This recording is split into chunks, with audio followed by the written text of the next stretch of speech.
You are watching Co-op for Two, broadcasting live from Champaign, Illinois, Monday night around midnight, October 24th, 2023.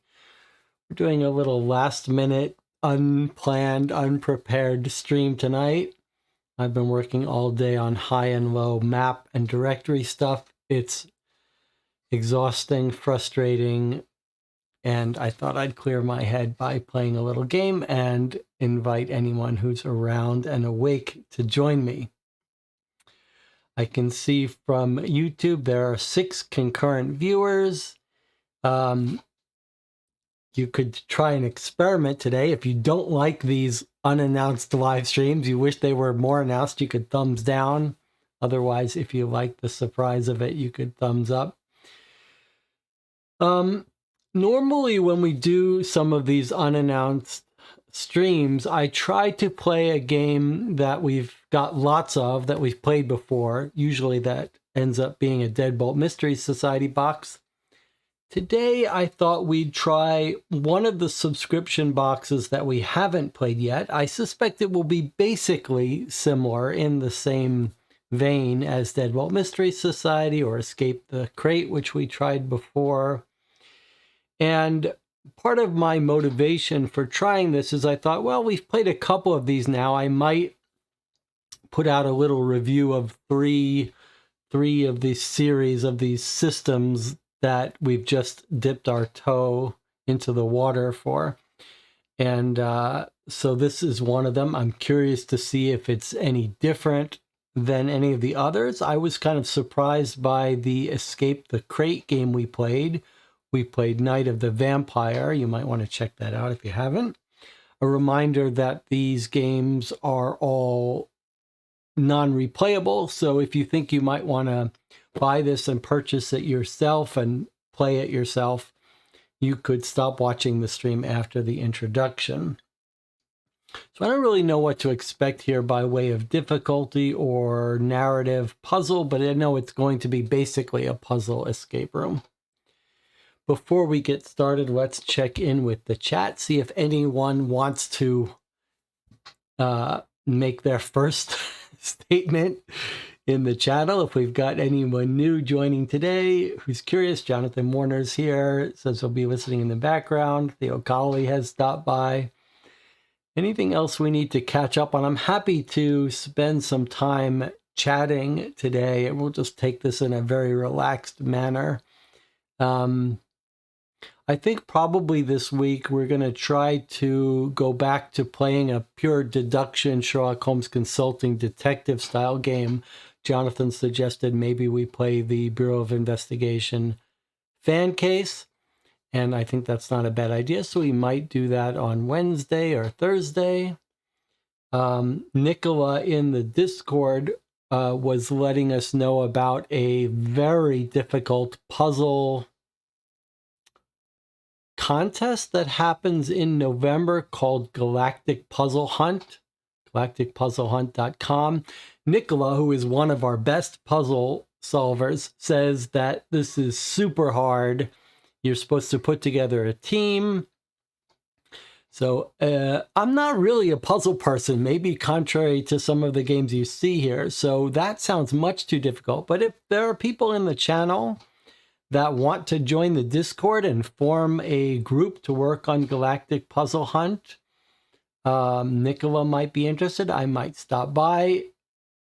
I thought we might do some streams on it, but Nicola says, no, that's against the rules. It has to be private each team can only discuss amongst themselves. You can't have public streams about it.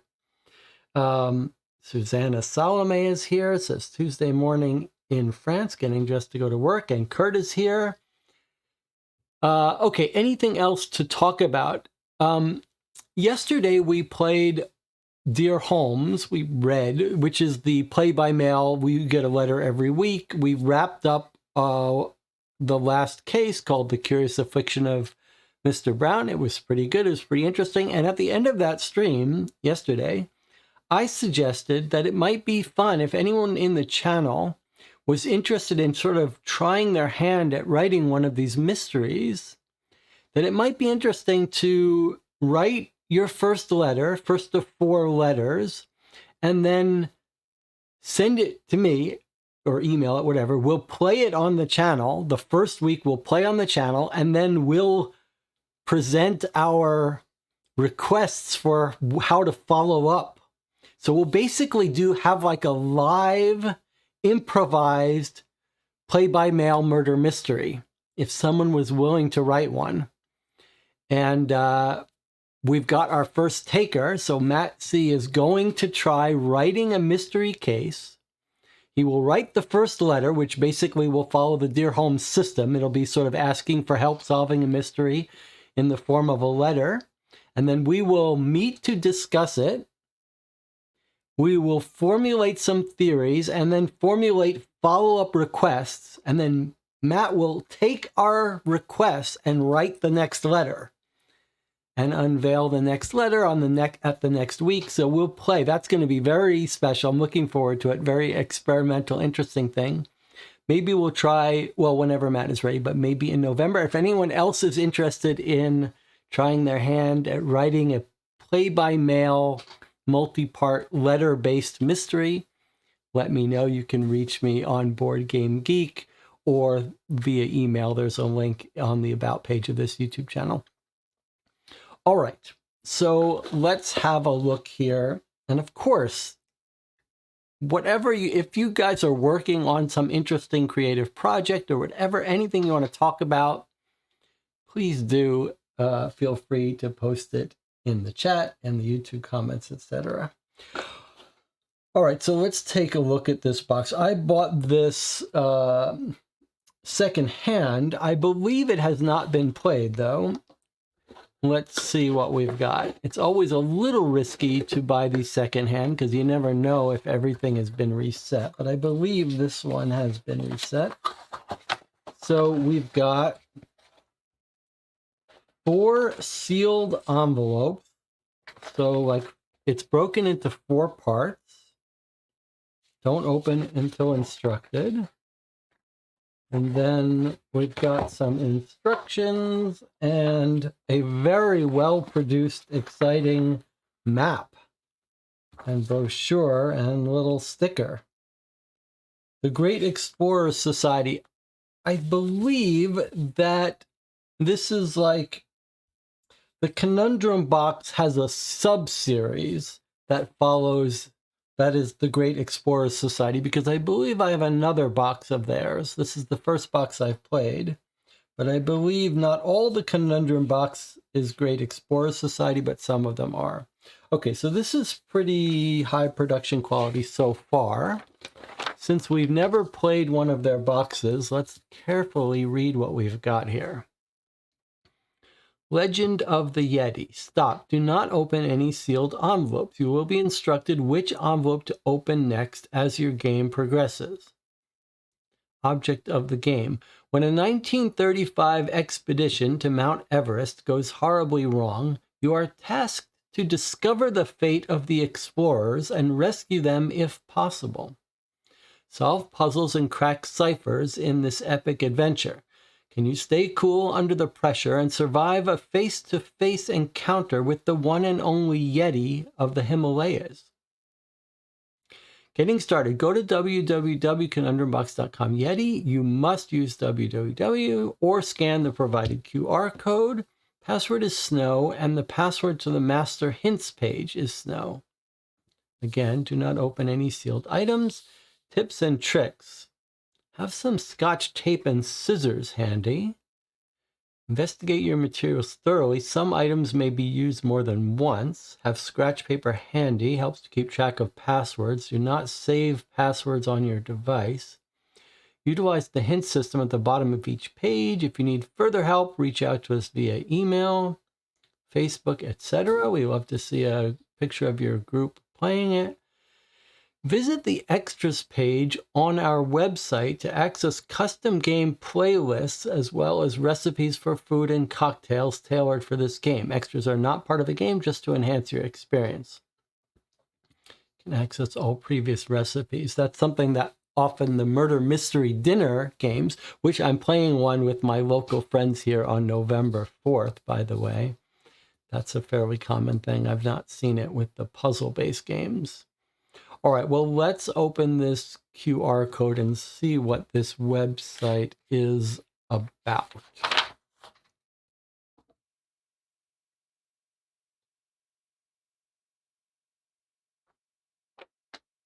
Not clear to me if this is just for hints or to introduce us to the case, but let's find out. Okay, enter password below. All right, well, we're told what the password was here.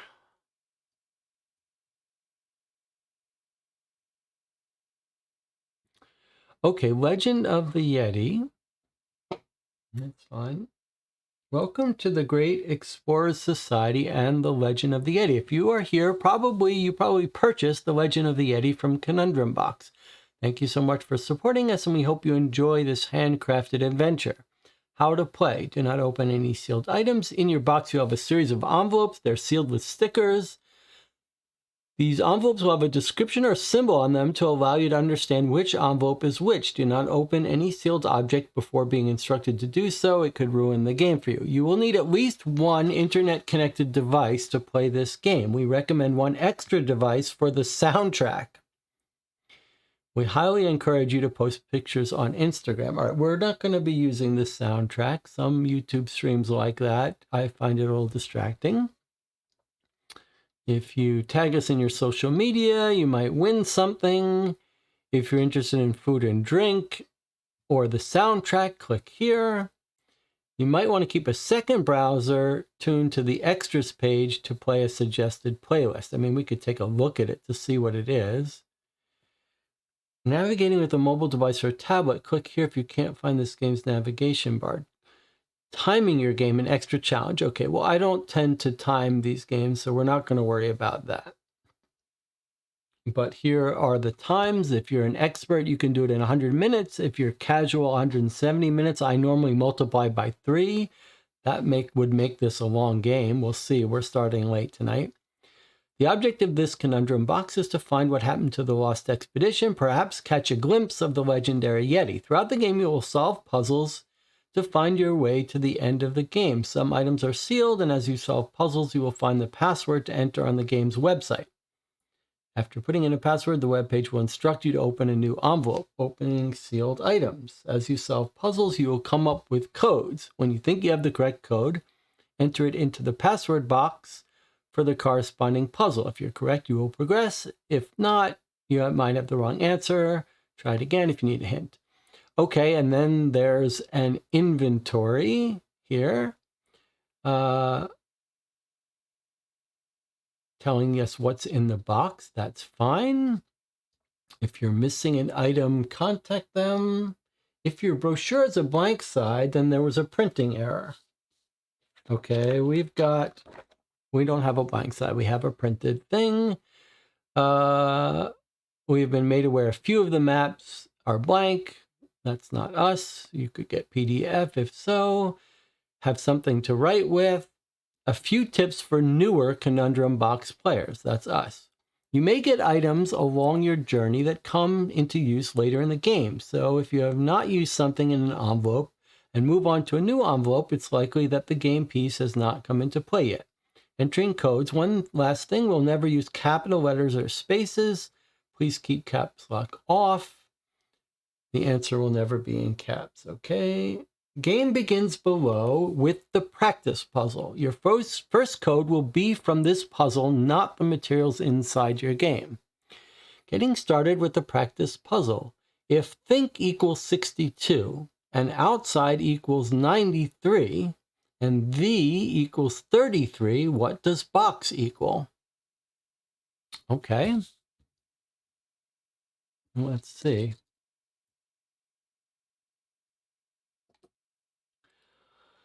All right, so think is 62.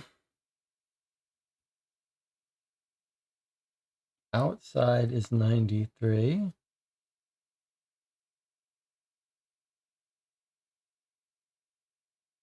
And the is 33. Well, certainly we could imagine adding up the letter positions. I have a list somewhere would make it a little easier. Let's see, if it's that, then think would be 20 plus 8 is 28, plus 9 is 37, 51, plus k is 62. Okay, so our first puzzle is just adding up the letter positions for each of the letters that make up the word. So the question was, what is box? Okay, so B is 2, O is 15, that makes 17, and X is 24, that makes 3741, I believe. 24 plus 39, 41. Okay, so I believe our answer is 41. So it says click here to answer and begin your adventure. Okay, let's try it.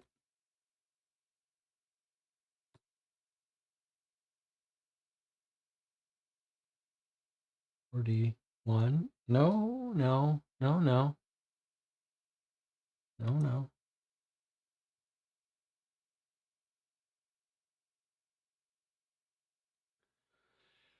Okay. So, all right, this needs to go away. So it looks like we were right, and we don't know how to make this stop.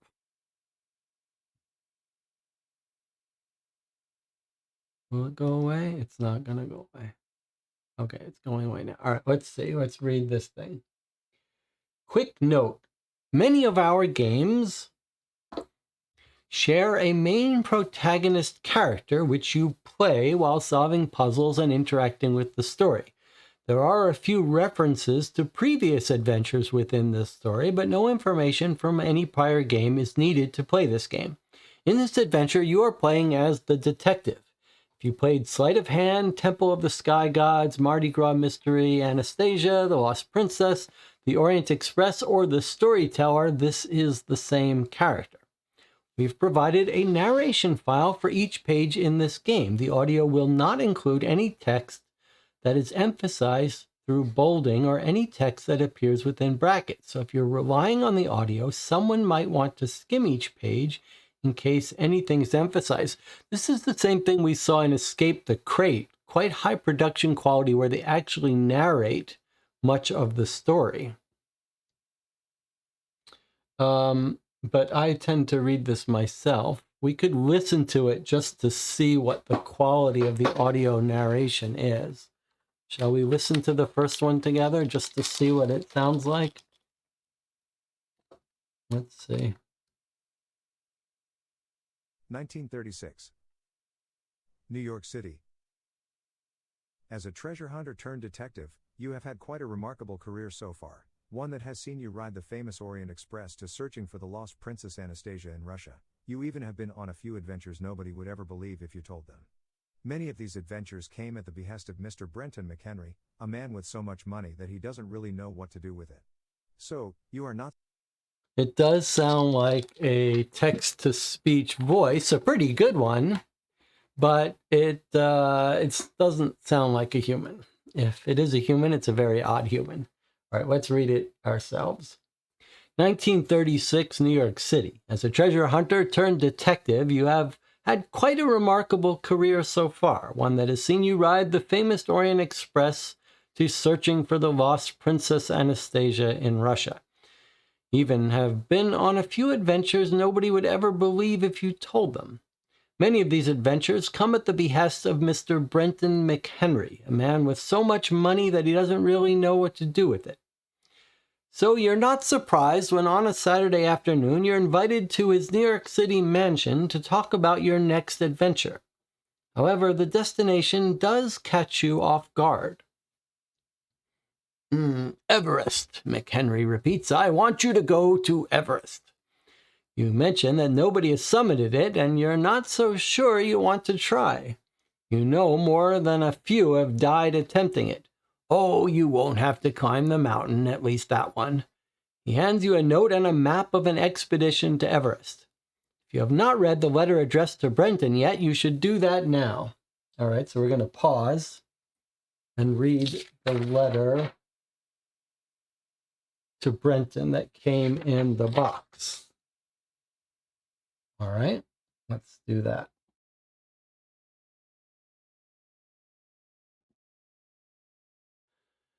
Brenton, if you're receiving this, my wife fears the worst and has sent you this letter. As you probably know, I went on the Great Explorers Society expedition to Mount Everest. Oh, this is a different person. As the chief scientist, I was to catalog local fauna and oversee the geologists while Henry Howe organized the climbers to summit Everest. As you can guess from my nearly lifelong obsession with the fabled Yeti of the Himalayas, my main purpose was to find the creature. I am clearly missing if you are reading this. So why has Elmira sent this to you? Well, I fear that the society might keep any type of failure hush-hush. The negative publicity that Mallory and Irvine's death on Everest in 1924 nearly destroyed the Royal Geographic Society. GES doesn't want to see something similar happen to them, so they have kept most of this expedition at a low buzz, even as we prepared to leave. Since you are no longer part of the society and still have an axe to grind with them, I thought you might be my only hope if I'm stranded somewhere. You are also the only person I have called friend who is rich enough to mount a rescue expedition. I know we don't see eye to eye anymore, and that your distaste for cryptozoology is almost as great as your disdain for the society, but please think about all the years we were friends. Do it for Callie Cornerstone's memory, if you can't bring yourself to do it for me. My wife deserves to know what happened to me. Please help. If you decide to send an expedition, your party leader can find my locker, number 102, at the Darjeeling train station.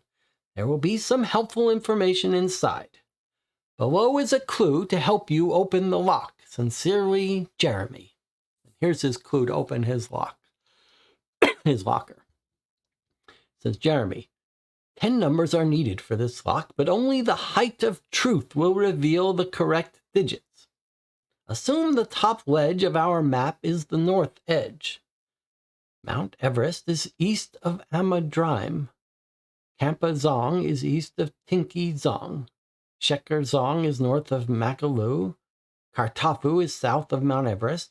Cho Yo is south of Nyona Ri. Mount Everest is west of Chorten Nimala. Tangla is south of Changachengjunga. Chomolari is west of Chuminumo. And Chomolari is east of Tangla. Lastly, Chumiomo is north of Tinky Zong. Okay. 10 numbers. 1, 2, 3, 4, 5, 6, 7, 8, 9, 10. So we're going to get 10 numbers from this. We might need the map for it. Any backside? No. Okay, so he is writing to Brenton, which I guess is the guy who's talking to us, the rich guy who's hired us. So we're going to go back to the letter and continue reading from this. Before we do, let me mention a book. One of my favorite books is called Into Thin Air. John Krakauer's book about a summit to Everest. Summiting Everest has become a big, giant business of adventure tourists now. If you watch the lines, they're just lines of hundreds of people climbing Everest with $100,000 guides, and it's just like a line at Disney World. But people still do die trying to summit Everest when the weather gets bad. And Into Thin Air is a true story about a very famous storm that came in and killed a bunch of climbers. And it is a haunting, shocking story by a great writer, and I really recommend you check out Into Thin Air by John Krakauer. All right, so we're going back to finish reading our story. He says he hands you a note and a map of the expedition to Everest. And it says, if you haven't read the letter, do that now. All right, but we have read it. I want you to track down the other half of that expedition, not climb Everest. They were there under the direction of Dr. Jeremy Brightwood to catalog scientific discoveries around the mountain. He sighs. I need you to track down Brightwood, either alive or find out what happened to him. The fool was out chasing fantasies of a Yeti and probably froze to death somewhere.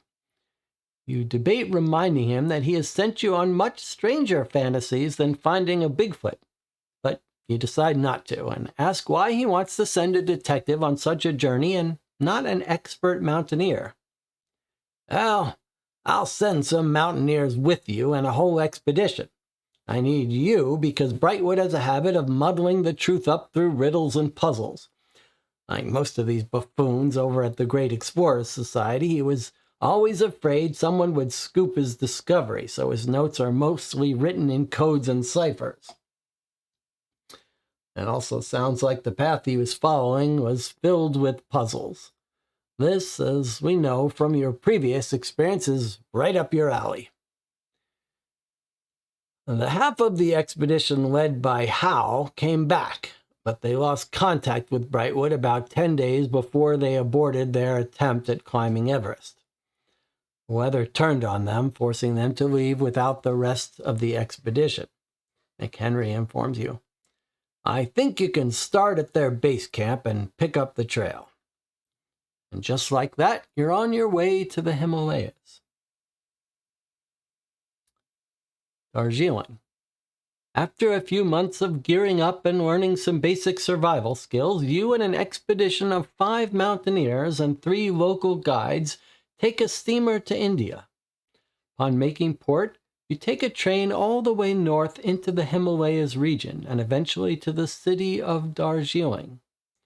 This is the famous jumping-off point for all previous expeditions to Everest, from the ill-fated attempts by the British in the 1920s and early 30s to the last effort by the Great Explorers Society just the previous year. Playing with the timer, start it now. We're not.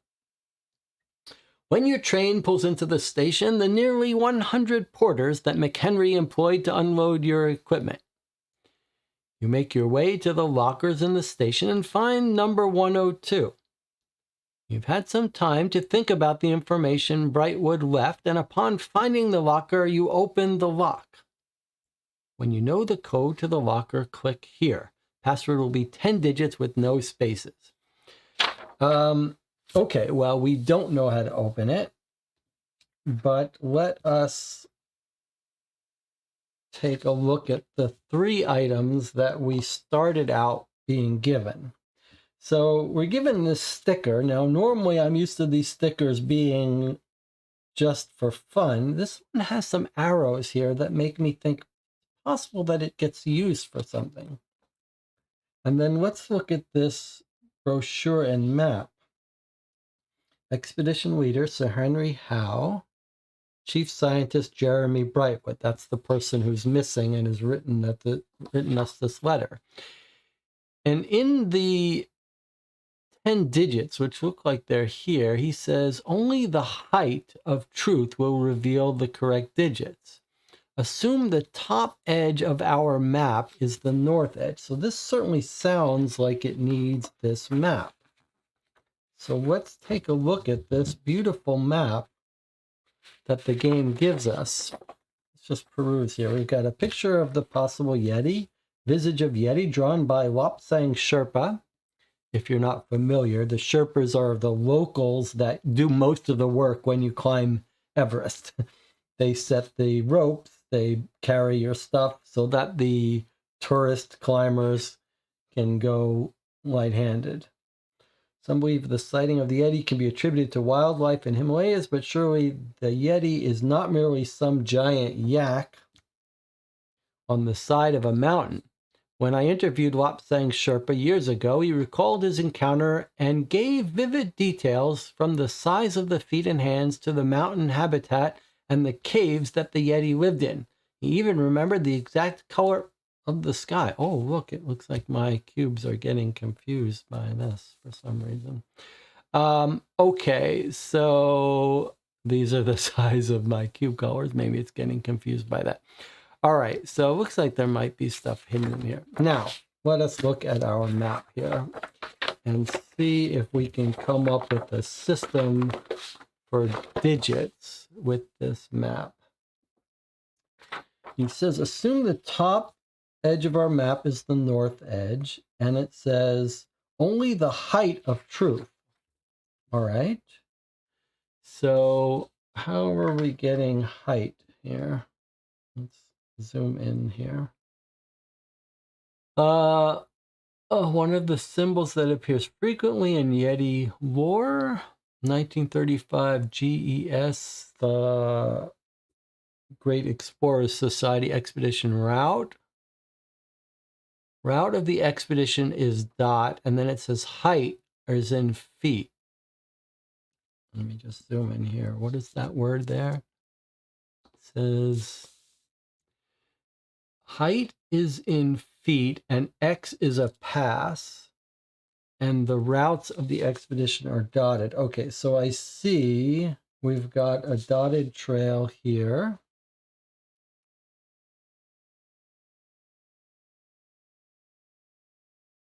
All right, and then the numbers are the height of the ground at that point. So let's just get our bearings here. Where is Everest? Okay, here is Everest. All the way here on the left. Everest, 29,000 feet altitude. All right, so I can see that some of the digits are underlined.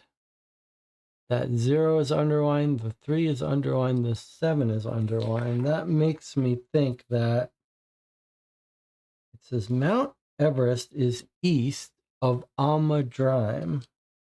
So why is it telling us what's east and west? That's an interesting question. So you might guess that for each place we have to get one digit. Do you think we just use the 0, or do we have to care about the part about east? Maybe it's just telling us from Mount Everest, then we go to Amadrime. Is it just helping us find places? Where is our Amadrime?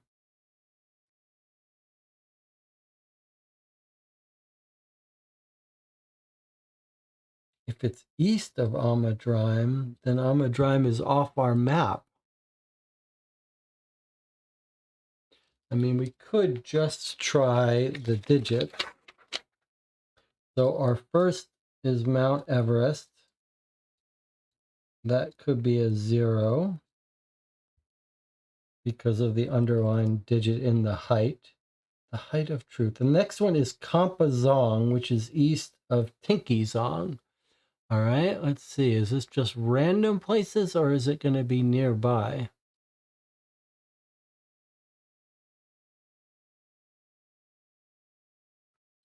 Not super nearby. Okay, well, I see all the way over here in the, let's see, is it going to find itself? Where is our, okay, I see here is Kampazong. And Kampazong is got a 1 underlined. So if it's just the digit, that's a 1. And then Shekarzong is sort of teaching us how to get used to this place. I'm just following this list here. And this would be a good time if you have theories about north, south, east, west, if this is relevant. Anodyne is west of Everest.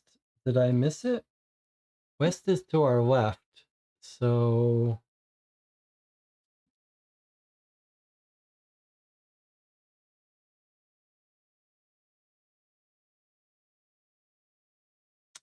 I still don't see Amadrime, but let's just, oh, there, Amadrime is here. So is there something I'm not reading right about normal north, south, west, east? Is it because this map is not that normally it's north, south, west, east? I wonder if the height of truth, is it that I could be, it could be that some of these instructions are wrong. But 1, 2, 3, 4, 5, 6, 7, 8, 9, 10. We do have 10 digits.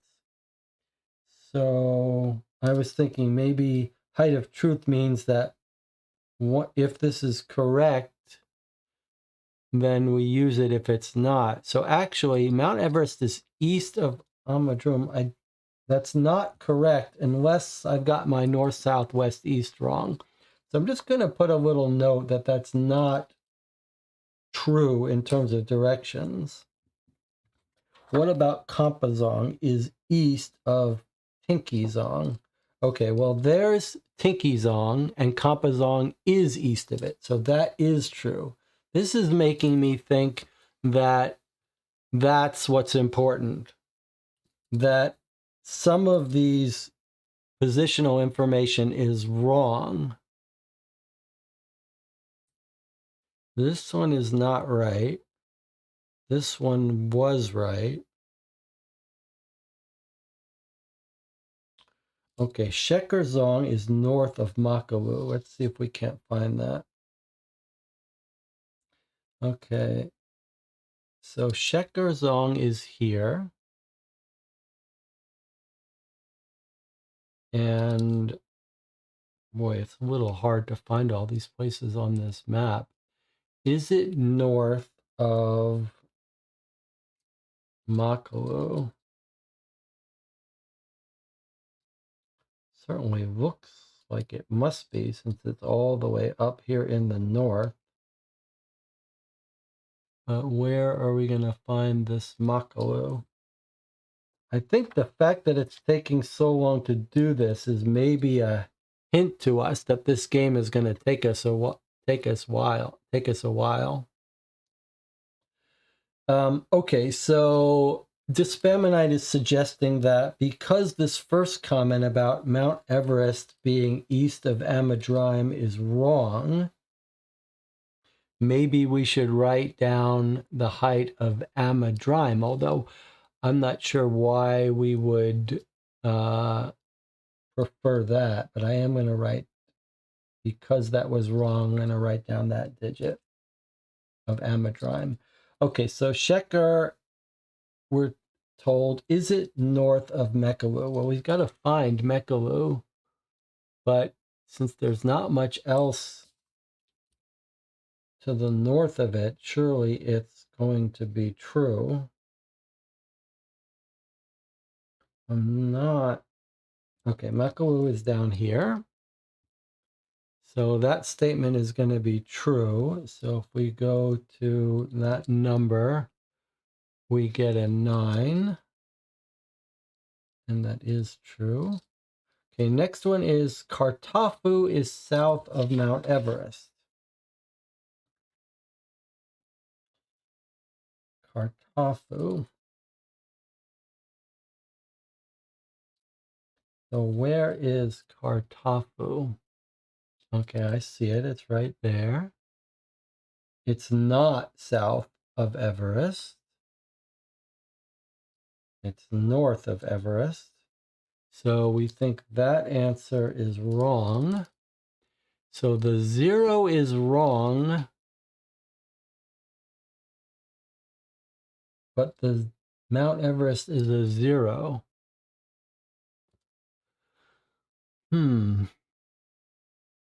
Like, it's odd that it's 10 digits.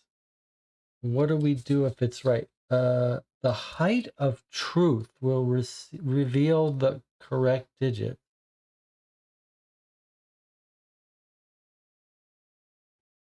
It says 10 numbers are needed for this lock.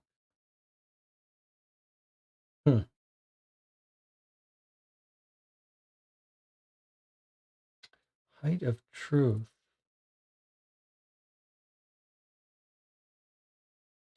So one alternative is that we're not supposed to use the height digit.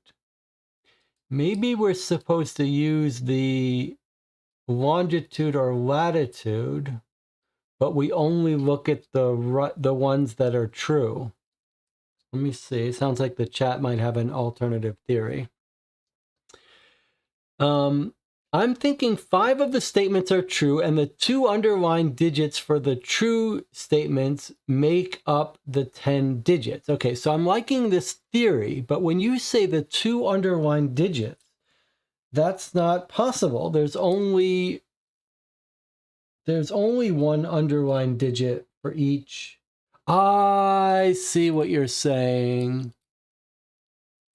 I see what you're saying. All right, we were thinking alike, but I think you're right. So I was thinking, okay, this is kind of cool. Okay, so we're thinking on the same page that it's going to be that half of these statements are true. Then the question is, what do we do? How do we get 10 digits out of 5 true statements? And I was thinking, well, maybe we just find the true statement and then look at the 2-digit longitude or latitude. But Isara is saying no. Find the 5 true statements and use the digit from both places in the true statements and ignore the digits in the false statements. So, for example, the first statement is false, so the idea is we don't use any digits from that. The second statement is true. Kampazong is east of Tinkizong. And so Isara is saying, okay, so since that statement is true, use both of those digits, which starts with Kampazong being the digit 1, and then Tinkizong is the second digit in that pair because Kampazong is east of Tinkizong. I like it. I like it. Kampa east. Okay, so now our next statement is Shekarzong is north of Makalu. Okay, so that was true. Where was our Makalu? I know it was there somewhere.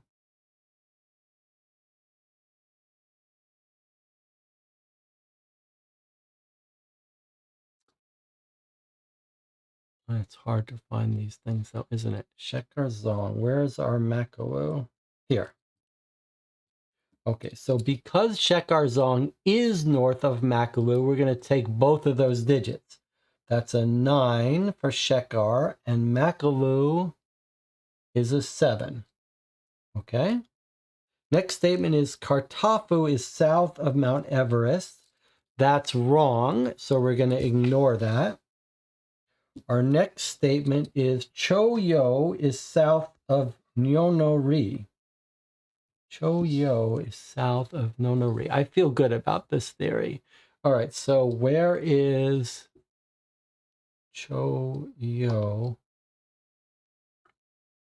Let me see if I can get you a good view of this by default.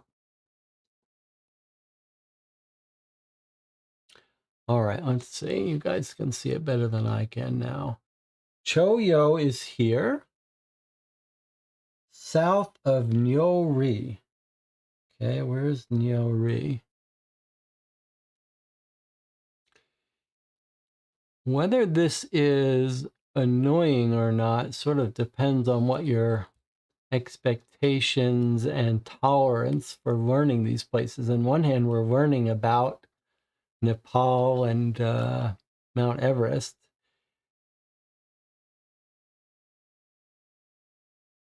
This Spamonite said pulled up the website. It's hard. It's several feet away from me, so it's a little difficult for me to see this stuff.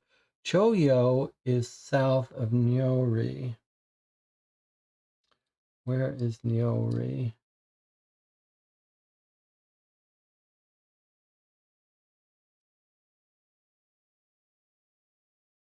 When you comment on the chat to tell me something, don't just give the answer because of the delay. I won't see it and I won't know what you're responding to.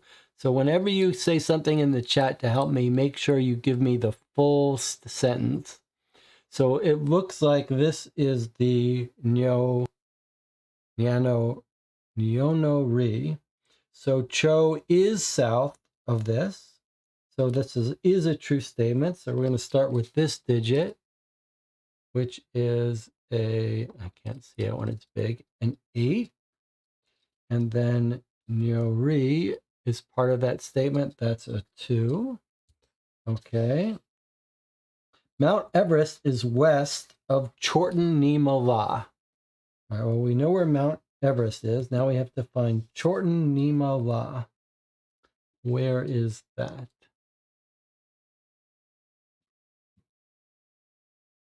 Chorten-Nimala.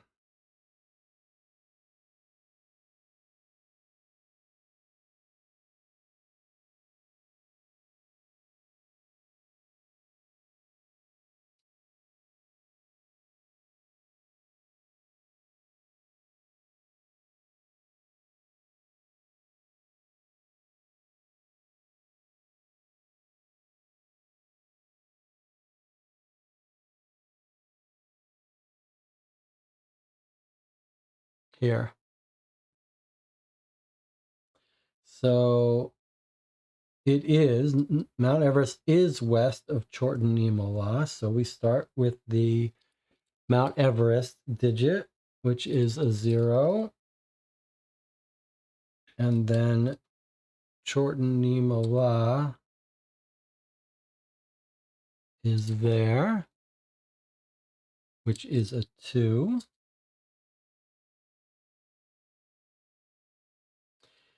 One, two, three, four, five, six, seven, 8. We just need one more pair. Tongla, our next statement is, Tongla is south of Kangenjunga. These are all real places, by the way. Tongla. That's not Tongla, is it? Okay. Tongla. Where is our Tongla?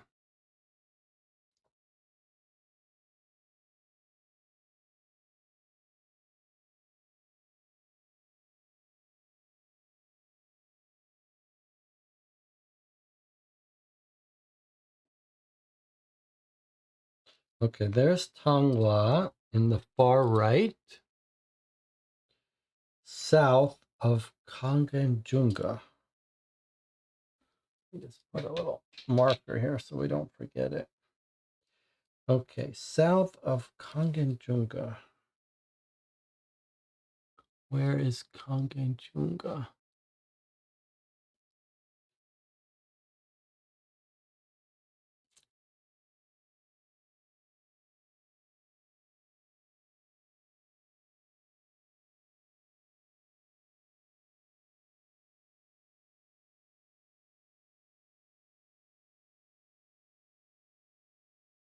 Okay, Kangenjunga is down there to the south. So this statement is false because Tongla is not south of Kangenjunga. So we ignore that. Next, Komolari is west of Chumiyomo.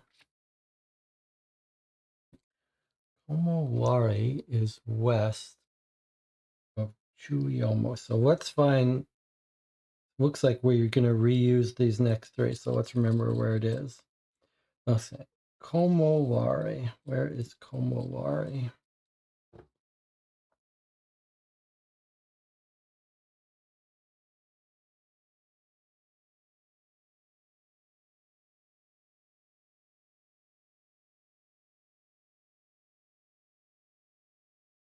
I see something that almost looks like it, but I guess that's different.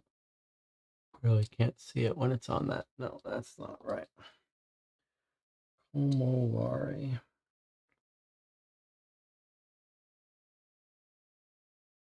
Unfortunately, the camera is right. Okay, I see it. Camera is right in front of my screen when I have it top screen. Okay, so there's Komolari. And the question is it west of Chuyomo? Well, clearly it's not because it's on the far right of the map. So I'm going to put this mark here. But is it east of Tongli? So that is probably going to be true. So where is our Tongli? And then I think we've got our set. So we're looking for, sorry, Tongla, which we should have known because it was used in a previous one. Where is Tongla?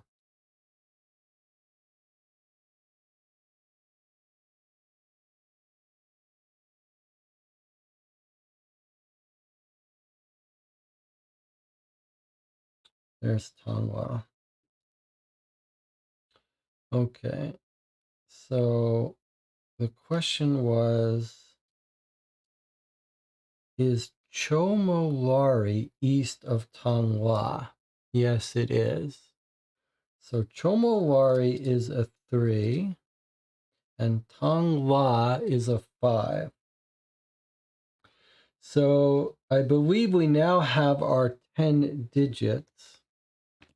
1, 2, 3, 4, 5, 6, 7, 8, 9, 10. If our theory is right, that's our 10-digit number. 1097820235. It would be easy to make a mistake doing these, though. So, and we could check our theory by showing that this last one is false. But let's try this. If it works and we get lucky, then not lucky, but if it works and we move on. If it's wrong, it means we've been sloppy and we have to try again. But I feel very strongly about our theory, Sarah's theory of the case. So let's try it. All right. When you know the code to the locker, click here. Okay. So let's see. Oh boy, I wish I could make this go away. All right, so we think the code is 109-782-0235. Hey, we got it. All right. Okay, you can go away now. Hey, we figured it out. Okay, pretty good. Not bad. Clever deduction. You open the locker and there's a small satchel with some more documents in it from Dr. Brightwood. Listed on one of the documents is an address in a small village outside of Rongbuk Monastery. Looks like this is where you'll be headed. After the porters have loaded your belongings onto pack horses, they begin taking the expedition gear to Everest. You, the mountaineers, and about 20 Sherpas will take a longer time getting to Mount Everest as you need to acclimatize to the heights of the Himalayas. A huge part of summiting these mountains is acclimatization, where you go up to a base camp and then you rest for a couple days, you go up a little bit higher, then you come back, you go up a little bit higher, you come back, you spend days getting used to the lack of oxygen. Then to actually summit Everest, most people need bottled oxygen, but you still need to get your body used to it. You spend the next few weeks slowly making your way towards the mountain, but stopping off at many small villages and monasteries along the way. You learn about the local Tibetan culture and your newfound colleagues from various Sherpa tribes in the region.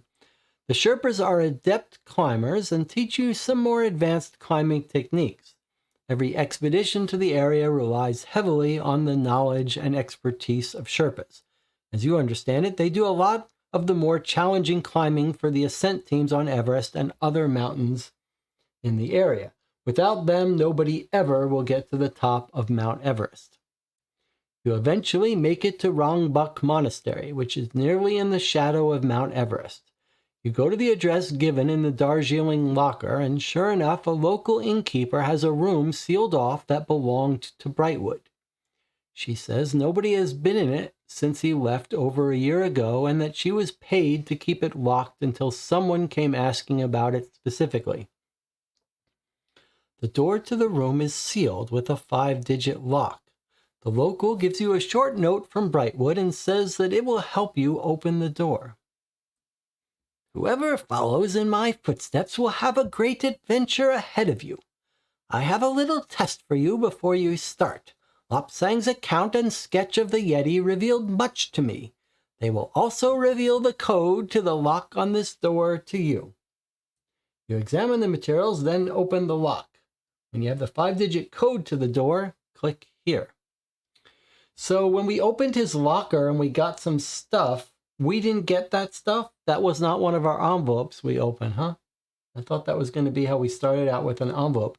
A lot of this is on the website. Okay, so our next puzzle is a 5-digit code, and he's talking about something we recognize, right? He's talking about this drawing here, Lopsang Sherpa. The drawing of the Yeti here. He says, I have a little test for you. Lopsang's account and sketch of the Yeti revealed much to me. They will also reveal the code to the lock. So, are there numbers hidden in this picture?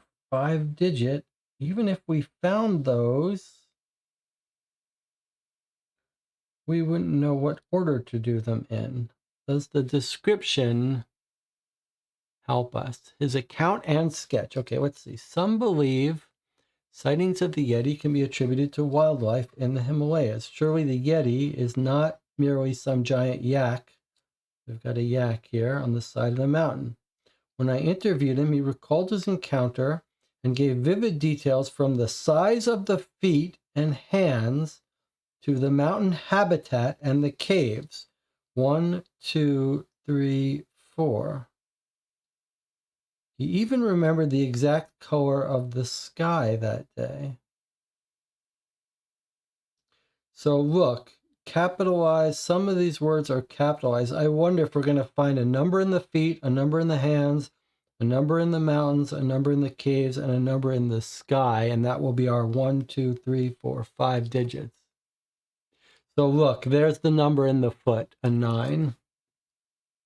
Okay, so I think this theory is good. Feet, hands, mountain, caves, and sky. That's 5. And in the foot, I see already the letter 9. All right, so for foot, I'm going to put 9. This is going to be the order. This is going to be the order of them, I'm guessing. Okay, hands. Let's see if we can find a number in his hands somewhere. I'm going to have to split screen this so that I have a chance at seeing this. That looks like a 0, yeah? Right there in his fingers. Could look at the other hands, make sure we don't see anything there. Okay, how about the mountains? Do we have a digit in the mountains? Yes, that's a 3 right there. Okay. Caves. Okay, that's a nice easy one. Digit 1. And then the color of the sky, huh? All right, let's see if we see a number in the sky. I guess there's a 7 right there. They're all typeset. So if we're supposed to put it in the order that his account gives, feet, hands, mountain, caves, sky, 90317. All right. So let's go back to our website, click that we have the code, do the thing where we say, please leave us alone. Okay, 90317. Enter. Yes, we got it. Okay. So we made it to the village. You open the door, and inside you find a few items, including a locked travel trunk. The room looks like Brightwood had just left. There are even tools scattered on the table over a large map that shows the region as if he planned on coming back soon. You may now open the envelope marked the village. Inside you will find all this stuff. Don't spoil it for us, please. You read the note left on the table, and then get to opening the trunk. When you know the code to the trunk, click here. Okay, so far so good. Very heavy in narrative, painting a picture of this place and the trek to Mount Everest. Pretty cool, actually. Let's take our break here. If you think you might want to play this game yourself, we haven't opened anything yet. This would be a good time to dip out. Otherwise, I'll see you in 8 minutes and we'll continue.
Okay, we're back. We're playing Legend of the Yeti by the Conundrum Box.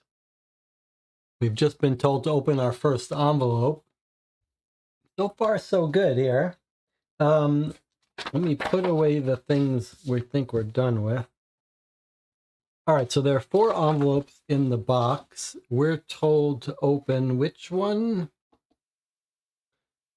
The village. So we've arrived at the village, one of the smaller envelopes. It'd be nice to do this without breaking it. Is that going to be possible?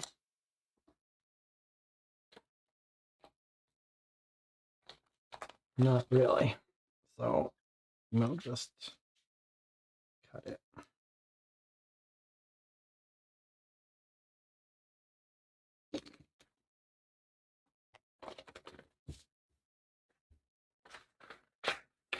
All right, so we're at the village.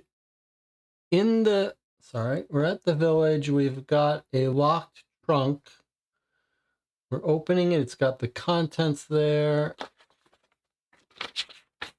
Okay.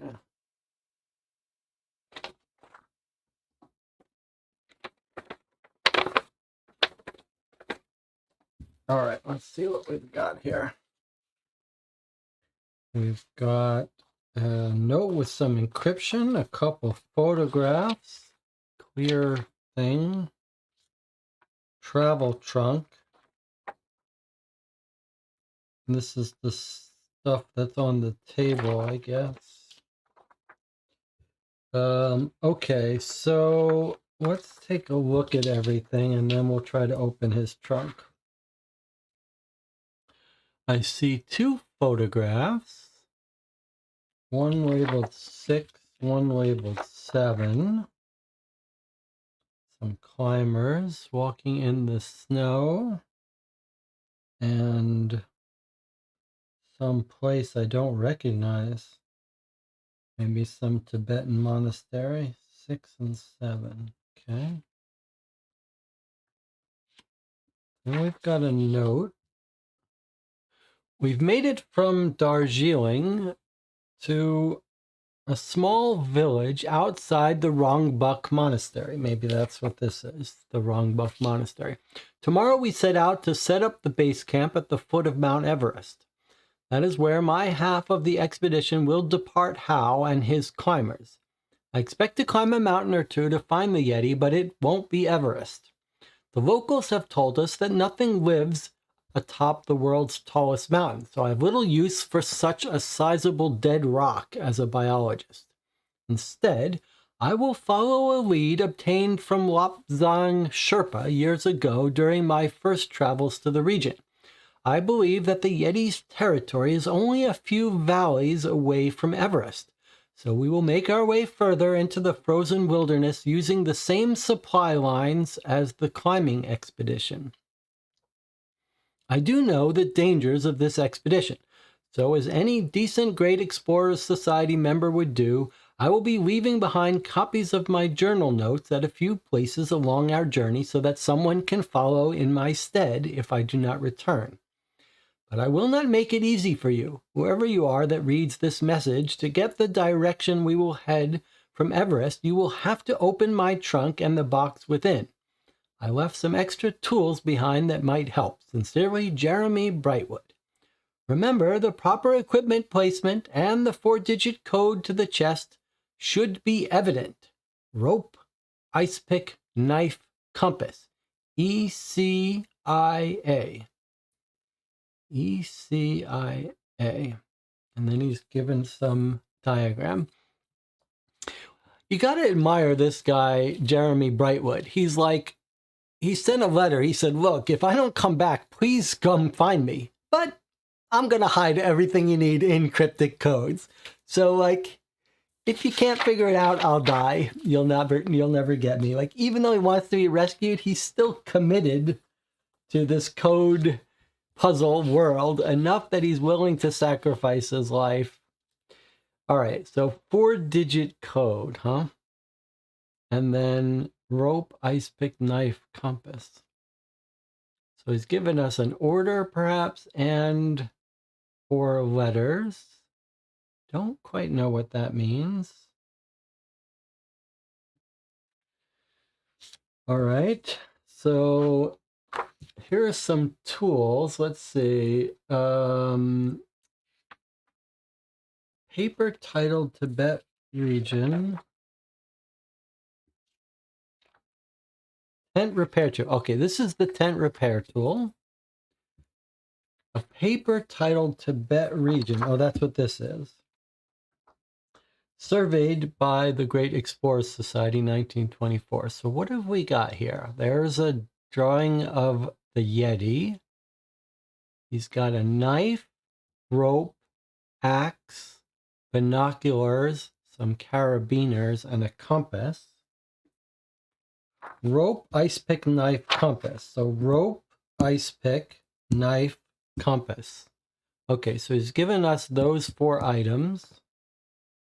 4-digit code. It seems like those are the 4 items we're to be paying attention to.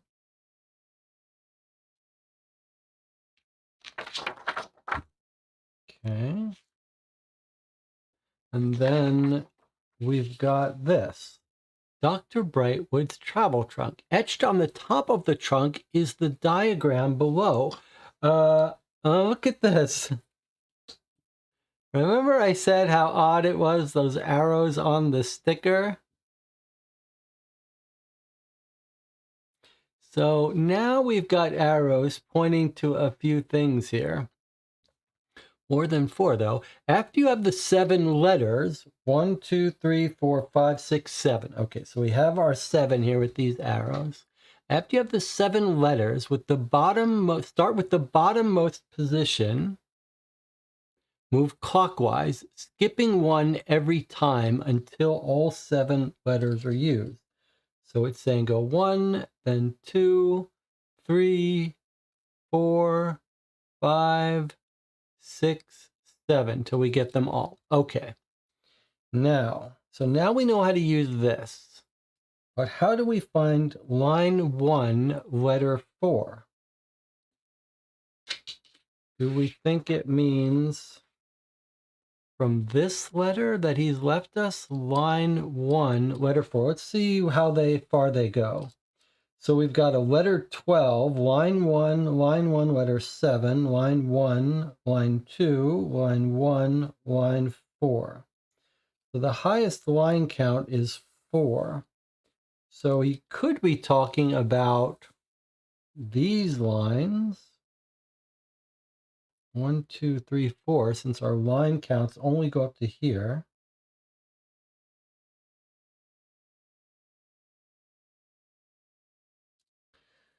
Makes sense that we know this. It's just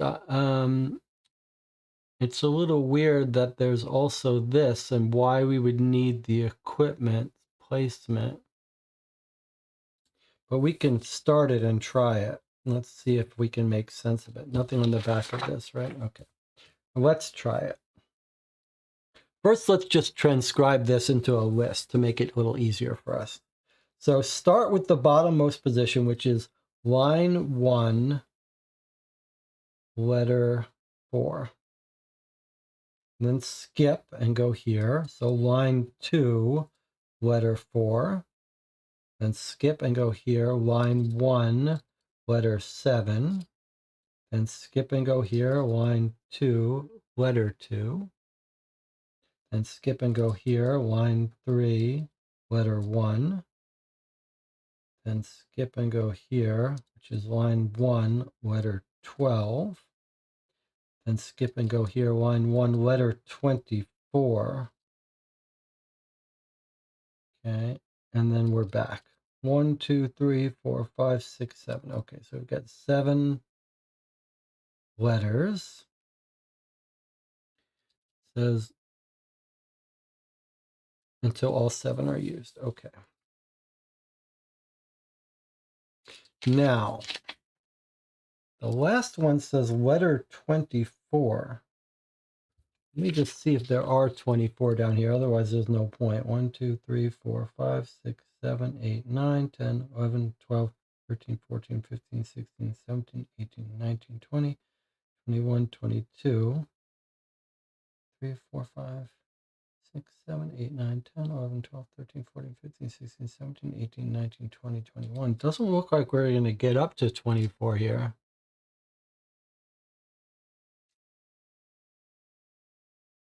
And we're going to get 7.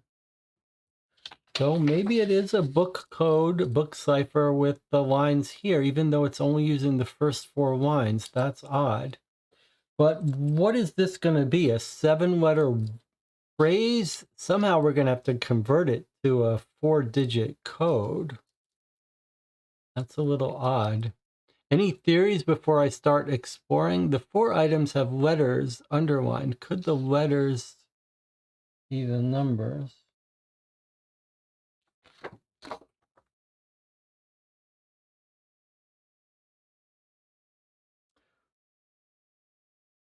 I do see that these are pointing to things.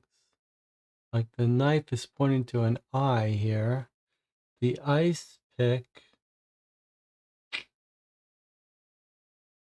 I'm not sure what we'd consider that pointing to, but there is a number here. But one thing at a time. Line 1, line 2, line 3. It never gets higher than line 4. That's very strange to me that it's not this, but it can't be this because that's too many letters. All right, if lines are from here, line 1, letter 4 would be an A. Let me use this. So line 1, letter 4 would be an A. If this is the where we're line 2, letter 4, 1, 2, 3, 4 would be an S. Line 1, 7, 1, 2, 3, 4, 5, 6, 7 would be an M. This doesn't not looking right so far. 1, 2, 3, 4, 5, 6, 7. I'm not counting spaces, by the way. Line 2 would be a U. Line 3, 1 would be an S. Line 1, 12. 1, 2, 3, 4, 5, 6, 7, 8, 9, 10, 11, 12 would be a T. And line 124, 1, 2, 3, 4, 5, 6, 7, 8, 9, 10, 12, 13, 14, 15, 16, 17, 18, 19, 20, 21, 22, 23, 24. Okay, that doesn't seem right. 4 lines.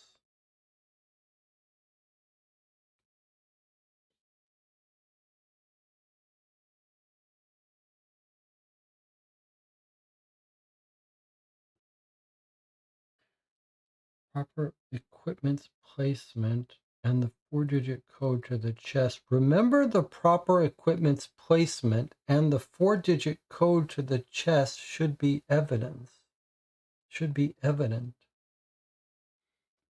Remember the proper equipment's placement.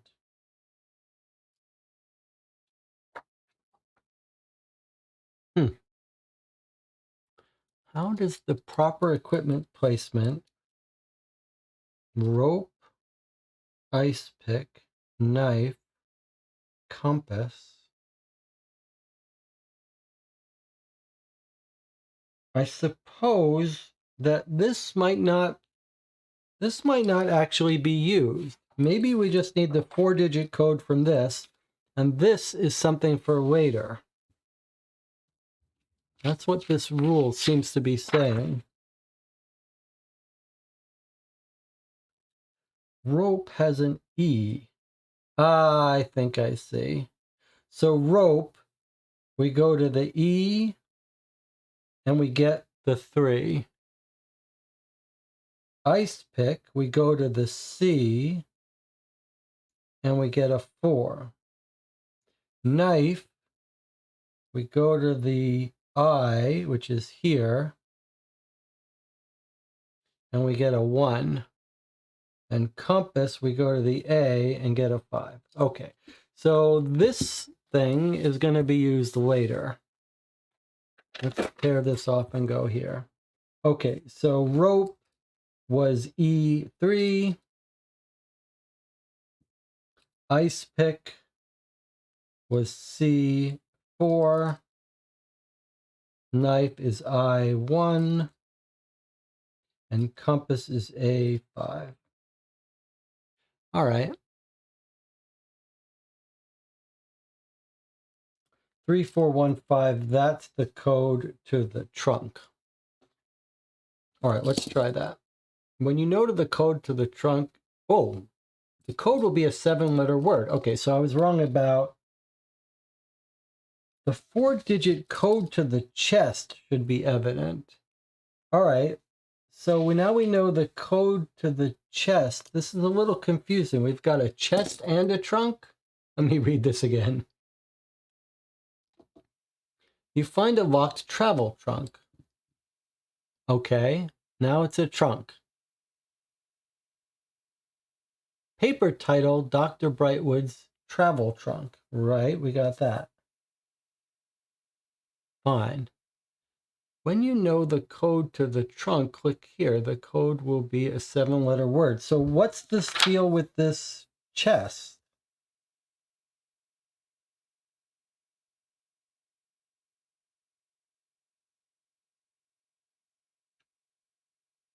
Four-digit code to the chest. I'm a little confused about chest versus trunk. Like, okay, we've got the code to the chest here. How does that help us with the trunk?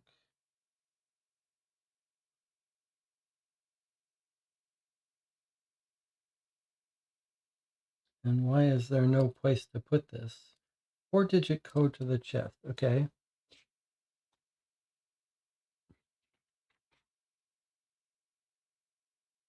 You have the 4-digit code to the chest, but the trunk is a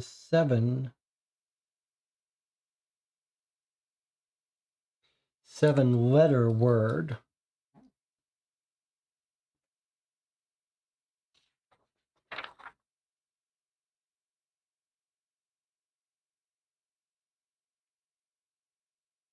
Feels like, where did I put my thing here? Feels like it, line 1 through line 4, huh? All right, let's see what the channel says.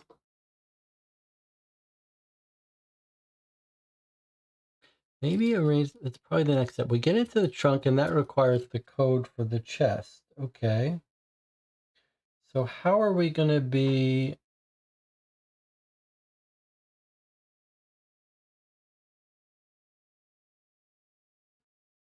We've got 4 lines, 1, 2, 3, and line 1 has 24 letters in it. Line 1, we want the 24th letter. We tried using these lines. That didn't work. We got a non-word. These lines, 4 lines, appeal to me, but don't go up to 24. He could be talking about the first letter he wrote. We could try that for fun of it. Line 1, the 4th letter is O. Line 2, the 4th letter is S. Line 1, the 7th letter is 1, 2, 3, 4, 5, 6, 7. R. This certainly does not look right. Line 2, the 2nd letter is H. Line 3, the 2nd letter is 1. Sorry, line 3, the 1st letter is S. Line 1, the 12th letter is 6, 7, 8, 9, 10, 11, 12 is an E. And 1 and 24. 5, 6, 7, 8, 9, 10, 11, 12, 13, 14, 15, 16, 17, 18, 19, 20, 21, 22, 23, 24. Okay, so that's not right.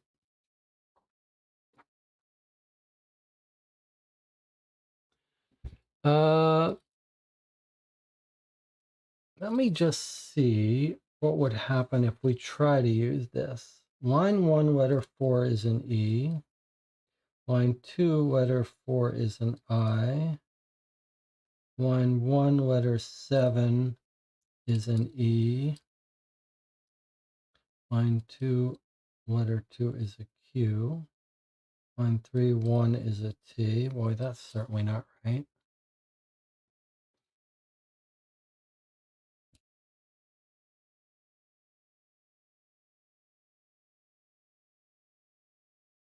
What has 4 lines? We do have 4 lines here. Is that what's happening? Are we meant to use this tent thing as our 4 lines rather than actually counting? It doesn't match up with this too well, though.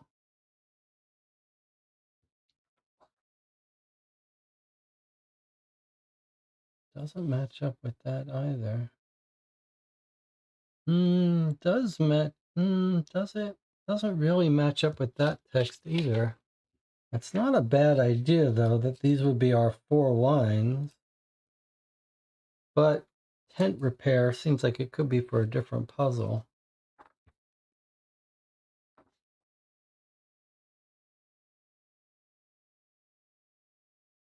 A 7-letter word. Where are we going to get our 4 lines from? And how does... So we think this chest code may be used later. Okay. How are we going to get our 4 lines to take letters from?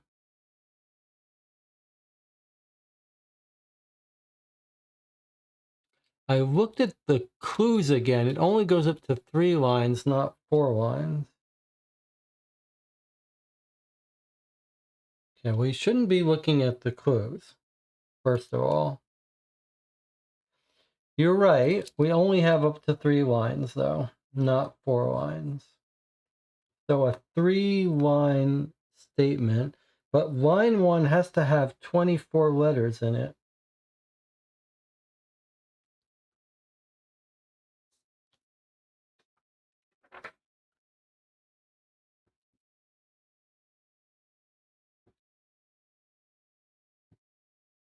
Three lines. Could it be these 3 lines? No, that doesn't make any sense. It has to be something he's left as a clue, and he hasn't left these.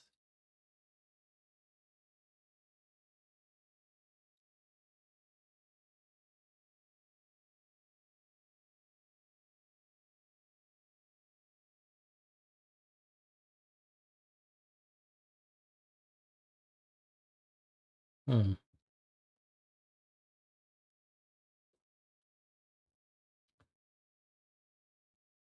He's got to be something that he's leaving us in his document.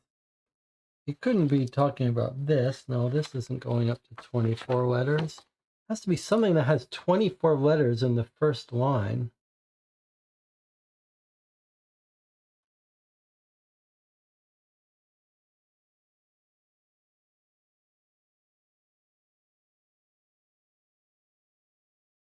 I mean, I suppose he could be talking about these lines.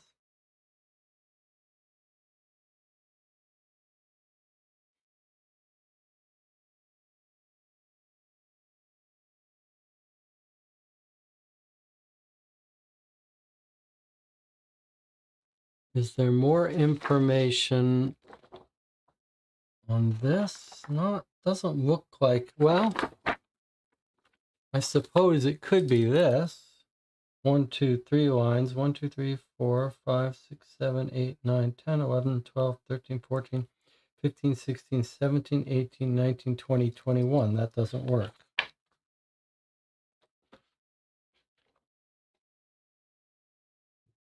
Not enough letters. The Great Explorer Society has 24 letters. It doesn't, though. 5, 6, 7, 8, 9, 10, 11, 12, 13, 14, 15, 16, 17, 18, 19, 20, 21.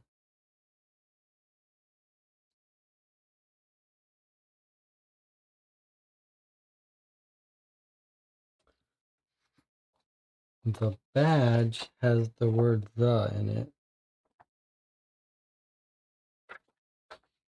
Okay, so you're saying if we use these 3 lines, which are part of this puzzle, that makes some sense. Okay, I like it. I like the logic here. So if we include "the" here, we do have it. All right, let's do it. Line 1, letter 4 is a G. Line 2, letter 4 is an R, GR. Line 1, 7, 3, 4, 5, 6, 7 is an A. Line 2, letter 2 is a V. Looking good so far. Line 3, 1 is an E. Line 1, 12, 3, 4, 5, 6, 7, 8, 9, 10, 11, 12. An L. And then 24 is a Y. Okay, good work, team. Gravelly. All right, Isara is on a roll here. Okay, well, you did. It was very good to you. It makes sense that we would use this for this. I guess I threw myself off by thinking there were 4 lines, and the chat did try to correct me and say there's only 3 lines here. There's the max only goes up to 3. So, okay, good work, team. All right, so we think the code is Gravelly. We know the code. We're going to click here. Okay. And then we're going to type Gravely, all lowercase. All right, well done. You open up the trunk. Sure enough, inside there's another small box with a 4-digit lock. When you know the code for the box, click here. All right, we think we figured out that from before. We think that's 3415. Let's try that. 3415. Okay, that looks like it was correct. All right. If you're playing with a timer, you may pause it for the story. All right, that was fun. You open the smaller box and you're given a slew of information, including how to find the base camp for the scientific part of the 1935 expedition in relation to the Mount Everest base camp. It looks like you'll have to make your way to Everest to determine the location, so you alert the other members of your party. After 2 more days of acclimation, your party is ready to leave. However, late last night, a man named Don Ricardo Velez entered the village. He was an original member of the 1935 expedition, and he has much to tell you this morning. I came back when I heard you were going up the mountain, he says. I was part of the climbing expedition, and after our failed attempt, I was part of the search party for Brightwood's scientists. The blood drains from his face at this point. What I saw at their base camp was gut-wrenching. There was no sign of life, but the tents were still there, and they were shredded. Not by the wind, mind you, but by something else. You ask for more details, and he continues about how he believes that Brightwood was actually on the trail of the Yeti. How and the rest of us made fun of him behind his back, but I'm telling you, something large destroyed that camp. Finally, he smiles and says, I'm going to come with your expedition. I think if we are following in Brightwood's footsteps, there's a good chance we find the Yeti, even if we don't find Brightwood himself. He then taps his sidearm. I'll be prepared nonetheless. You sense that Don Ricardo is here for the glory of discovering a new species more than his desire to help a fellow GES member. You know how these society members operate. They're always trying to one-up each other to win Explorer of the Year. Finding a Yeti would be a definite ticket to that title. So your party sets out, and after a few days' march into the blistering cold, you reach the Everest base camp where most of the porters are waiting for you with your supplies. You spend a day or two around this camp before heading out to locate Brightwood's camp.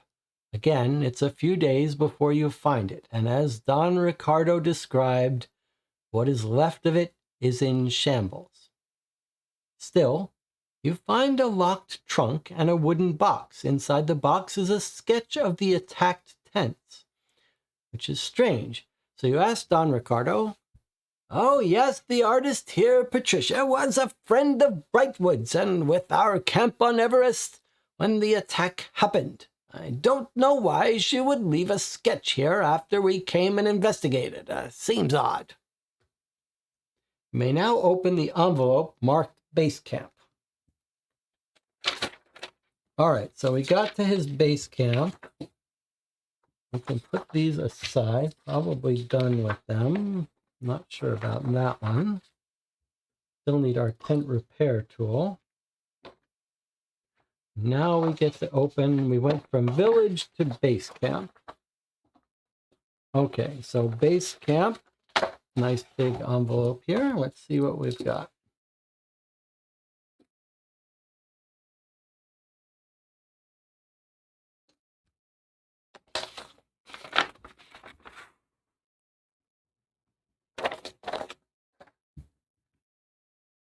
Oh, lots of stuff here.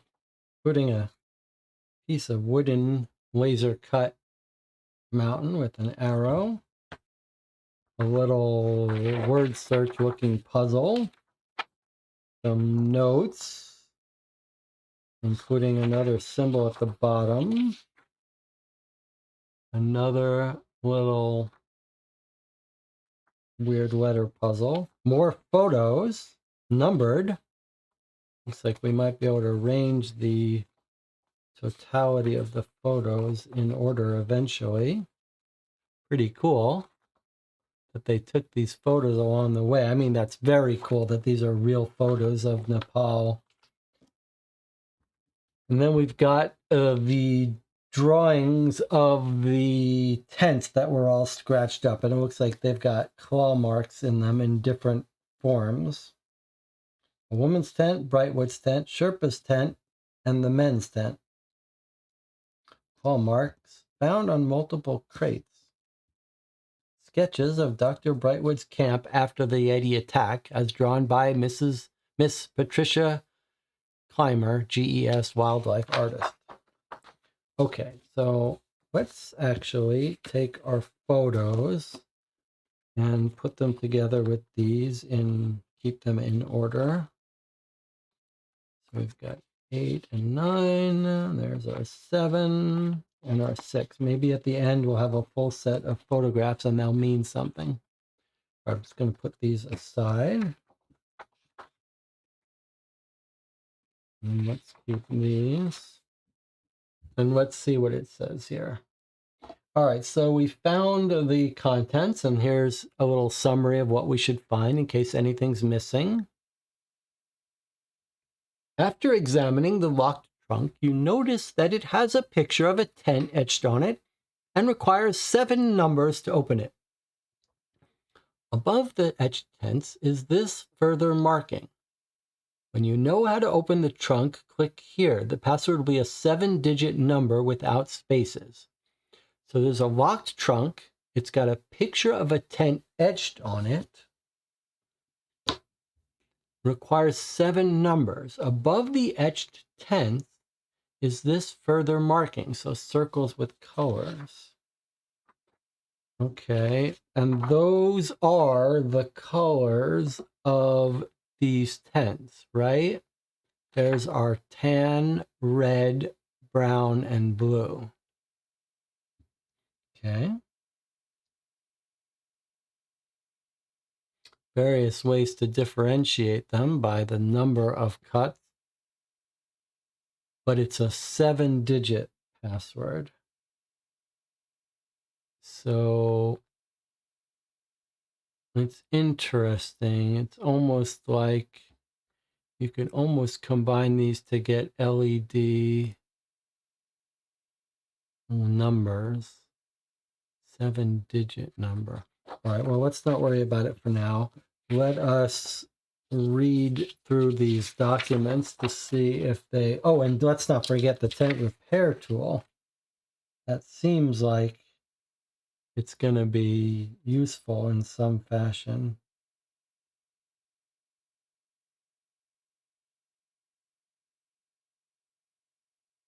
Like, is that making numbers of these?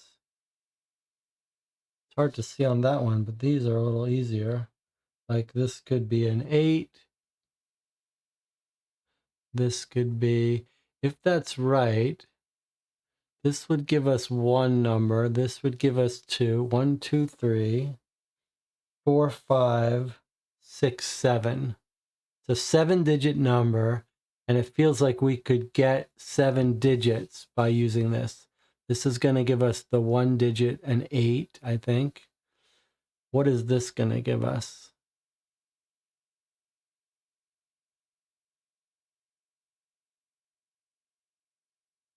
Like this is going to be a 0, right? What is this going to be? A little hard to see it, but I think that's what this is going to be. This looks like this might be...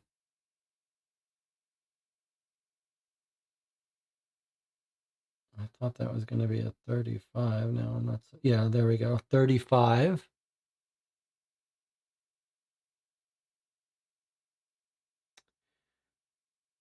All right, well, I think that's this. So I think that solves that. But let's read our story here before we go. Let's read his letter first. 5/6/35. The whole expedition made it to the front of the Mount Everest on the 1st of the month. We stayed 2 days before my half of the team trekked south-southeast from Everest into what our surveyor believes is Nepalese territory. We are technically trespassing, but we highly doubt any government officials will be this far up in the Himalayas. Besides, the reward is worth the risk. This afternoon, in the shadow of an unnamed mountain, we have made our base camp. for our part of this expedition. Right now, the porters and Sherpas are making camp while we do some preliminary visual surveillance of the area. We can garner a better understanding of the lay of the land in the morning. We have sent a few porters back to the Everest camp to give them our position and establish a supply line. I feel the Yeti calling us, and my excitement is spilling over in everything I do. If I weren't so darn cold and tired, I don't know if I could sleep tonight. One of the porters showed me a symbol that he says his village associates with the Yeti. Perhaps it will come in handy, as it seems to look similar to others I have found. And then we've got documenting the journey. Today, the photographer, Lisa Navarra, came up from the Everest Base Camp with their dark room tent. She has developed some of the most exciting pictures from our trip so far. In the first photograph, we left Darjeeling, where we departed the train from India.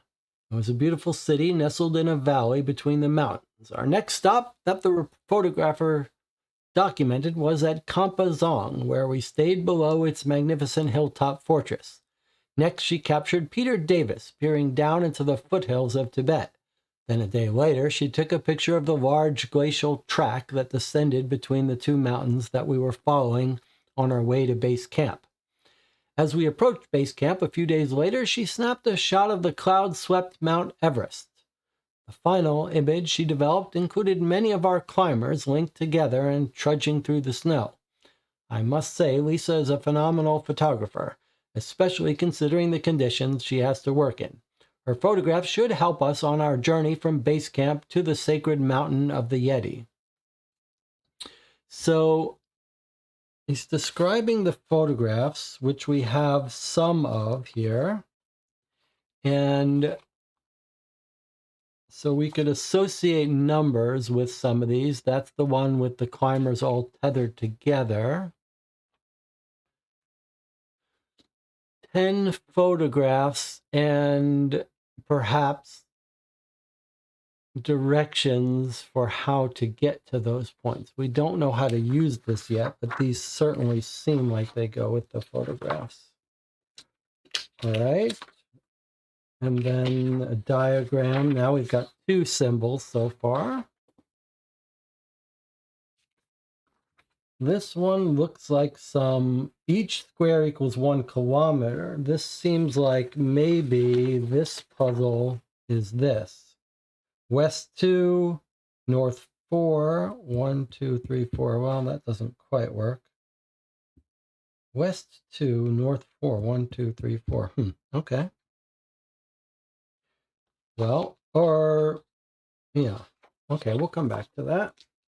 And then what's this before we solve the other puzzle? The wind stings like an arrow in the face of chief climber Adam Cutley as we pass over the Himalayan mountain chain.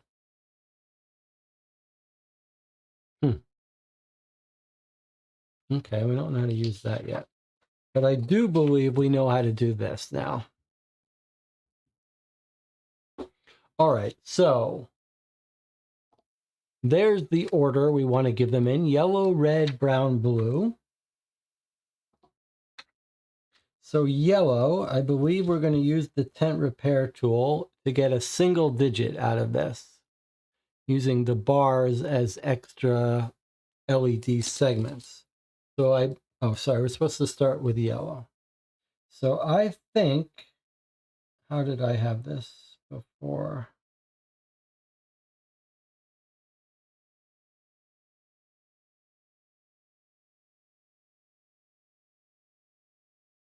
So I think our first digits are 35. That's how I'm reading the yellow. 3, 5. Remember, we want 7 digits. So I think we're going to get 2, 3, 4, 5, 6, 7. So that was yellow, our first digits. Does anyone think I'm wrong about this general idea? Then comes red, which I think we're going to get an 8 from. Okay, then comes brown. All right, so we need 2 digits here. How are we going to get our 2 digits?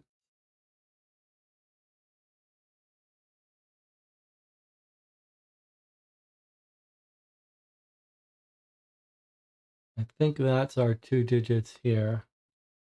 I think we've got a 2 and a 7. What do you think about that? These are not the kinds of things that I'm very good at, the spatial things, but that's my guess. 2, 7. And then lastly, we need blue. Now this one's a little icy. I think we're doing this. I think it's a 6 and a 0. What do you think about that? So a 6 and a 0. So that our final code is 3582760.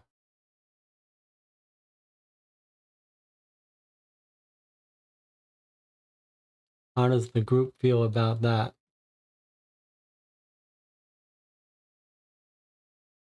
Shall we try it?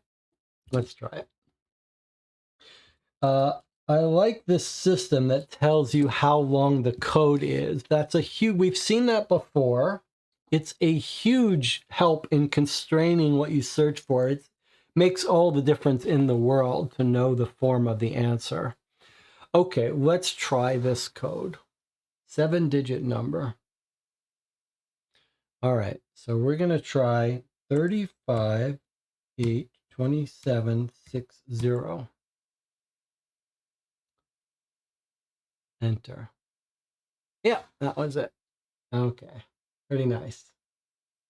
It's hard to see that blue on top. In fact, for colorblind people, I don't know if that's impossible, but we did make sense of it. When you open the trunk, you find a series of photographs and notes. You show these to Don Ricardo and he's amazed. I was here before when we first went looking for Brightwood. This trunk was not here then. Seems like Patricia came back and left us, as if she and Brightwood may have staged the attack to throw people off his trail. You're just as confused as him. It seems a bit reckless to play such games at such a dangerous altitude. Still, you're determined to find what happened to the explorer. After reading the note about the photographs and examining a small map left in the camp, it seems that you may have a location where Brightwood traveled next if a Yeti didn't take him. There's one thing that's weird happening here. We got this envelope, we got access to this stuff, including the note, and then when we open the trunk, now it's telling us we've discovered in the trunk these notes that we already read. It's almost, it's like a little at the wrong order. Should it have told us not to read the stuff until we figure out the code to the trunk? That's confusing me a little bit. Once you know the location, click here. To represent the correct journey, the password will be a 6-letter word that is spelled from the map. Okay, so it's back to this other puzzle. Put this aside. All right, so it sounds like we're working on the photograph and the puzzle here. So let's see what we've got. We've got our photographs, but these seem like they're just for fun. 2, 4, 6, 7, 8, 9. So we don't have all the photographs, but he's describing them. First photograph, we left Darjeeling. All right, let me put this so we can both all see it. Our next stop that the photographer documented was at Kampazong, where we stayed below its magnificent hilltop fortress. Okay. Next, she captured Peter Davis peering into the foothills of Tibet. Okay, so anyway, these photographs are the steps 1, 2, 3, 4, 5, but we don't really need these, I don't think. We're just going to follow this. And it's asking us to find the location where they traveled next. That's the instruction. Find the location they traveled next. Once you know the location, it's a 6-letter word. Okay, now, 6-letter word, but we've got 10 steps. I think that may be because some of them are off the map. So let's see if that makes sense to us.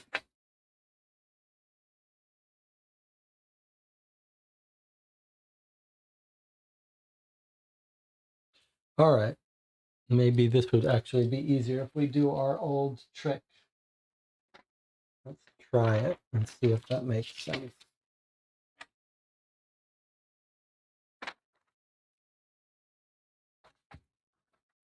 So we want a 6-letter word here. Started at base camp.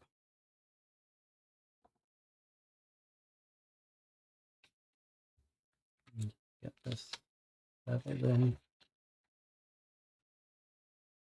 Okay, started at base camp. Then went west 2 kilometers. Okay. Then went north 4. 1, 2, 3, 4. Then went south 2. 1, 2. So now we're here. Okay. Maybe I should be writing these down in order. We went to S, then we went to 4, then we went south 2, which gives the D. Then we went north 1, which gave us the A. Then we went east 3, which brings us here to the L. Then we went west 2, which brings us to the Y.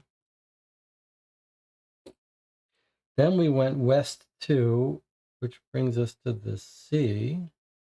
And we've already got a problem here. Oh, then west 2 brings us off the map. East 3, 1, west 2, east 3, 1, 2, 3 brings us to the A again.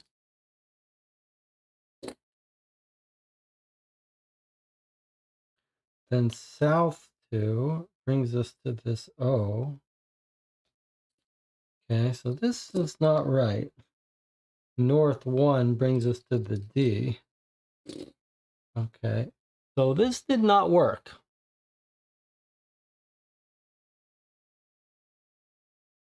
Why did it not work?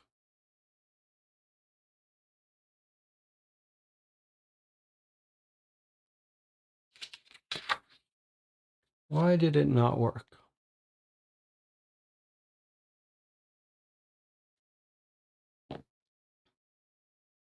Let's see what the chat thinks.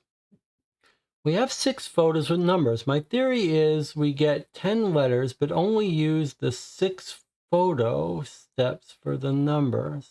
Nicholas says, I like that idea. We have to use the photo somehow. We're going off the map too much.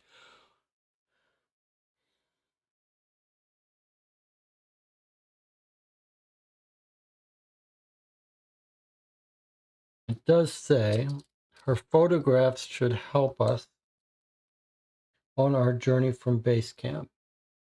It's a 6-letter word. I think, okay, so what if this is right? What if these letters are right, but we're only going to use the letters from the journey? The 2nd letter, the 4th letter, the 6th letter, the 7th letter, the 8th letter, and the 9th letter.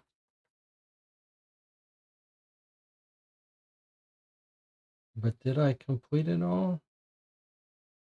Or is this the first letter, 2nd letter? TLCDD. Well, that's not right. But what if that's it? What if we trace all of these, but we only use the photograph, the 6-letter word. 1, 2, 3, 4, 5, 6. Okay, so we have 6 photographs. So this makes me think we used the 2nd letter, the 4th letter, the 6th letter, the 7th letter, the 8th letter, and the 9th letter.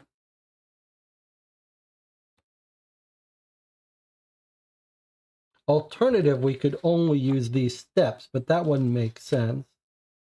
It feels like we should trace the entire route, but only use those letters.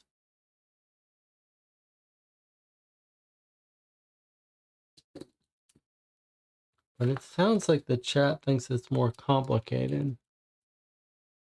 Follow the text, it describes the steps, match them to the photos, and pick the corresponding travel instructions. This time the photos tell us which one to use. The Spamonite said, I think Nicola might be right. The photos have an order which gives us the actual order of the directions.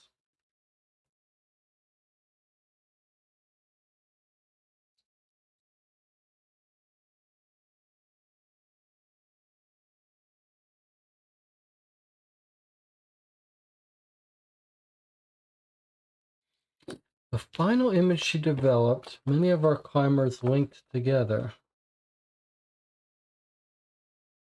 That was step 6.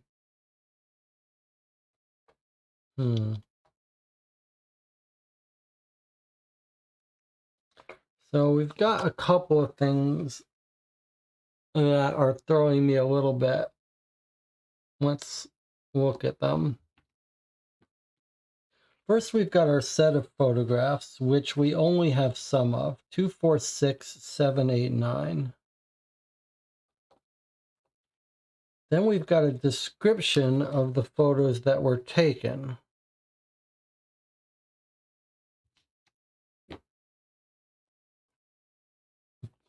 But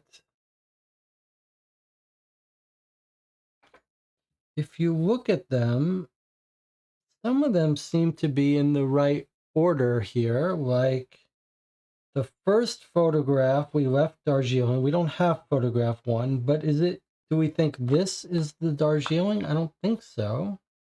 Because the next stop was at Kampazong, so I think that might be what this is, where we stayed below its hilltop forest. Okay, well, actually, that sounds like this one, which would be 7. Next, she captured Peter Davis staring down. That feels like this one. A day later, she took a picture of the large glacial track that descended between the 2 mountains. Okay, that actually looks like this one. And maybe this was the first one we departed the train from India. Okay, large glacial track. Sorry, let me give you a better view here. So was this our large glacial track? I guess I'm backing up a bit. Okay, so here we are in order. The next, after the glacial track,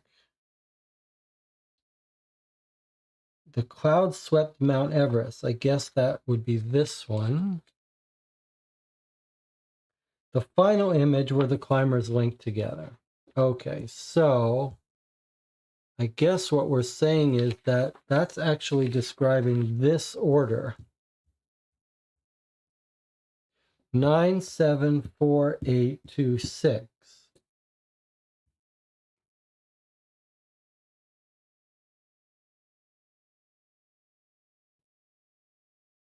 So do we then think, I think that we might have to follow this complete thing here to get the word, or you think that we follow this in this order. I see, you can't see it all. Okay.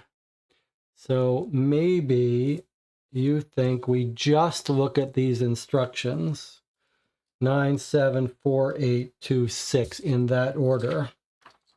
You think that's what it is, huh? All right, we can try that. So if we only follow these instructions in this order, we start at base camp. and we follow instruction 9 to go south 2. Then we follow instruction 7 to go west 2.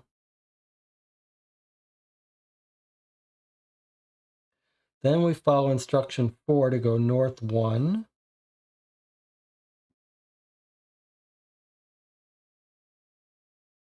Okay. Then we follow instruction 8 to go east 3. 1, 2, 3.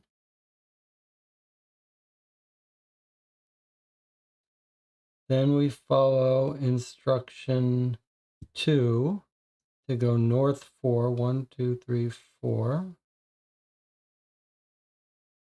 And then we follow instruction 6 to go west 2. So our word is Chilly. Okay. So Nicola got it right. Okay. I'm outsmarted by the chat again. That's interesting. I mean, I really liked that we actually, this is quite wonderful, that this description of the photos was enough to order these photos. I really liked that. I'm not so thrilled logically as to why we only use those steps here. I think it might have made more logical sense to say, here's the complete description, but only take the word from the places we stopped to take photos. And I'm not sure why they're numbered oddly, but okay. I really like the idea that we had to use a textual description of the photos to get them in the right order. That's quite good. All right, so our code word here is chili. All right, so we can put that aside. We can put these aside. This guy really is making it hard for us, but he's no match for this group. All right, so 6-letter word spelled from the map. We know the answer. We're going to say Chilly. Enter. Now we have to find the correct heading. After making camp for the night, it's time for us to take a break. All right, good work, team. I am enjoying the narrative element of these puzzles and how they tie into the narrative and the story. But it's time for our next break. I'll see you in an hour. Sorry. I'll see you in 8 minutes, just to be clear.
Okay, we're back. We have decoded the instructions to find out where to go next, and we are back to reading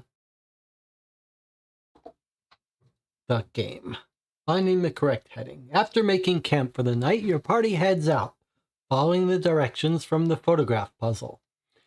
It takes more than a day and causes you to bivouac once, but near the end of the second day, you get to the location listed on the map. There seems to be nothing there, but your group sets up camp anyway. While you're cooking your nightly meal, there's a slight commotion as one of the Sherpas comes into the middle of the camp with a tin can they found in the snow near their tent. Looks like an old coffee tin. And when you pop it open, inside is a wooden token that looks like a mountain and a note in Brightwood's hand. So we've now found this, which was in our envelope. Use this token and my notes to find your next heading. March directly in the direction of this landmark and you will come across our next stop. When you know the name of the landmark, click here. A 13-letter name. Okay, so we don't want to read any of the hints. All right, so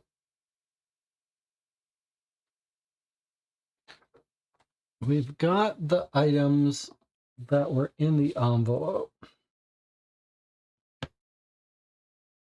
And we want the landmark, which sounds like we might actually need to use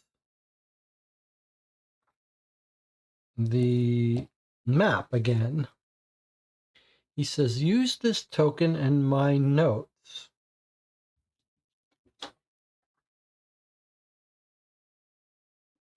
So there's a little arrow here. And we've got our map and his note, which could be any of these things.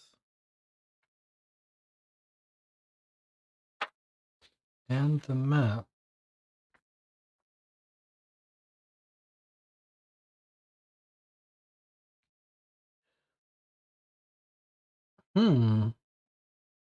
So what do you think? I mean, if you look at these can point to letters. This seems like this is quite there. Look, H-A-N, and then there's an L here. Like this looks like it points to this, the letters below. And the upper things could point to the letters above. So we need a name of a landmark, a 13-letter name.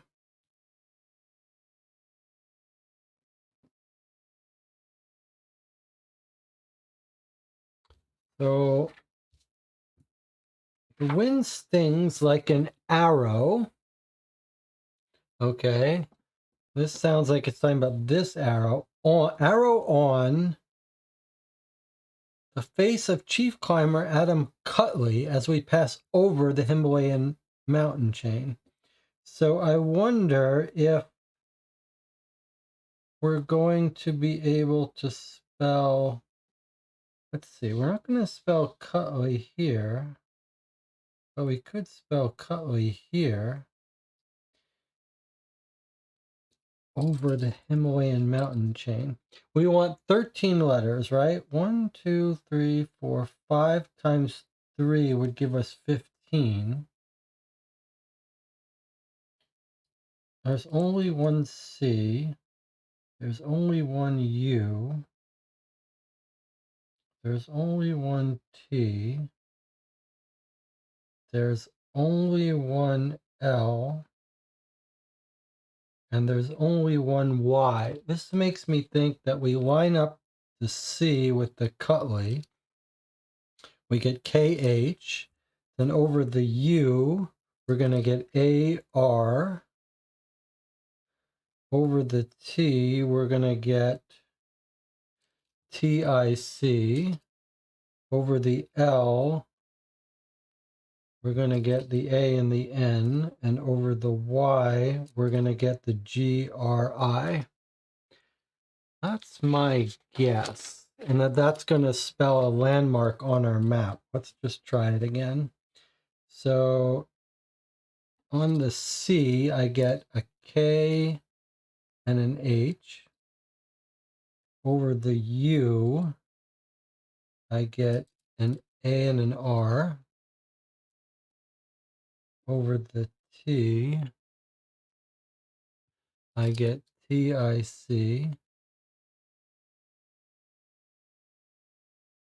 Over the L, I get HAN. And over the Y, I get GRI. Now that sounds like nonsense, but 1, 2, 3, 4, 5, 6, 7, 8, 9, 10, 11, 12, 13, which is exactly what we want. We want 13 letters. So this is almost certainly going to be right. Now, can we find that place here? Kahartik Shangri. Kahartik Shangri. It might even be multiple words, but I wouldn't be surprised if it was on here. But it might not even be on this map, but it's surely correct. There's no way you could get that by coincidence. And there it is.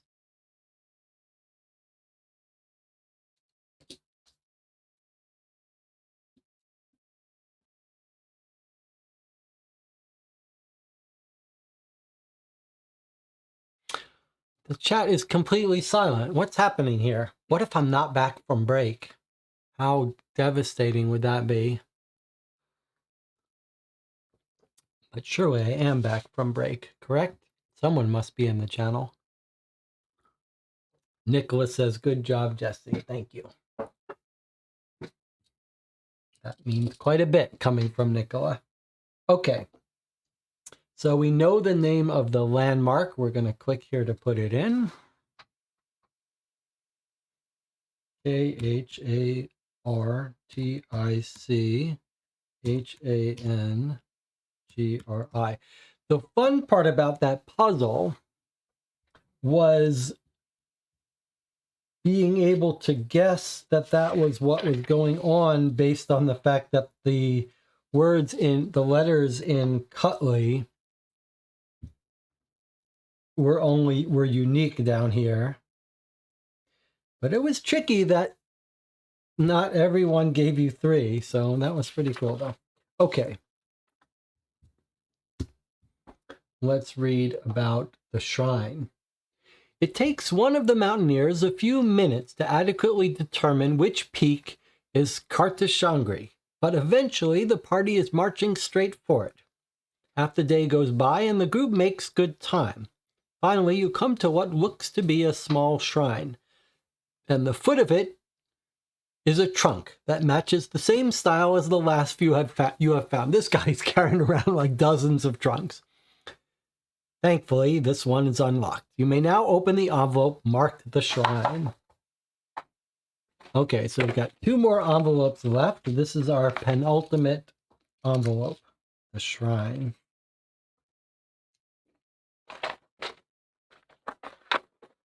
Okay, let's see what we got. Oh, there's a bunch of stuff in here. It looks like a jigsaw puzzle. Not our favorite kind of puzzle, but that's all right.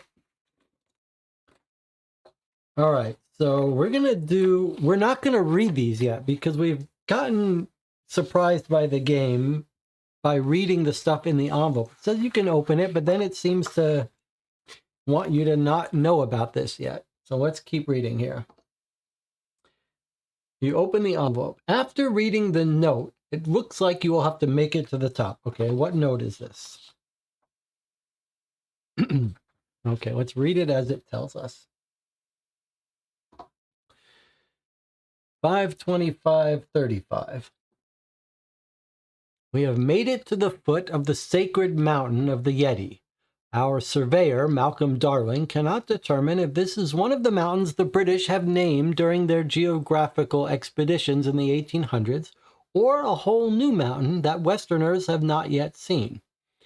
There is a small shrine here where I plan to leave this journal entry for safekeeping in the event that we do not make it back. The shrine has a beautiful mosaic with not 1 but 5 depictions of the Yeti. I know we are on track here. Unfortunately, that bonehead Baron von Holstein shattered it when he tried to take it off the shrine's wall. What? I think I've interpreted what I need from it, but unfortunately we will not be able to reread it without some painstaking reconstruction effort in this miserable cold. We have determined that we must go up the sacred mountain if we are to find the Yeti. Darling has begun surveying possible climbs. This symbol is placed frequently around this shrine, so we've got another symbol. It seems just as important as some of the other symbols I have found so far. 2 days later, a Sherpa came to visit the shrine today. He told us that when we climb the mountain, a second shrine will be at the top, requiring us to pass a few tests to go further. When pressed on what going further than the summit meant, he would not say. Very peculiar. Okay. And then we go back to the website. After reading the note, it looks like you'll have to make it to the top. As mentioned in the ascent instructions paper, your password will be the first letter of each color you pass between camps, which are the pink dots. As you make your way up the mountain, there will be no capital letters or spaces in the password. It will not spell a word. Okay, so this is nice. It's telling us it's going to be a random password. It doesn't tell us how long it's going to be, but it's going to be some random codes, and it tells us that pink are the camps. Okay, let's read those instructions because they're on another piece of paper here. The ascent instructions.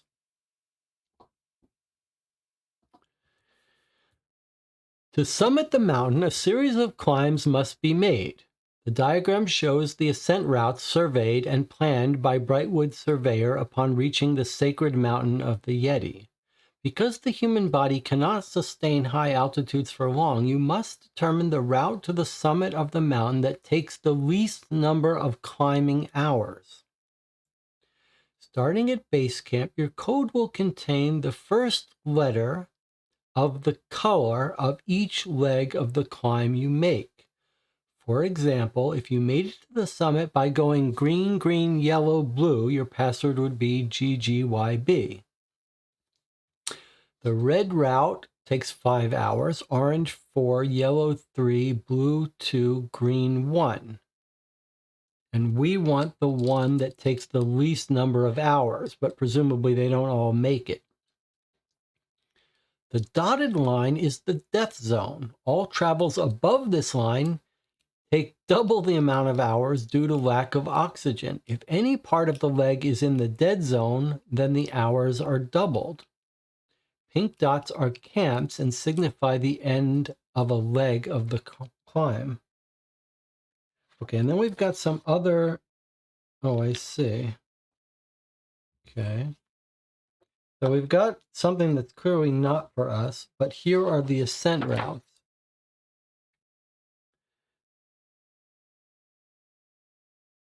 It doesn't look like it would be friendly for people who have color blindness. Copy of the scroll found near the base camp. Okay, so there's our base camp. We've got a red route, an orange route, a yellow route, a blue route. I see. This isn't telling us the total for going following the red route. It's saying each leg that we take that's red costs us 5 hours. And then everything over the death zone costs double. So if you went first up here, well, you start at base camp. So you could take a green up to here. That would cost you 1 hour. So you have to find the route that's the quickest. And so you, like this route would be green, yellow, blue, red, orange, green, orange, yellow, red. And you will have summited. And you would add up. You have to find the route that's fastest. Okay, that would seem like you'd have to run the different combinations to get the answer, but maybe we can be clever about it. Okay, so these go together and do that. And then the pinks are the camps. Okay. Okay, well, that's a reasonably knowable, doable thing that may take some trial and effort. Nicholas says, I like how this game is giving precise instructions to avoid frustrations, like the length of the password in some cases, whether it spells a word or not.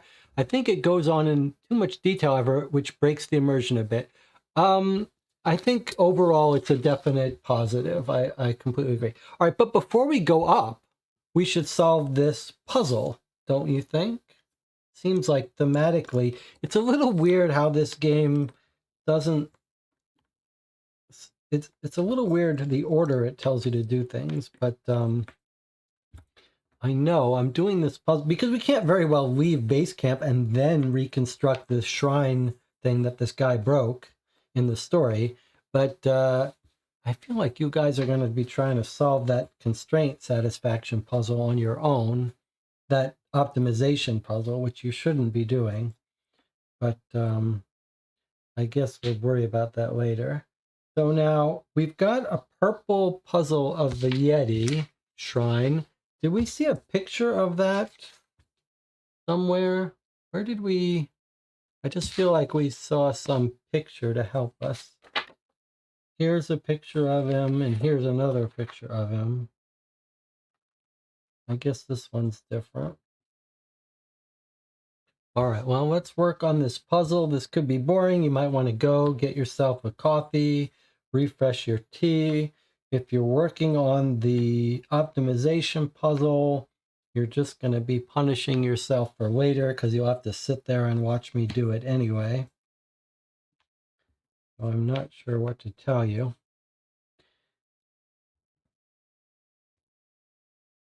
There's really not much to do here, but put this on in the background while you go about your business. Okay, so this is going to be fairly small since this is our entire interior. Let's try to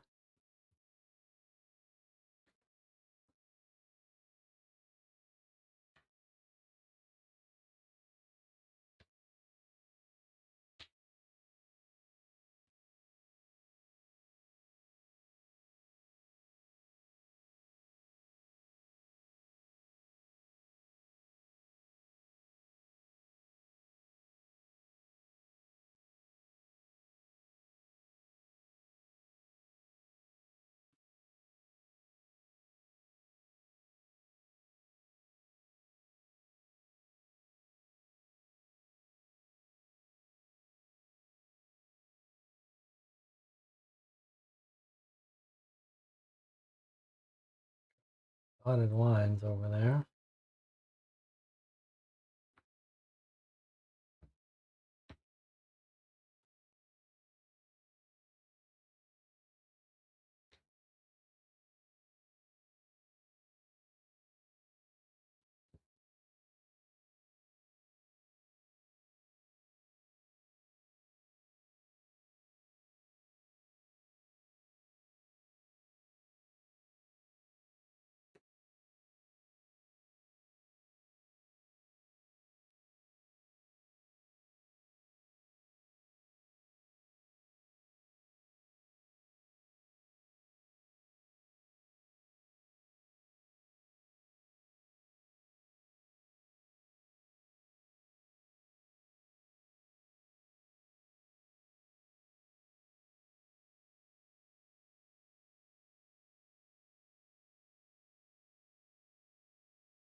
Time for a corner.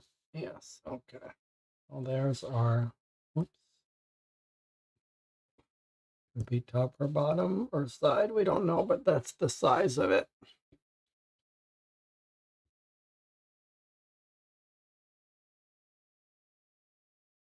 There are whole YouTube channels doing puzzles. So if you think this is bad to sit through, just consider that. Consider, has anyone seen the guy who does the Sudoku puzzles? He's really quite good. And he's so enthusiastic about it. It's sort of catch it's what's the word? It's contagious. His enthusiasm for the Sudoku puzzles. I see we've got a little dotted line here. Is somewhat contagious. That's not right. That's almost right.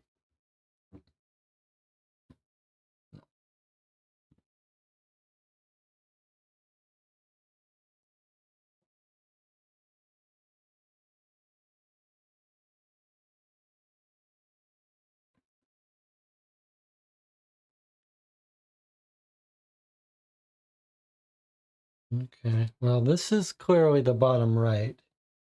I think this must be over here.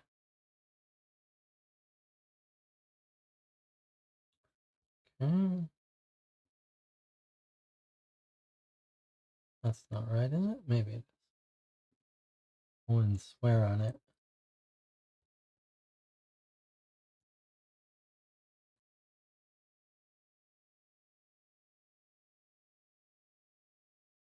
That looks better.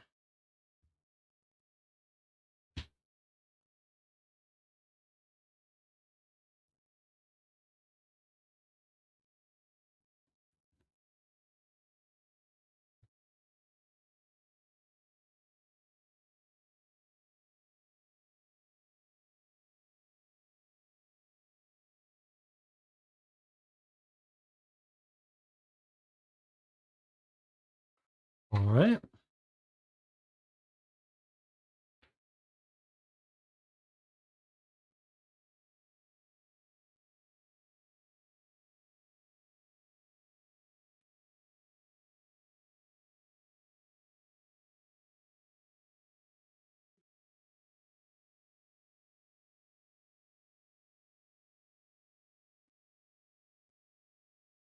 Feels like it's someone here. I see the dots.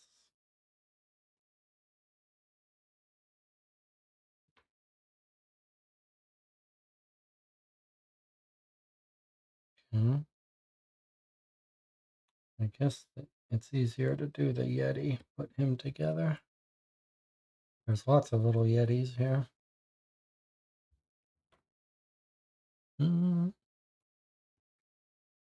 Okay. Is this going to help us in some way, I wonder?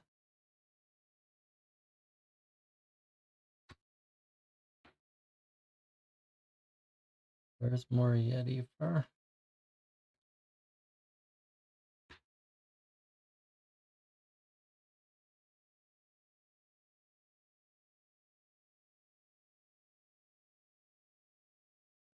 Hmm.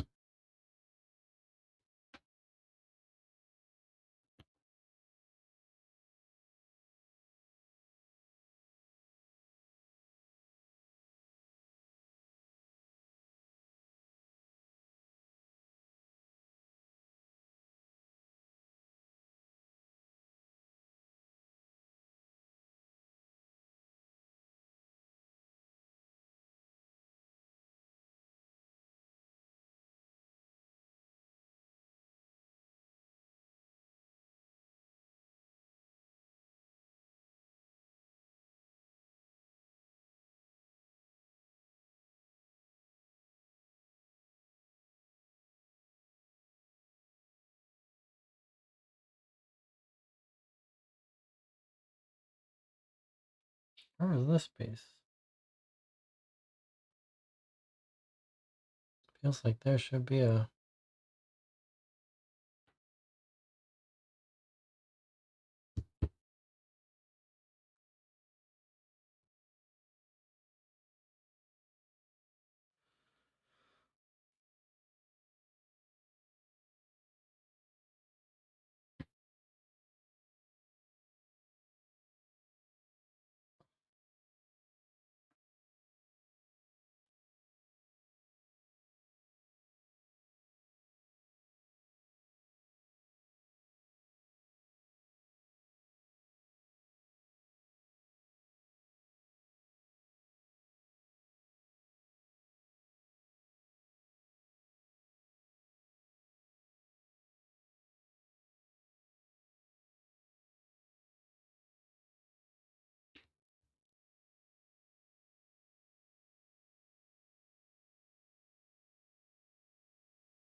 Certainly seemed like that was going to go there. Oh, I see. It's his arm.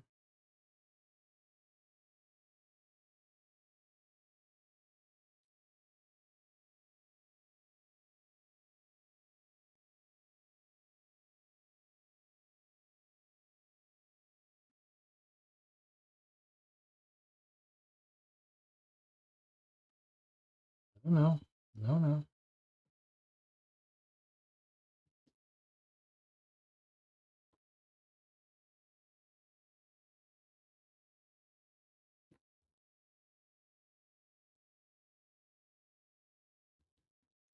All right, so there's our Yeti thing that the guy tore down. Let's get a good close look at it. What do we have here? It's a Yeti. He's looked like he's having some fantastic meal of golden cookies, some raita, some coconut. Let's see. This guy's, we got a calm Yeti, a calm, happy Yeti, and then two angry Yetis.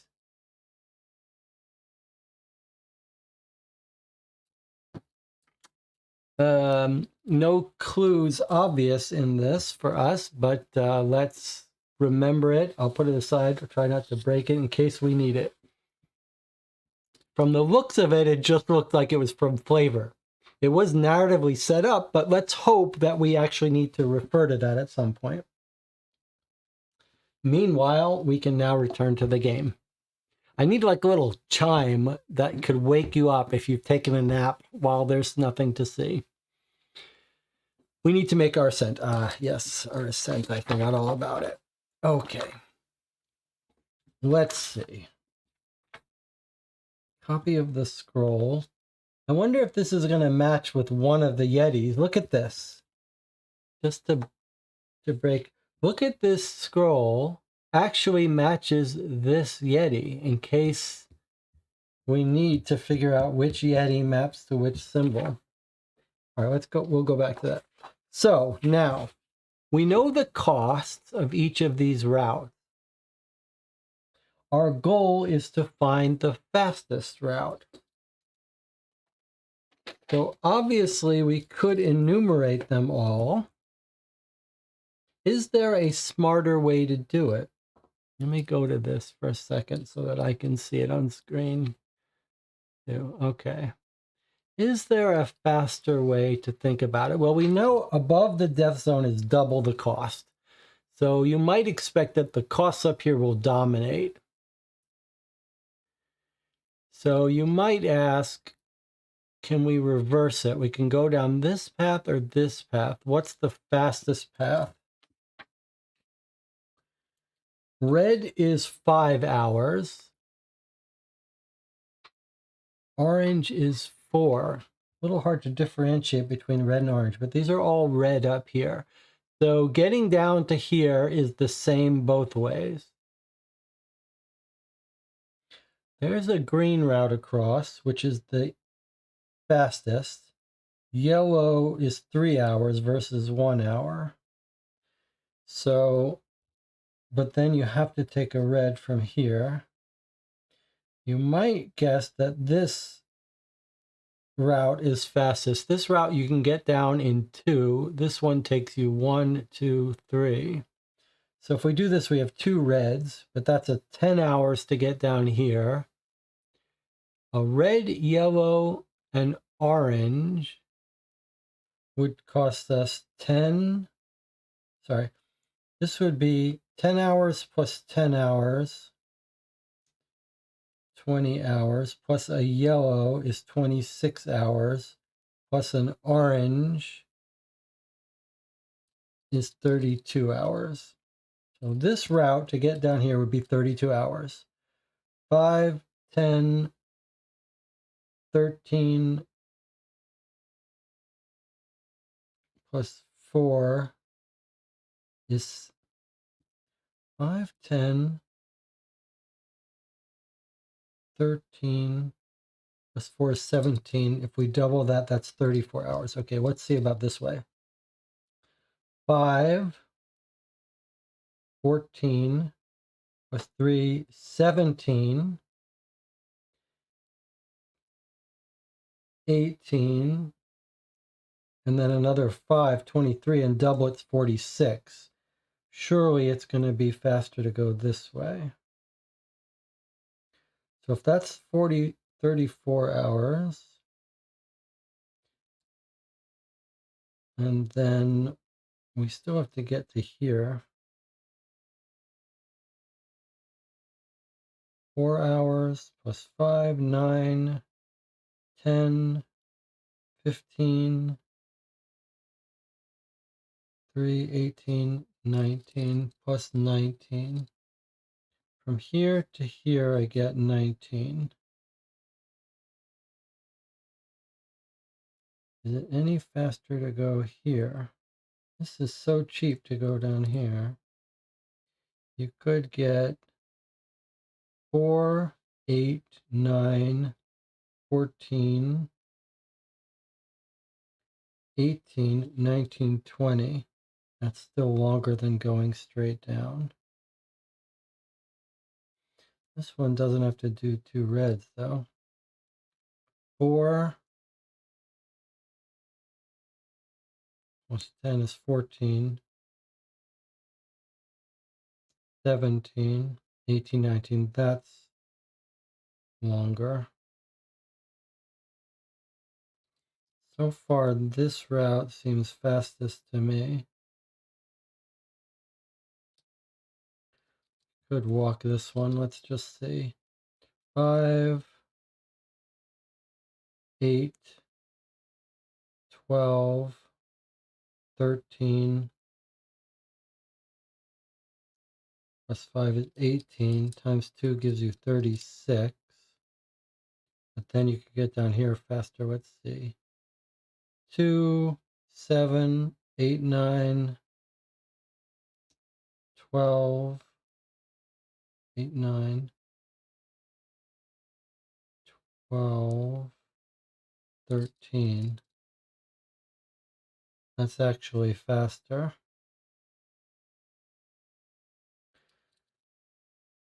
So now I'm thinking this route here is fastest.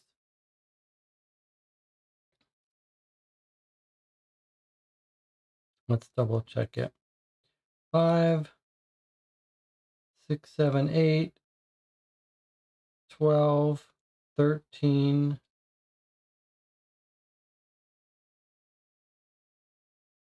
plus 5. No, that's not right. 5, 8, 12, 13, plus another 5 is 18 times 2 is 36. But then everything from here is price as listed. So 36 plus 2, 7, 8, 9, 10, 11, 12 plus 13. I'm guessing this is going to be the fastest right here.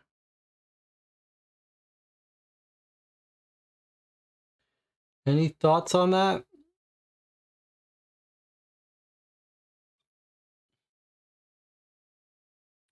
I'm going to take a guess at this, and then if we're wrong, we'll worry about the details of it.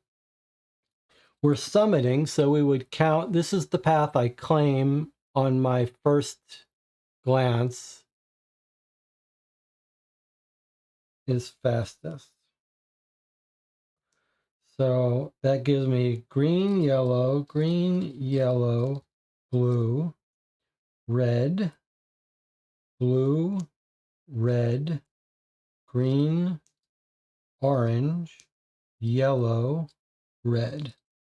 Green, yellow, blue, red, green, orange, yellow, red. That's my claim on first glance. Nicholas says, if I were to do this puzzle, I'd simplify the graph first, replace every straight sequence of edges with no bifurcation with a single edge. Then start from the summit, mark each junction with the cheapest route, reaching it.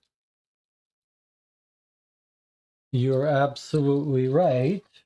I like your idea, solving it systematically, that this route, there's no need to, you could just simply summarize the cost here, summarize the cost here, summarize the cost here. Well, you're right. Let's try my first guess, and then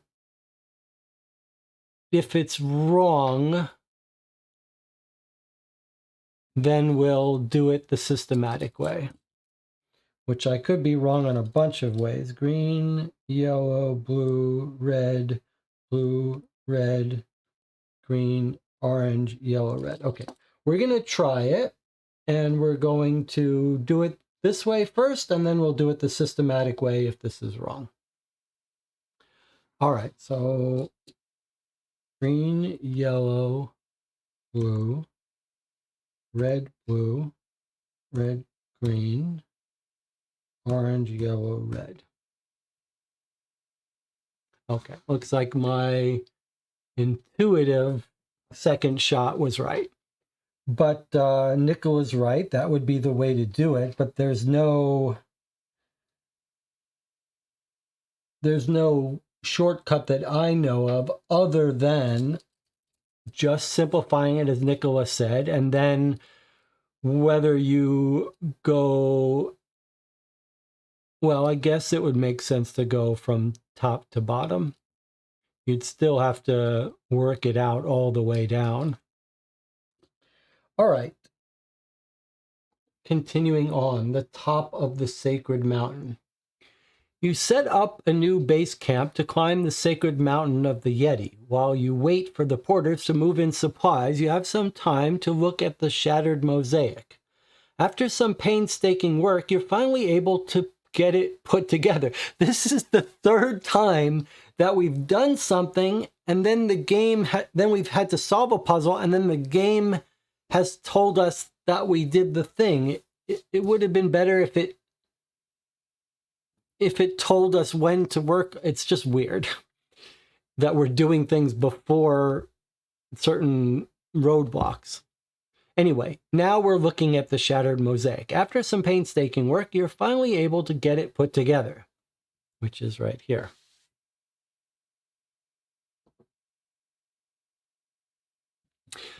Hopefully, that will help you in the future. Aha, so it is claiming it's going to help us in the future. That's good. After a week, the porters are finally finished moving the entire Everest base camp to the sacred mountain of the Yeti. Okay, it took a week. And your party attempts to summit in full. It's an arduous journey to the top of the sacred mountain. While not Mount Everest, the mountain is close to the same height and just as dangerous. It takes the group days to climb the mountain. The climb also sorts out the wheat from the chaff. As only half the Sherpas, 2 of the mountaineer guides you brought, and yourself make it to the top. The rest of the party turned back at various points in the climb. Don Ricardo turned back about a third of the way to the top, claiming that he would look for the Yeti elsewhere. At the mountain's summit and under artificial oxygen still, you find the elusive second shrine. Surprisingly, it looks well kept, which suggests that someone regularly makes the climb. Strangely, not too far from the summit, there's a wall of ice with a large metal grated door. You can see a cave through the door, but 2 locks prevent you from opening the door. This is exciting. One of the Sherpas looks at the first lock that requires 4 numbers and translates a small message under it. It says, Yetis, flames, flowers, bowls of rice, these numbers should suffice. Okay, well, Yetis, I see a flame. I see a bowl of what could be rice. These numbers should suffice. Well, I see Yetis. Well, you could say 1, 2, 3, 4, 5 Yetis. I only see 1 flame. Bowls of rice. Unless there's a bowl of rice hidden there, I only see 1 bowl of rice. These numbers should suffice. That's a little strange. That it seems like everything's 1 except for the Yetis. Unless really we're saying that there is a bowl of rice down there hidden away. A little confusing to me. Okay, 4 numbers. Well,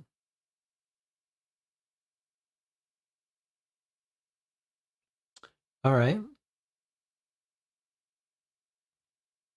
We also have this that was in that thing, but this doesn't seem like it's related to this puzzle. So, what do you think hints for the Yeti mosaic? Hints for how to put together a jigsaw puzzle? All right, what do you think about the 4 numbers? 1, 2, 3, 4, 5. So I claim there's 5 Yetis. And then, oh, flowers. 1, 2, 3, 4, 5, 6. Unless there's 1 hidden here. Looks like there might be 1 hidden here. So maybe 7 flowers. 1, 2, 3, 4, 5, 6, 7. Unless there's 1 hiding behind him, because they're symmetric.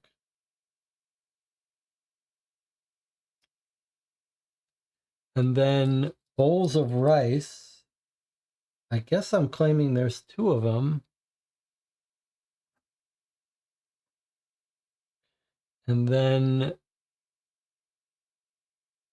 that's it. Okay, so you could make it 6 flowers and 1 bowl of rice. 1, 2, 3, 4, 5, 6, and 1.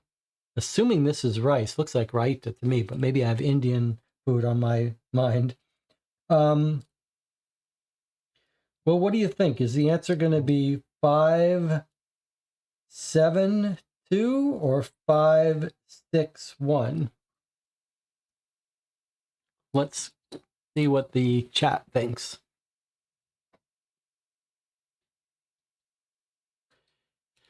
Yeti's flames. Oh, I didn't count flames. Yeti's flames. It looks like there's only 1 flame. Yeti's flames, flowers, and bowls of rice.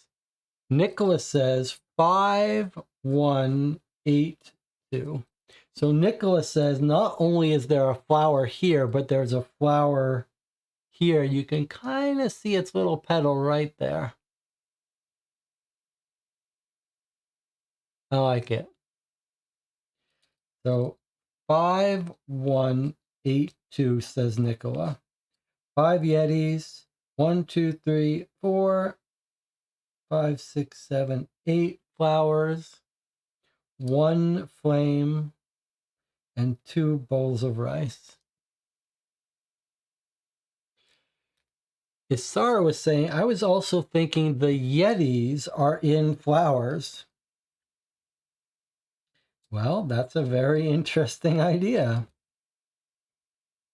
There's only one big problem with that. You can see what the problem is, can't you? We've got a 4-digit code and already 8 flowers. So if you added 9, 10, 11, 12, that would give you too many digits. And I think we have to assume that we're not supposed to count these as flowers. Call them Yeti portals. All right, let's try 5182 and see what happens.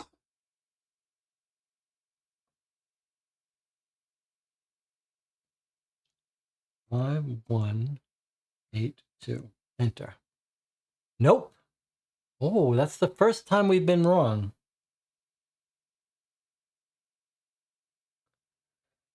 It's not 5182. Well, interesting. The first time we've been wrong. So, I see. Let me just back for 1 second. Okay. So it's Yetis, flames, flowers, and rice. All right. Well, what is likely to be wrong there?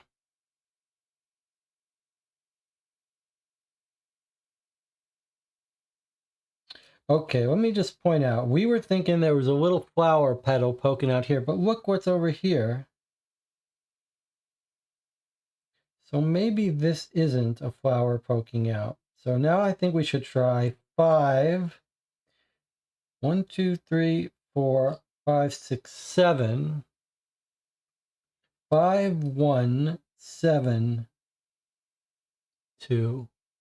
And then maybe we don't even count this. But I think we should try 5, 1, 7, 2. Let's try that.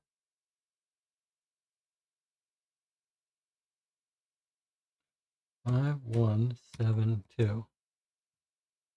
No. Nicholas says maybe that's another flower down there. So we should try 5, 1, 9, 2. Well, it's worth a try. Let's try 5, 1, 9, 2. 5, 1, 9, 2. Enter. No. Let's back up a little bit. Let's write down all the things we've tried. We've tried 5192, 5182, 5172.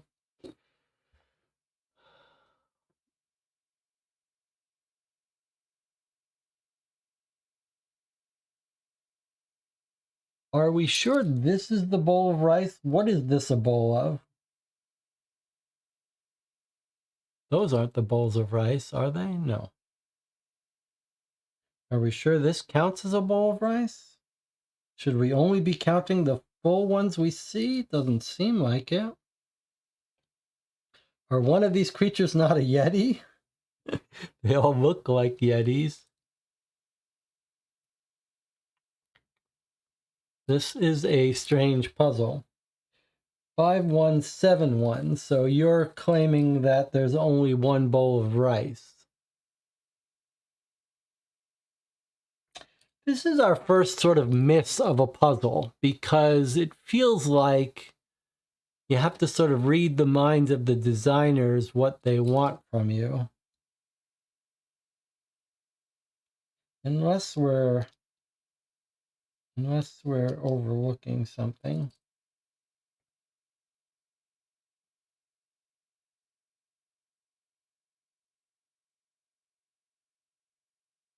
Five 5171 says Isara.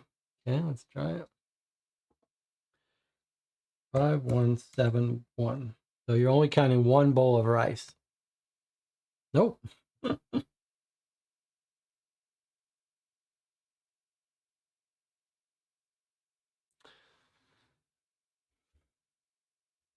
Strange. Strange.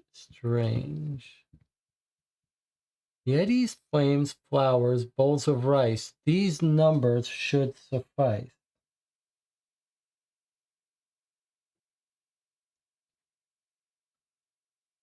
Daniel McCourt says, not related to the puzzle, but I'm loving the live stream, watching this from my wife's hospital room while she sleeps. Our child was born just before the live stream started.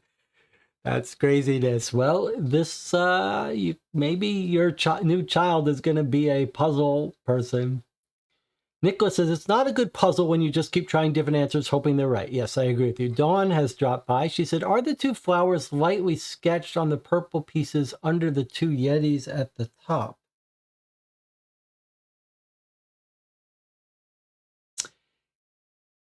And everyone is congratulating Daniel. Just do not name the child Yeti. Hopefully it's got a name already. All right, let's spend a moment looking at our jigsaw. On one hand, it seems like a bad puzzle. But on the other hand, perhaps we need to look more carefully at this. So I do see some flowers here. Or not flowers, though. I mean, on what basis would you decide that this was a flower? But if we did want to add two more flowers, well, we've tried that. We've tried maxing out the flowers is the problem. We've tried 7 flowers, 8 flowers, and 9 flowers. You can't go any higher than that without breaking the 4 digits problem. Is there another Yeti hiding somewhere? Is it possible that this doesn't really look like rice? Is this the Yeti's rice? Is he eating like rice cakes? Like, that's a very weird bowl of something. Are we supposed to count? But that's not those are pieces of rice. Those aren't individual rice bowls.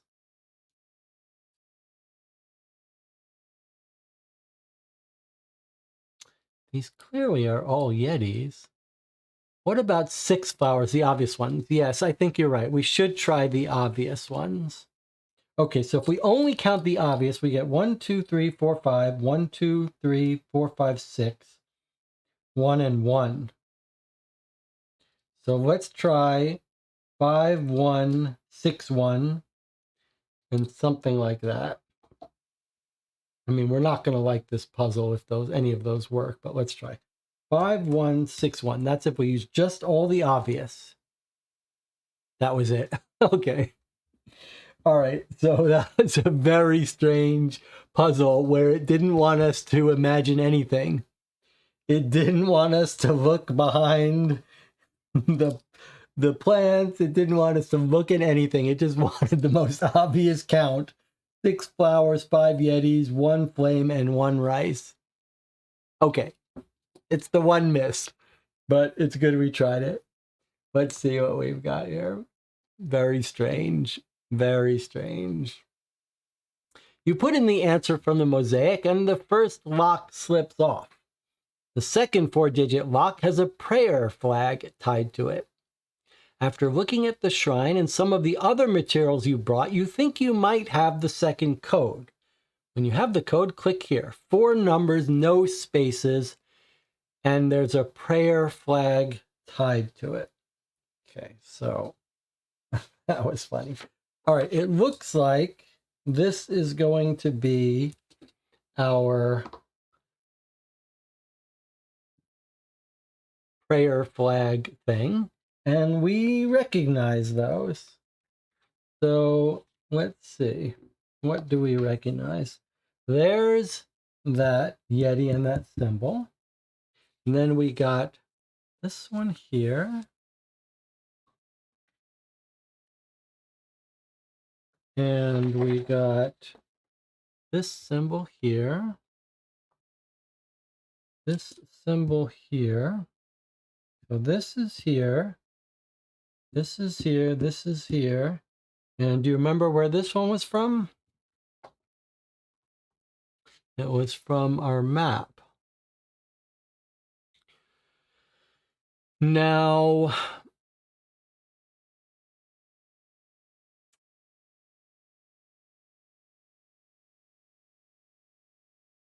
so it says 4 numbers.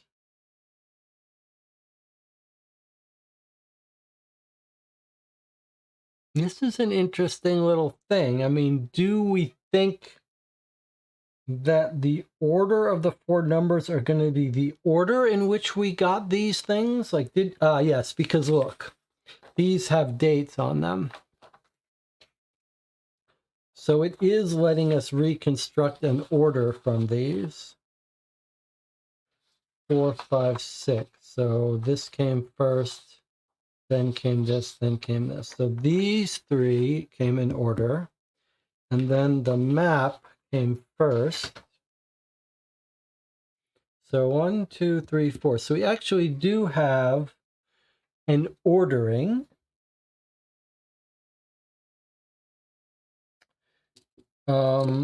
If you look at these, you can see there seems to be 1 flag odd about on each string. That one looks odd. That one looks odd. That one looks odd. And that one looks odd. The rest of them are in a common string of the same height, it seems to me. Well, this one's a little off. So do you think the code is going to be this first, maybe 1, 2, 3, 4, 5. Then this, 1, 2, 3, 4, 5, 6. Then this, 1, 2, 3, 4. Then this, 1, 2, 3, 4, 5, 6. It's tempting because they're all single digits, which might be a good reason why we can't count from this way. 1, 2, 3, 4, 5, 6, 7, 8, 9, 10. Yeah, so that would tell us we would count this way. So what do you think about that as a theory and an order? 1, 2, 3, 4, 5. And this one, 1, 2, 3, 4, 5, 6. 1, 2, 3, 4. And lastly, 1, 2, 3, 4, 5, 6. What do you think about that?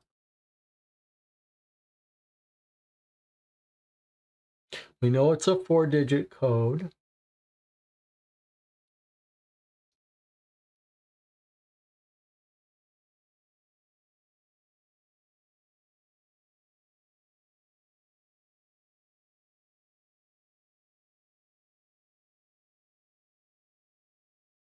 The other alternative would be if we're supposed to know certain colors. And I don't see worth trying 3564, the order we got the symbols before searching. Okay, you say 3564, but I get 55646. 5. And why does Nicholas say 3564? Where's the 3?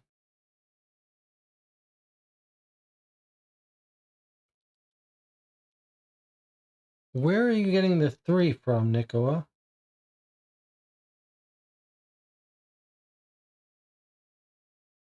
I get, in the order that we got the things, 1, 2, 3, 4, 5 is our first digit. 1, 2, 3, 4, 5, 6 is the second digit. 1, 2, 3, 4 is the third digit. 1, 2, 3, 4, 5, and 6 is the fourth digit.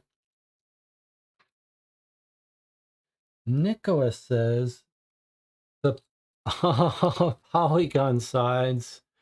Oh, very interesting. You're counting these polygon sides. I didn't even notice that they're enclosed in different polygons. All right, good catch. So one option is the side numbers plus in the order we get them, and the other one, the other one would be the order of the number of polygons, the order of the sides, but the flag counts. Okay, so let's see. If we put in the order we get it, that's not going to be smart because that would be 3, 5, 6, 4, but wouldn't make any use of flags. That doesn't make sense to me. But it could mean that they go in this order: 1, 3, 4, 5, 6. So that would make the first digit 5, the second digit 1, 2, 3, 4, 5, 6, the third digit 1, 2, 3, 4, 5, 6, and the last digit 1, 2, 3, 4.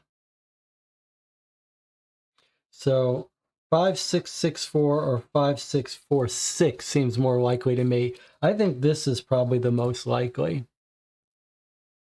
I think the sides of the polygons are just for order.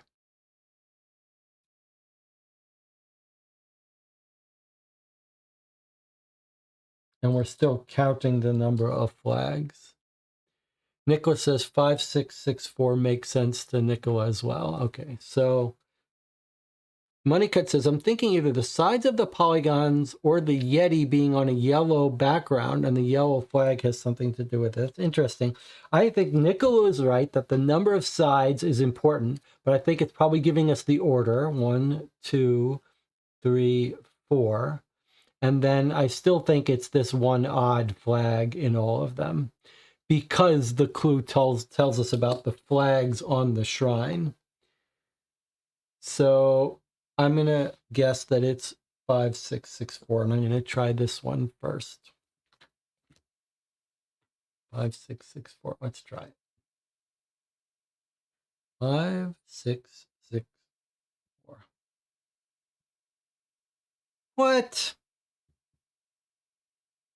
Really? That's not right?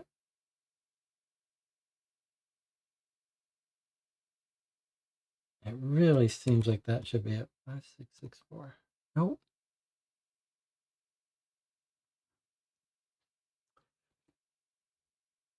Well, I'm surprised by that. Let me go with the date we found and counted it. 5646. 5646. This is ignoring the sides of the polygons. No. Huh. Okay. So my first and second best theories are wrong. Can we look at the text again? Absolutely. The second 4-digit lock has a prayer flag tied to it. After looking at the shrine and some of the other materials you brought, so here's the shrine, You think you might have the second code.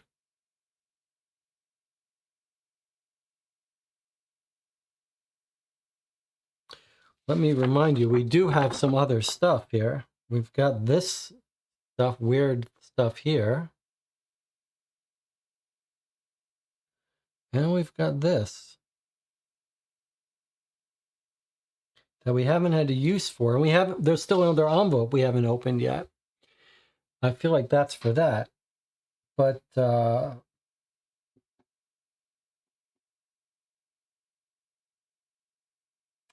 this is surprising me. You look at the shrine, some of your other materials, which is where we got these symbols from.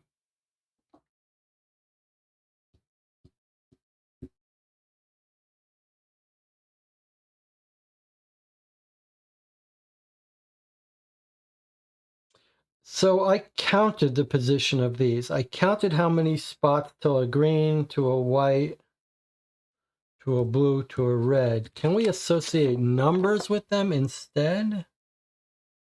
Not really. Not unless we want to use the colors. No, that doesn't make sense.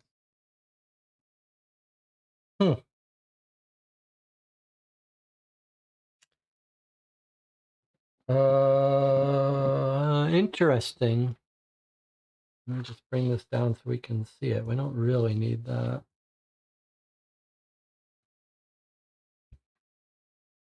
So we've got the sides of the polygon that really feels like it's an order to me. First order, second, third. Let me just make sure I got that right. If this is first, 1, 2, 3, 4, 5. This is second. 1, 2, 3, 4, 5, 6. This is third. 1, 2, 3, 4, 5, 6. 1, 2, 3, 4.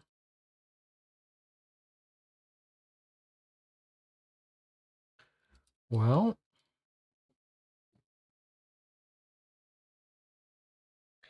that's counting how many steps in. Is there any reason to think it has to be that? The alternative, if this is order, would be 3, 4, 5, that it's blue. Then green. Then white.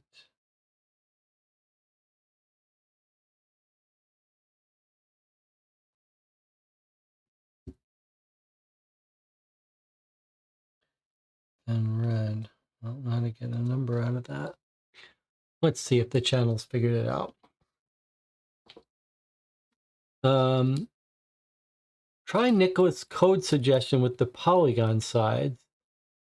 Have we seen the symbol above the Yeti before? Yes, we have seen the symbol above the Yeti. Sorry. The symbol above the Yeti is this one we've seen on the copy of the scroll found near base camp. That's why I've got it here, but it doesn't really help us much. Although someone said yellow. It's a different symbol than this? Yes, you're right. I guess this is a different symbol from this. Similar. Well, if you were to do yellows, you could count until the yellows. 1, 2, 3, 4, 5, 6, 7, 8, 9, 10. That's a problem for this.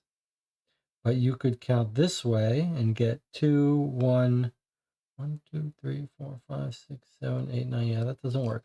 Okay, shall we try? You want to try Nicholas' suggestion that it had nothing to do with the flags,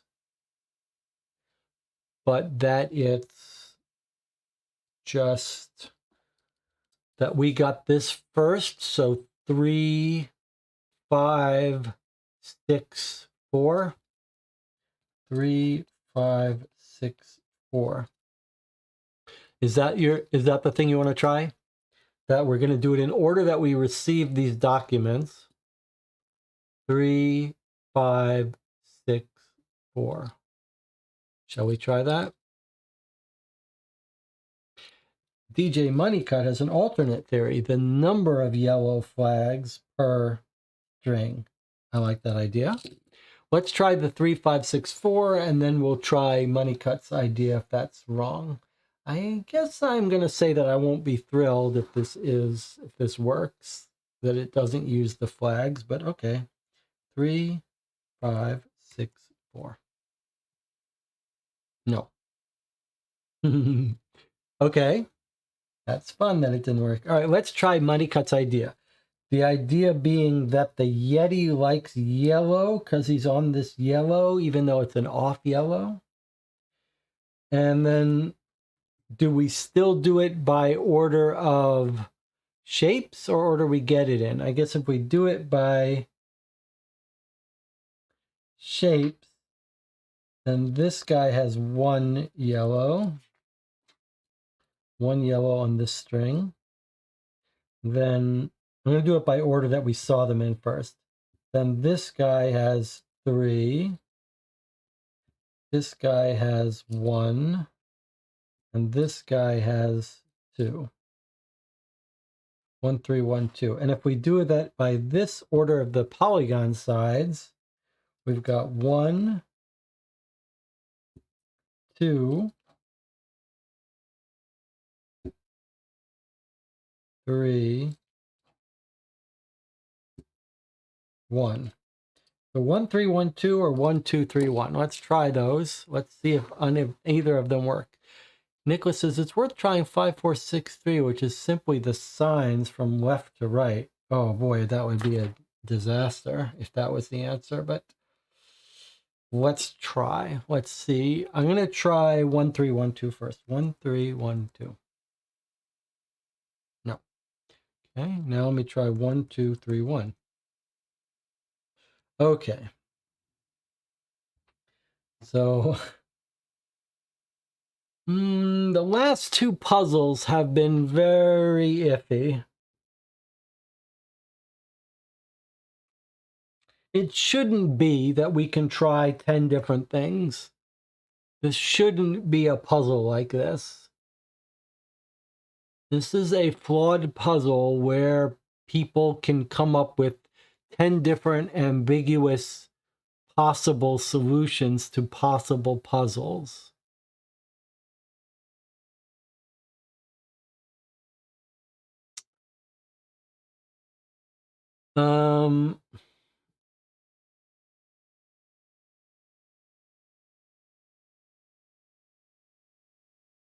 And it's time for us to take a break, but let's see before we take a break if the chat can figure this out.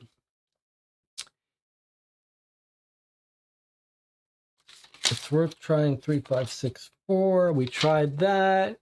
Also, each flag is bent, has a different color for each symbol. So if you count the flags, we would have 3, 5, 2, 4. Nicholas says, worth trying 5, 4, 6, 3, which is simply the signs from left to right. I'm going to try it, but it better not be it. Please go away. So you're saying you want to try 5, 4, 6, 3. Simply the signs left to right.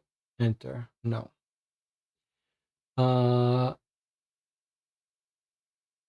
Delia says each flag is bent as a different color. So if we count the flags, we would have 3, 5, 2, 4. I don't understand this, but I'll try it. 3, 5, 2, 4. No. We've tried now 10 or so different guesses for this. I think it is safe to say that, well, it may make sense, but this reminds me of Escape from the Asylum, where each puzzle had like 10 arguably valid answers. I'll tell you what we'll do, though. We're going to take a break now, since it's our time for a break. We'll be back in 8 minutes. You can give some thoughts to whether you think there is a logical solution we're not thinking of. Nicholas says time for a hint after the break. I don't think so, but I understand the logic of it. Maybe. Take yourself 8 minutes, get your tea. Think about if you have any other things you want to try, then maybe we'll decide what to do. I'll see you in 8 minutes.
Okay, we're back, and Nicola has a very interesting theory, which seems like it may be correct to me.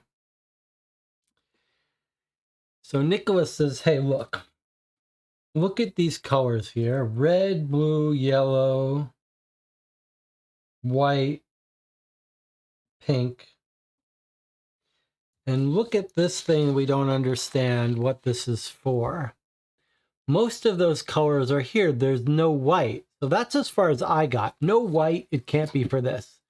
And Nicola is very smart. Nicola says, hey, if you think of the whites as separators, letter separators, then this starts to make sense. And look at this. In fact, notice how there's a white that starts off every line.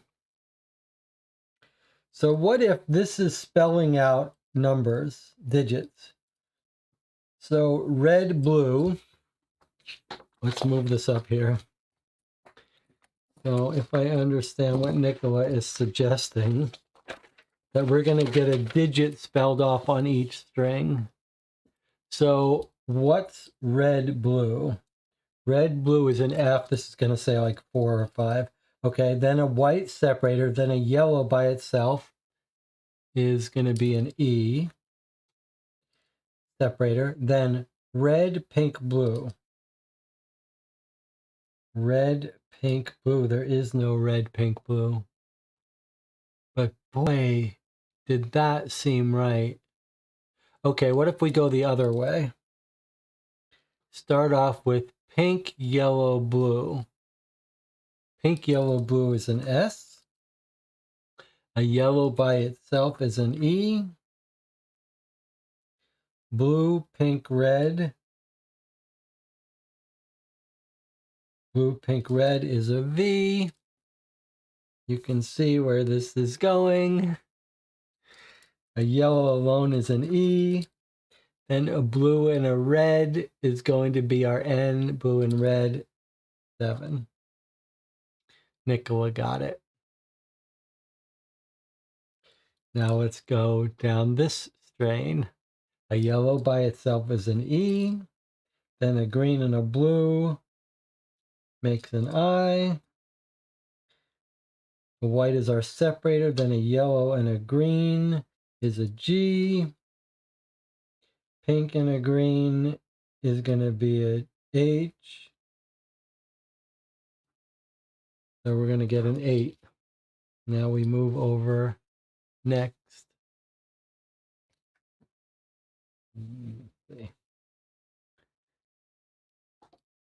Okay, then this strand is trying to trick us with 2 whites. Blue, green, red.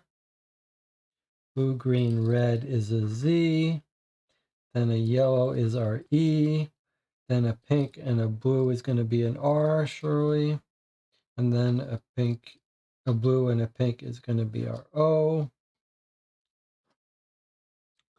Lastly, red and blue give us our F. Green and blue give us an I. Blue, pink, red. Blue, pink, red is a V. And then our yellow is an E. Very clever, Nicola. This is the difference between me and Nicola. I looked at the colors, I thought about this, and I said, nope, no whites. Can't be. Nicola flipped that on its head and used the white to his advantage. But boy, that's some real skill to see the whites and just make the assumption that the whites are separators. Now, this is actually an awesome puzzle, except for the fact that there were so many other reasonable guesses that would have been completely reasonable as an answer to the puzzle. They just had to figure out a way to break that, to make it not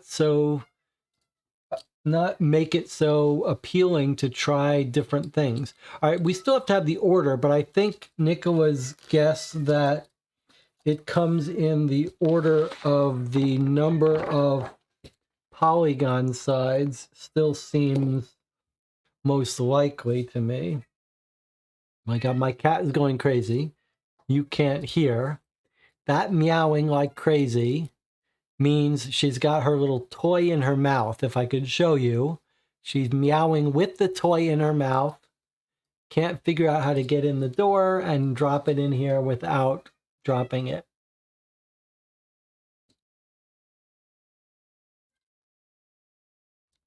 There's nothing I can do. There's nothing I can do. Do all the cats do that? Bring the toy while they're meowing? Have you, those of you with cats, is that a common behavior? Do we know what that's about? All right, let's go back to our thing. Let's get the order right.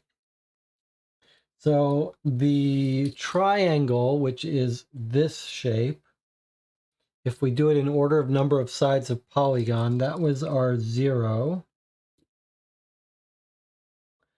Then comes the square, which was our 8.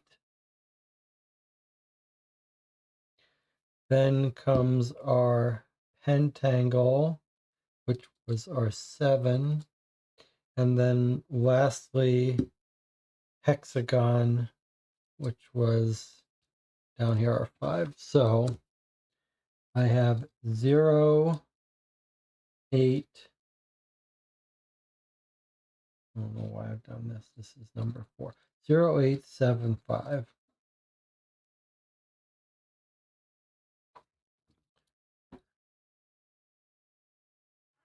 So 0, 8,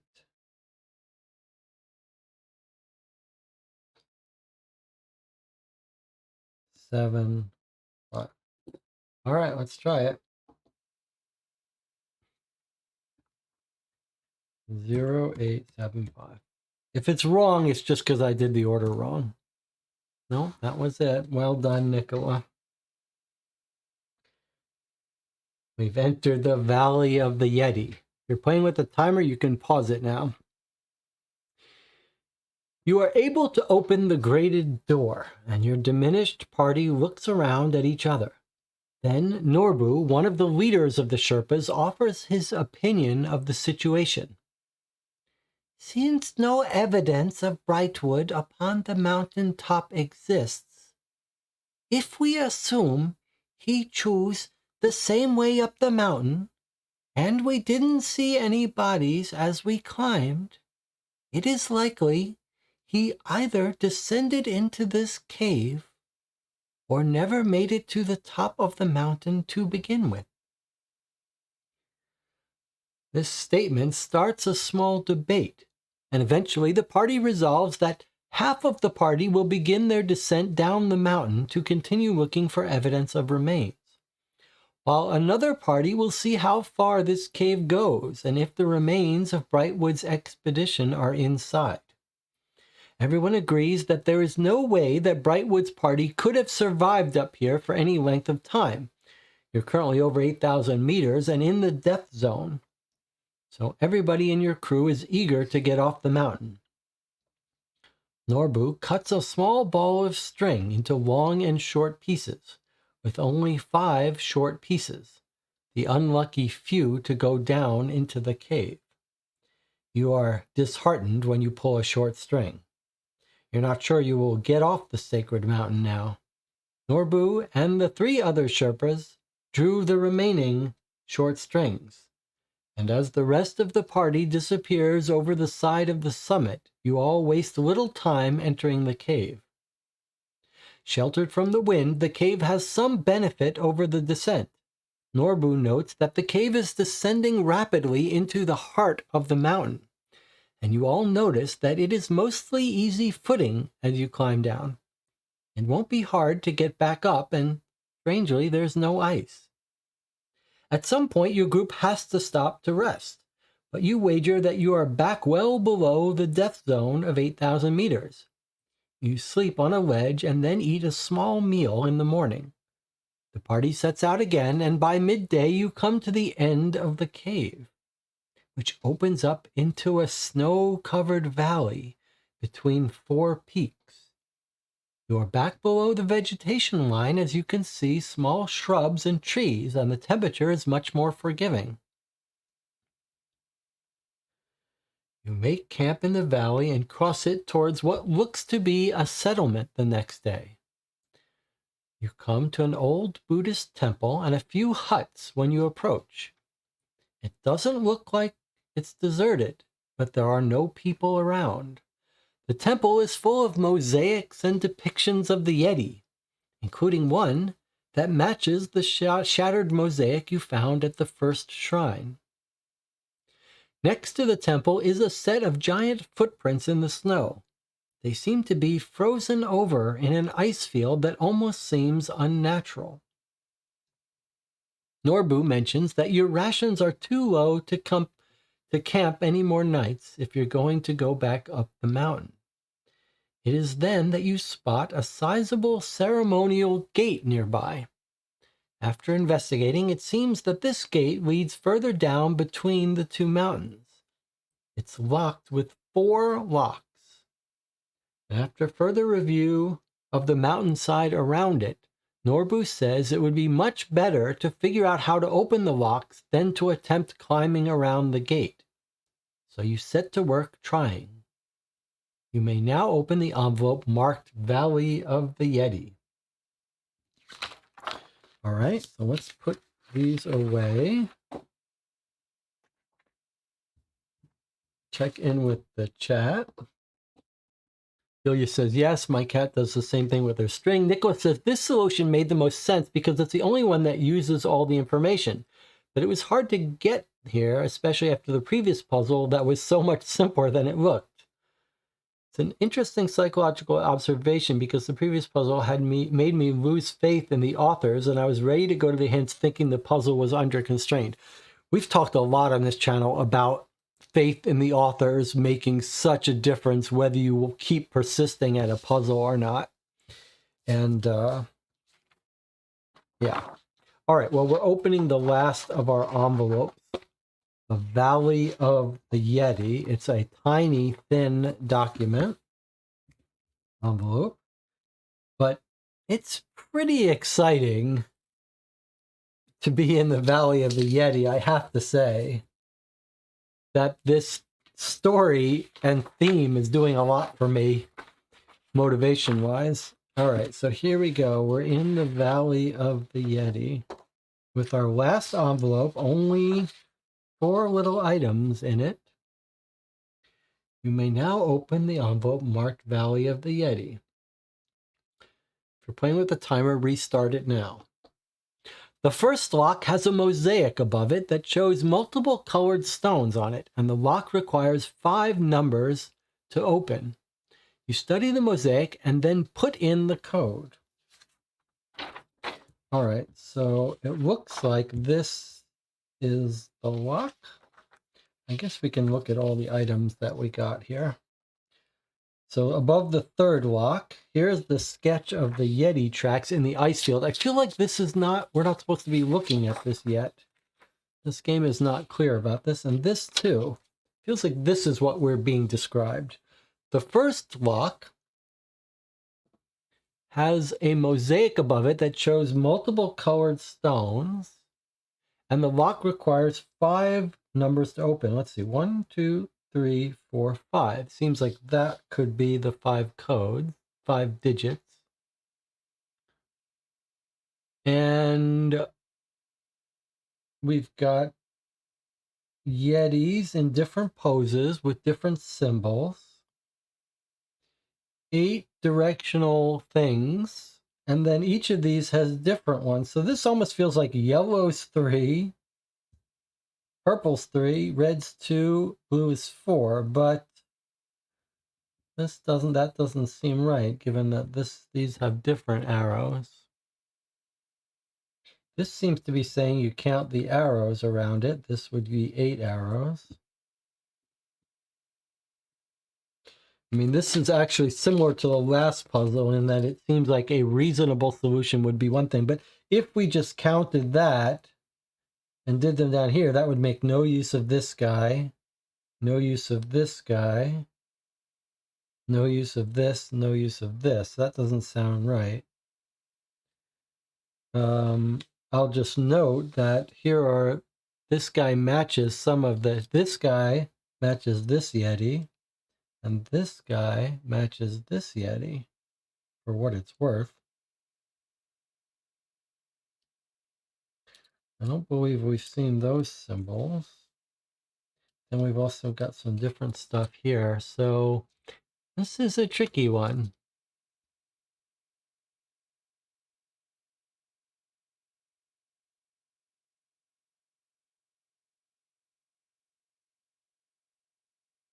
So there are our 4 colors. So it feels like once we get numbers for each of these, we can decode this, right? There's our 5 digits. Each color has a digit. Now, does this match these colors? No. No purple, no pink. I don't think it's that. What else could we hope to get out of this?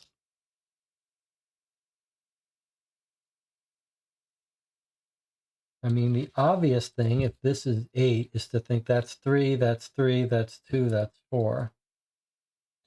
Surely that's not going to be it, but I mean, I don't like that it would be an obvious thing to try.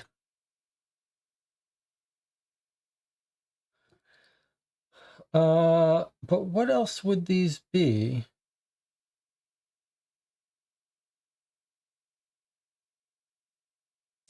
Could it be some spatial puzzle where if you draw that out, you get something?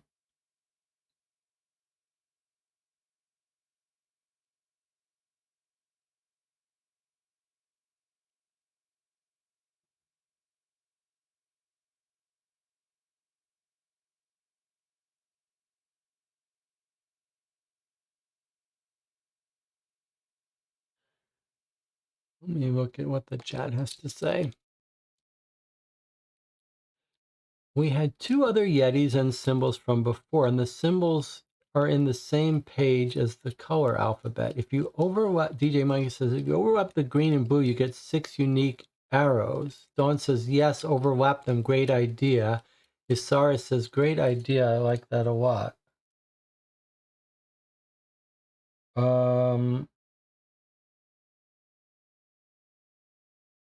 I don't quite get what you're saying. If we overlap the green and the blue, we get 6 unique arrows. Yes, but what do you want me to do with that? I mean, how does that help us? Everyone likes that idea and gets it, but I don't. I don't get how that helps us. Don't we? Aren't we trying to get a digit for each of these globes?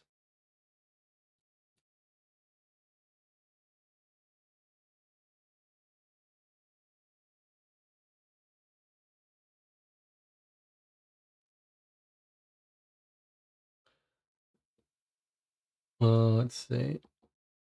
So Moneycut says the first digit would be 6. I see what you're saying.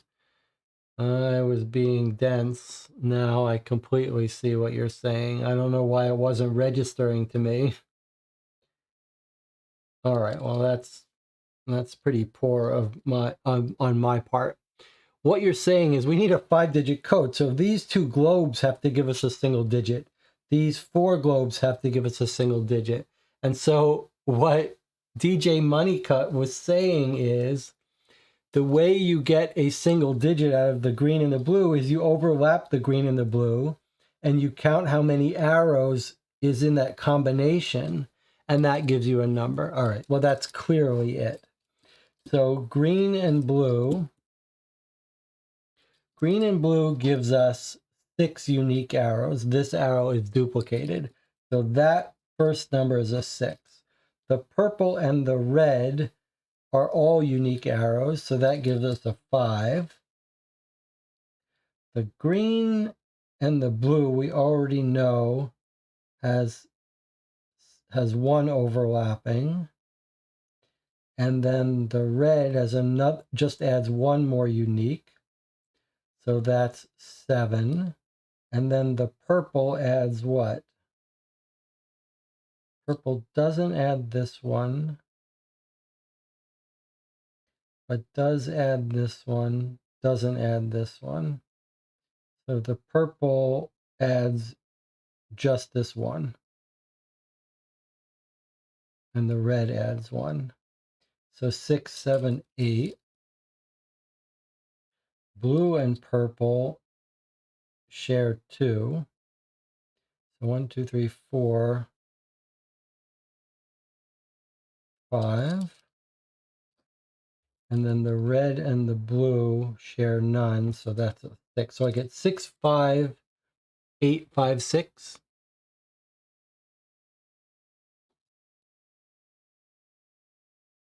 6, 5, 8, 5, 6. Okay, well done. I really like that. If I'm sloppy and missed something, that's possible, but that is clearly the way to solve it.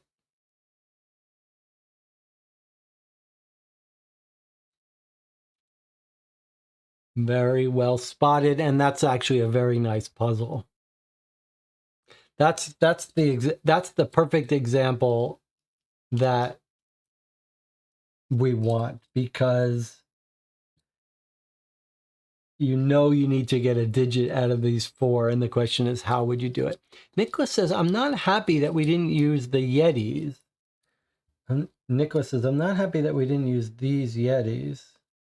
That's a good point.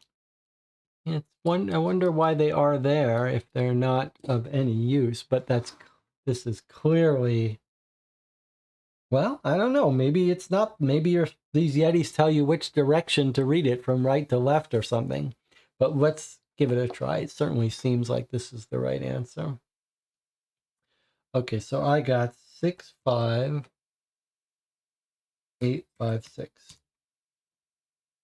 Well done, DJ Moneycut. The first lock comes off and you move on to the second. Above this lock, there are 6 symbols represented on the paper. The 6 symbols marked A to F. Okay. Norbu translate the text below the symbols. He says, the symbols must be rearranged according to the following statements. Your password is the letter associated with the symbol from left to right. Beside the elephant and the lotus, none of the symbols depicting living beings are next to each other. The flame is directly next to the elephant. Buddha has no more than 2 symbols between him and the lotus. The fish could not be further from the lotus. The bell is next to the fish, and the bell is to the right of the elephant. So it's our old constraint satisfaction problem. And once they are arranged, we just read our password from left to right. All right, well, let's think about this. Normally, I would try to write this algebraically, but I wonder if we're not just better off trying to figure it out. All right, let's see. We don't care about this. We just care about these ones that are on the screen. Besides the elephant and the lotus, let's just identify everything. We've got an elephant, a lotus, a fish, a bell, a Buddha, and an incense flame. This is called a flame. Okay. Besides the elephant and the lotus, none of the symbols are next to each other. None of the symbols depicting living beings are next to each other. Okay. Besides the elephant and the lotus. So we're told, I believe, that the elephant, it's either elephant lotus or lotus elephant. We know that, and then we know the others aren't next to each other. Okay, the flame is next to the elephant. Fine, so it's either flame, elephant, lotus, or lotus, elephant, and then flame. Okay, that's pretty tightly constrained so far. Buddha has no more than 2 symbols between him and the lotus. Well, no, it doesn't help us too much with these 3 that we've got so far. No more than 2, okay? The fish could not be further from the lotus. So it's either that it's something, then lotus, elephant, flame, and something, and then fish. 1, 2, 3, 4, 5, 6, or it's fish could not be further, okay? Or it's fish on one side,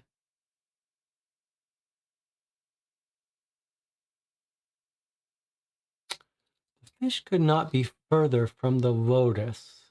Let me think for a second what that means. How are we to interpret that?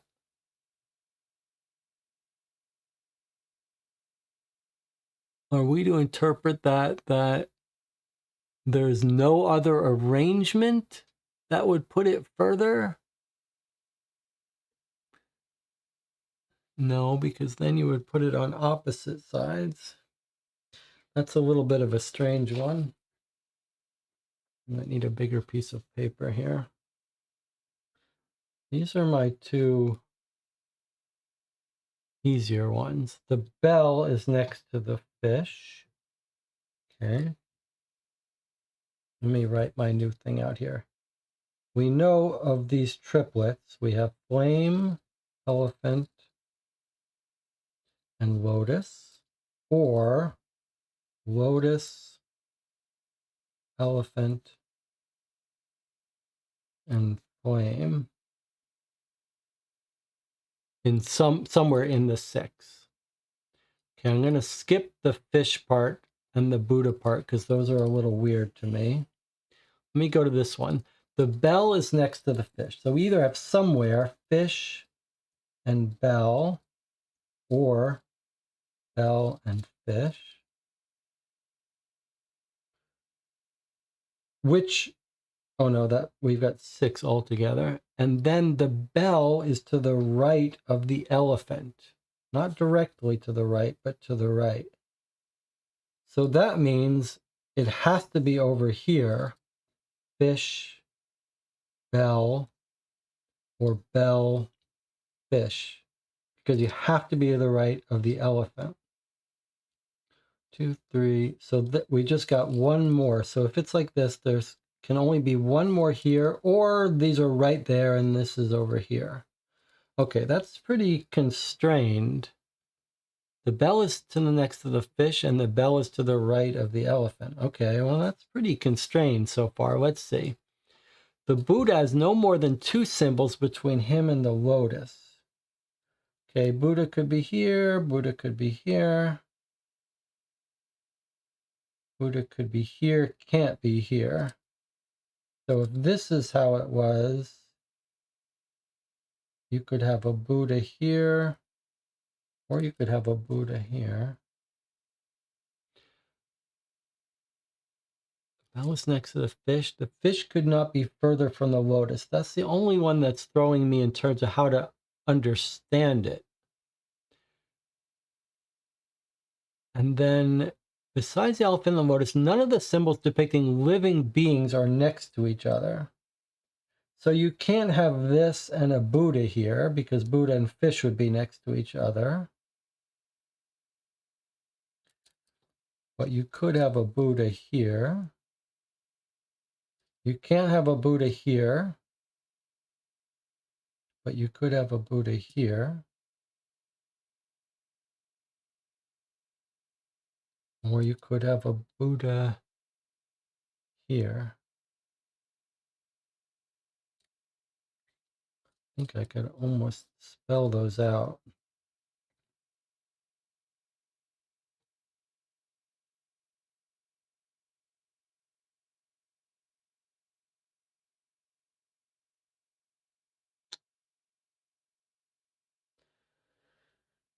Let's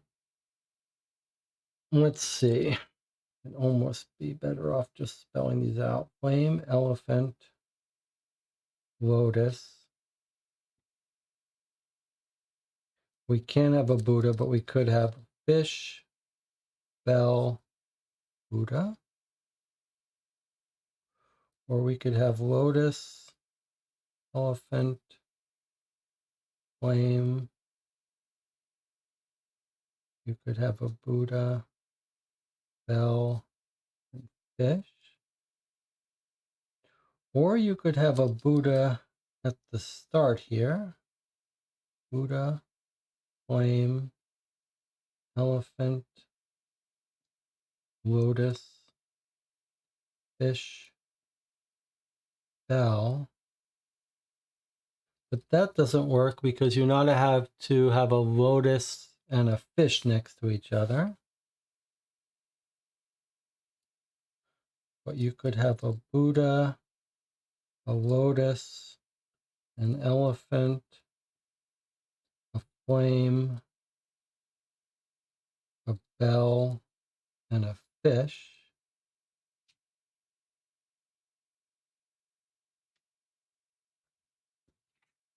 So I believe these are your three choices. Not putting into account. That's all. That's not consistent with this. Oh, yes, it is. That's all consistent with the Buddha, 2 spaces with the lotus. Okay, so the part I'm not incorporating here is the fish could not be further from the lotus. So this one has the fish and the lotus on other sides. If you interpret that statement in the strongest way, then this is your answer. On opposite sides, I think that's probably, let's see, Nicola gets, let's see if we can put this up. Nicola gets lotus, elephant, flame, Buddha, bell, fish. Okay, so it looks like Nicola and I agree that that's our answer.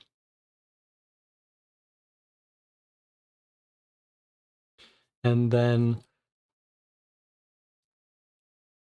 that's using the very strong constraint that when it says the fish could not be further from the lotus, they're on opposite sides, which really would have constrained everything quite tighter than before if I had started with that, but I was a little reluctant. All right, so sounds like that's our right answer. If we agree on that, we get lotus is an E, elephant is a C, flame is a B, Buddha is an A, bell is an F,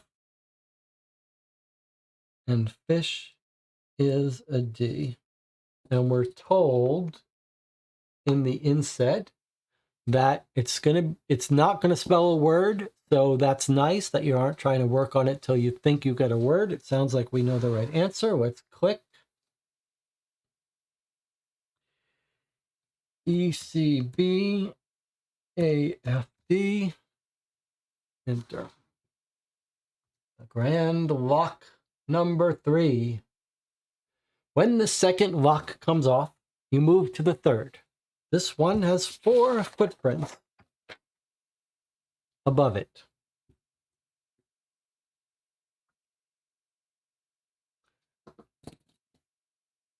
Norbu translates the words below the picture. If we trace our steps when walking in one direction, a value will become clear. When you know the 4-digit code, click here. If we trace our steps when walking in one direction,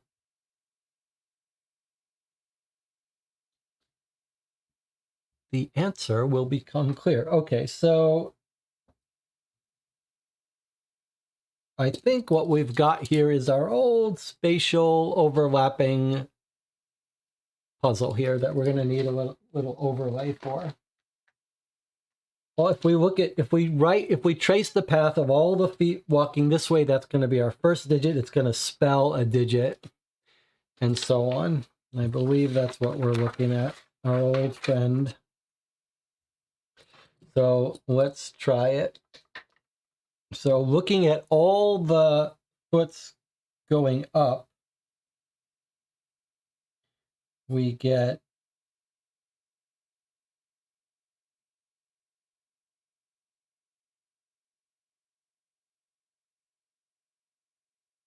let's see, they're actually only the ones curving in one direction, which is not that one. Not that one, I guess. Unless we are to match them. So it's not clear to me, but that's one, that's one, that's one. None of these, none of these. So it looks like a 9 to me, maybe, but if we do the ones that are going even the left or right foot, we get that.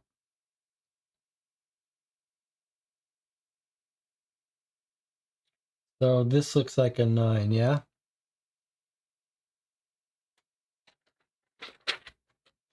So I believe what we've got here is our first digit is a 9. Where's my little...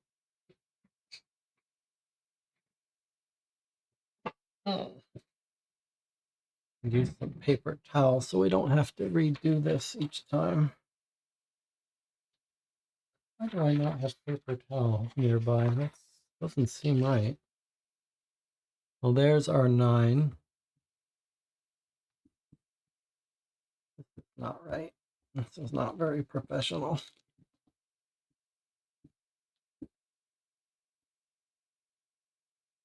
And let's try another one over here.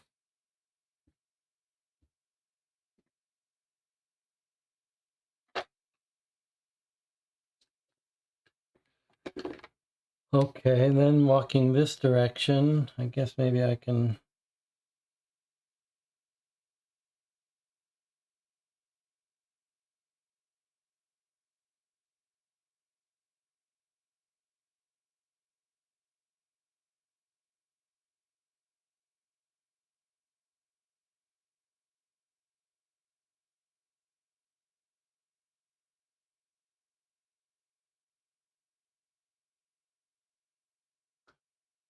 Okay, they're all going that direction. I guess that's a 7?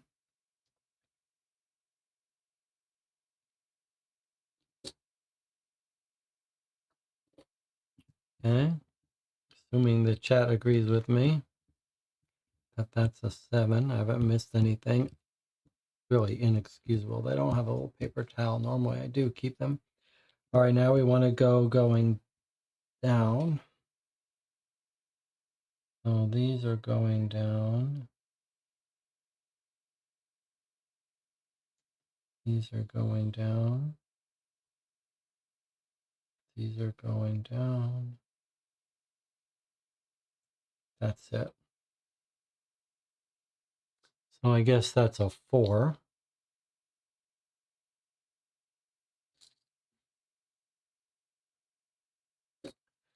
And then lastly, the ones going right.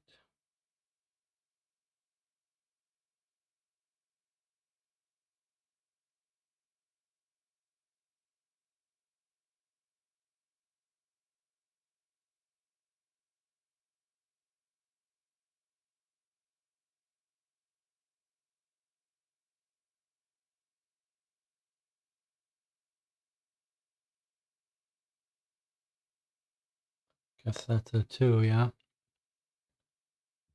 One's a little weirder.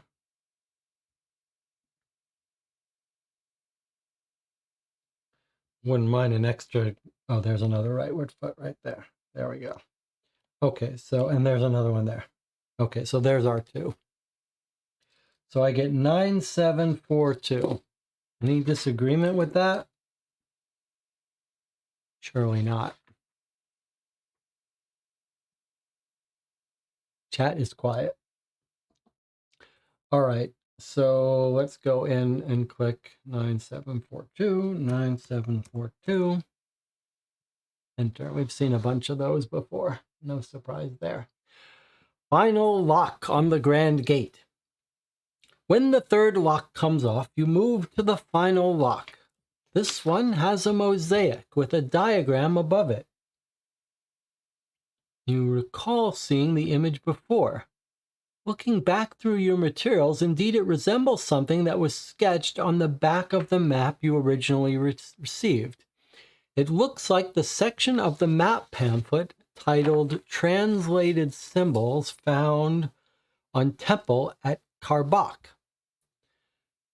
Additionally, right next to the lock is painted the following symbols. Using knowledge from throughout your journey, you can solve this last puzzle and open the gate.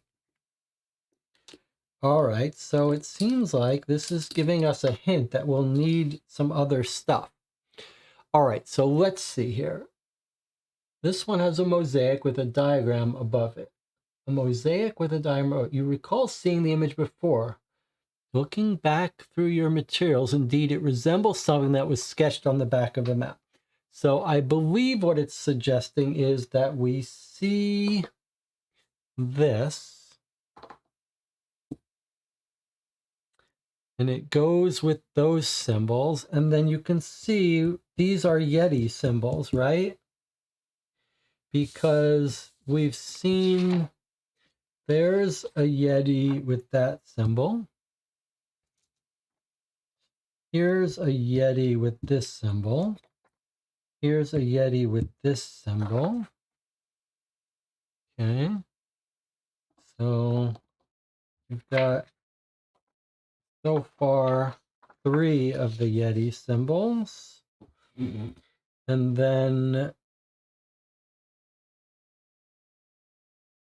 where do we find the rest of them? Okay, there's another one with that symbol, the flower pot symbol.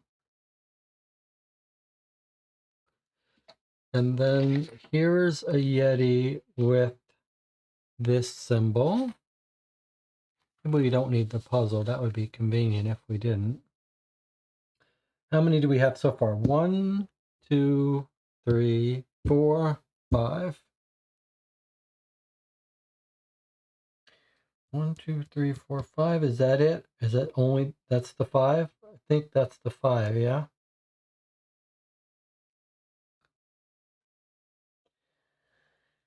Now, each of those 5 correspond to a pose of a Yeti, right? Like the angriest Yeti with both hands up is this one.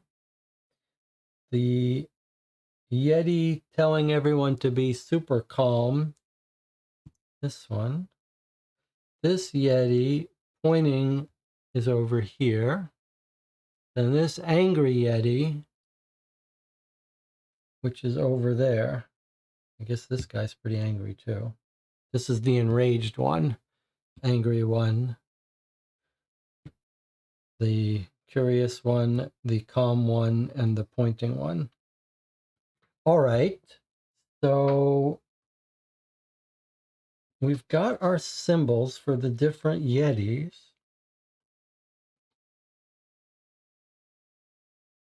This looks like it's upside down, actually. It says translated symbols. Let me get everything on screen so you can see it. Okay. Kind of tricky to get it so you can see it all, but I think we could do it.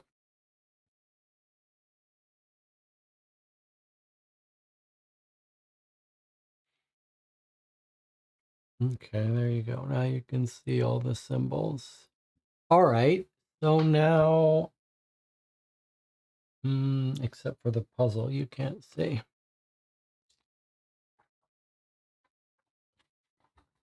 I can bring the puzzle over with a little bit of effort.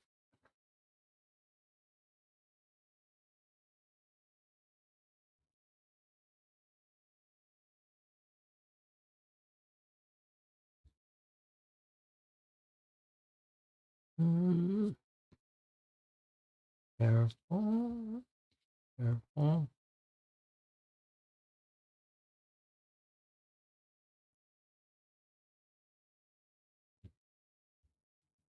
Okay. All right. Now, we're told, oh, let's not forget the screen. I guess this is going to be difficult. I can't show you everything all at once, can I? I guess I can. It just has to be kind of, whoops. Oh, now it's getting cubes. All right, well, I can turn off track. Where's the, yeah, I can turn off tracking. Okay. All right, well, you can see everything, I think. Almost.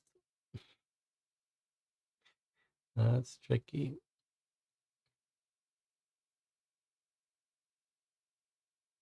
All right, I can almost see everything. Now, additionally, right next to the lock is painted the following symbols. Okay, well, that middle one is this guy. That's his background, right? The rest of them are here. Each of the shapes behind the Yetis is a slightly different thing, and I believe that they correspond to each of the 4 Yetis. I believe.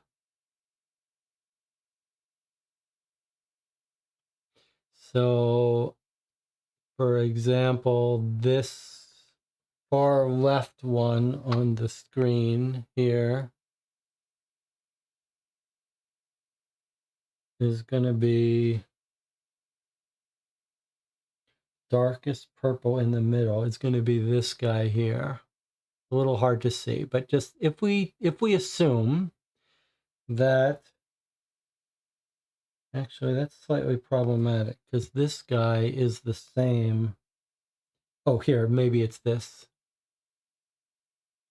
Yeah, okay. So it's all based on this shrine. So the middle one is this middle guy, and these are the 4 other shapes which are here. So for each of these orders of the 5 digits, 5 letters is going to correspond to a Yeti pose. So now we have to figure out which letter corresponds to which Yeti.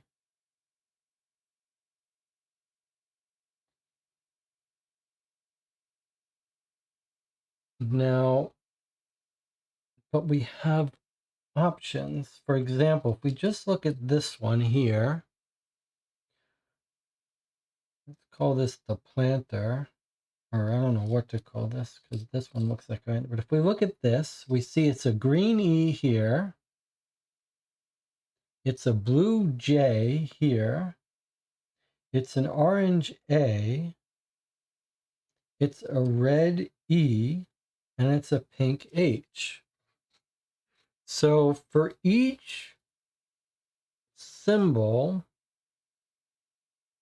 we're going to have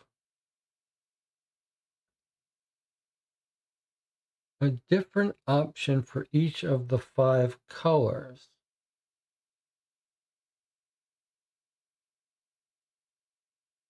Five symbols. For each symbol, we have 5 pairs of color and a letter. Is it just going to be that only one set of assignments makes a valid word? Or is there some way that we should be deciding on it?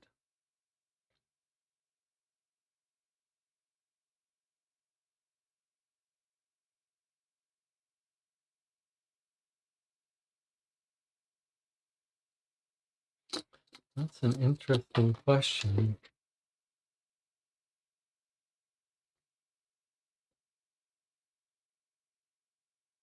So Nicholas says, and then someone else says it's not going to be a word. It'll be 5 letters, will not have capital letter or spaces. It doesn't say it's going to be a word. It doesn't say it's not going to be a word. Okay, but Nicola had an idea. Nicola's idea is put the circle which is in the same position as the jigsaw puzzle. So in other words, I think Nick was saying we've got 1, 2, 3, 4, and 1 in the center. We've got 1, 2, 3, 4, and 1 in the center. So if we start in the upper left here and use this,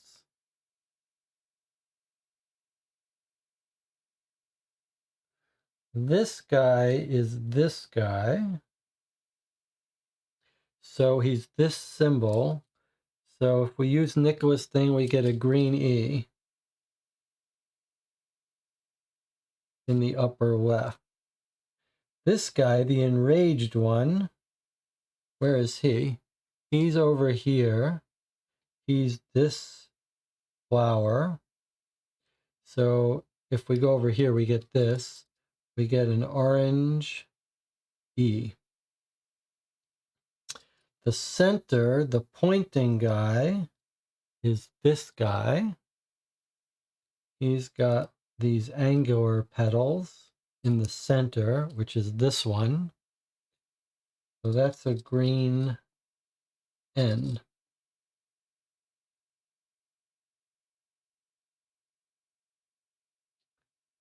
Okay. This guy, the fat Yeti, here, he's this one here. So he's here with this, it's a blue C. This guy, the pensive Yeti, he's this one with the flower pot, which is here, which is a green P. Okay. So we've got an E, an E, an N, a C, and a P. Now, the order they're in, let's see. Well, we know the middle guy, N, is in the middle. And then we've got 2 letters on either side.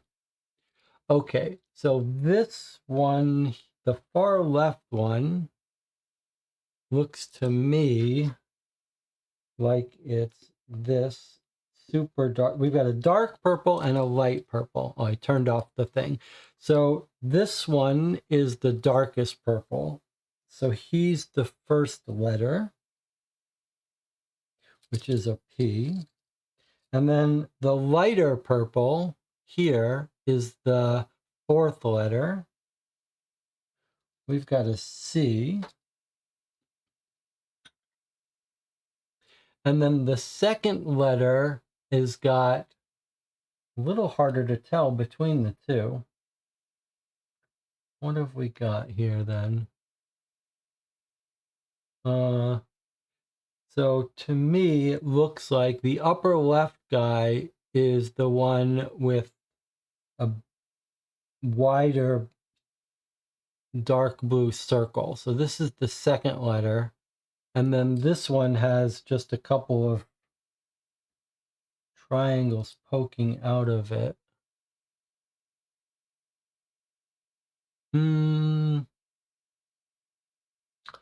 Yeah, I think so. A little hard to tell without zooming in, but it looks to me like this is our second letter and this is our 5th letter. Although I must admit it's a little harder to tell. So that would be an E. And this last one would be, oh, it doesn't matter. They're the same letters. So the word I get is pence.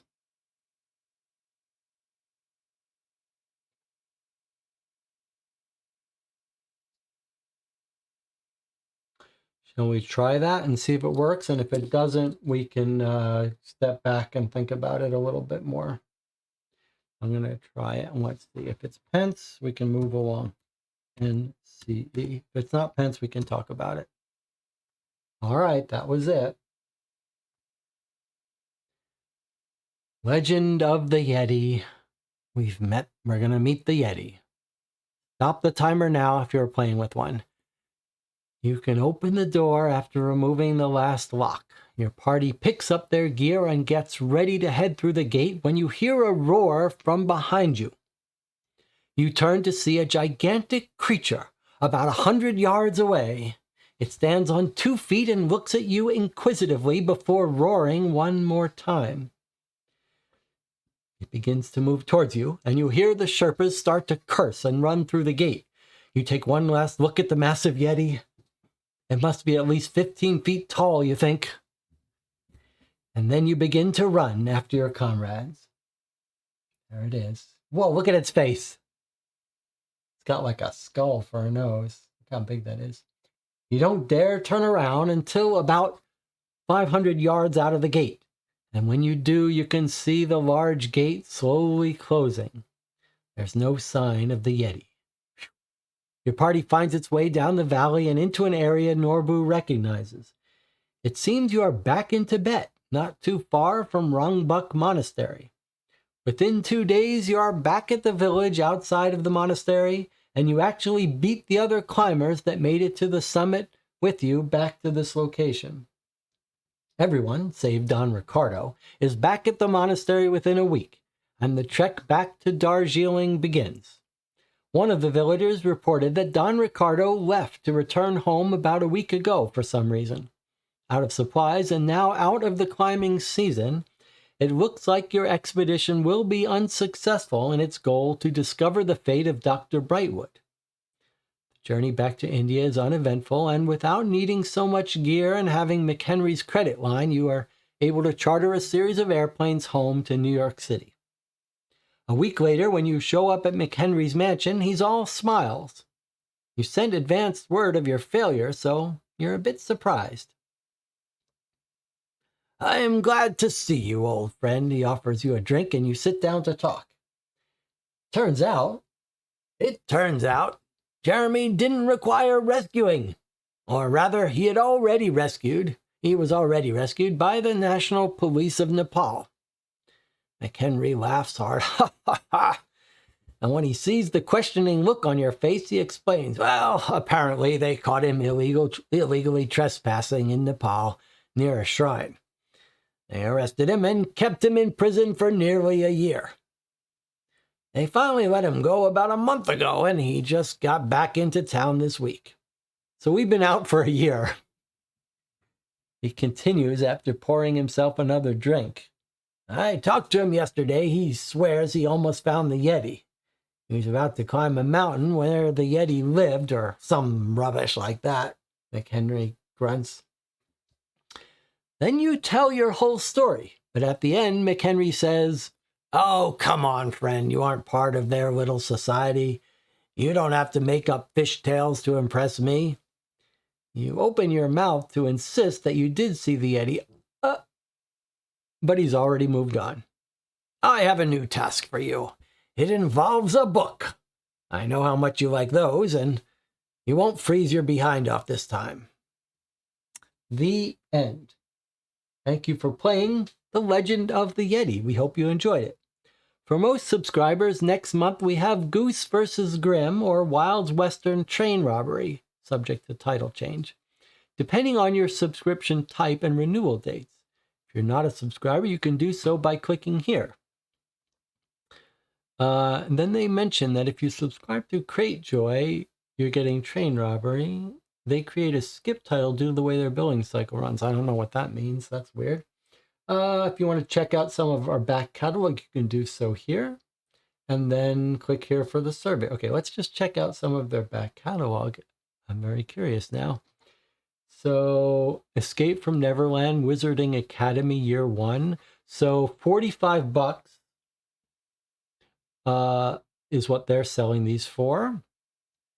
We've got an Enchanted Castle, Steampunk Adventure, Christmas Card, Pyramid of Peril, Werewolf's Cause, Escape from the Haunted Manor, Monster Mash, Wild's Western Train Robbery, Mardi Gras, The Orient Express, Artemis Rescue. So it looks like we got a little Space Rescue and Orient Express. Both of those are themes that I could get behind.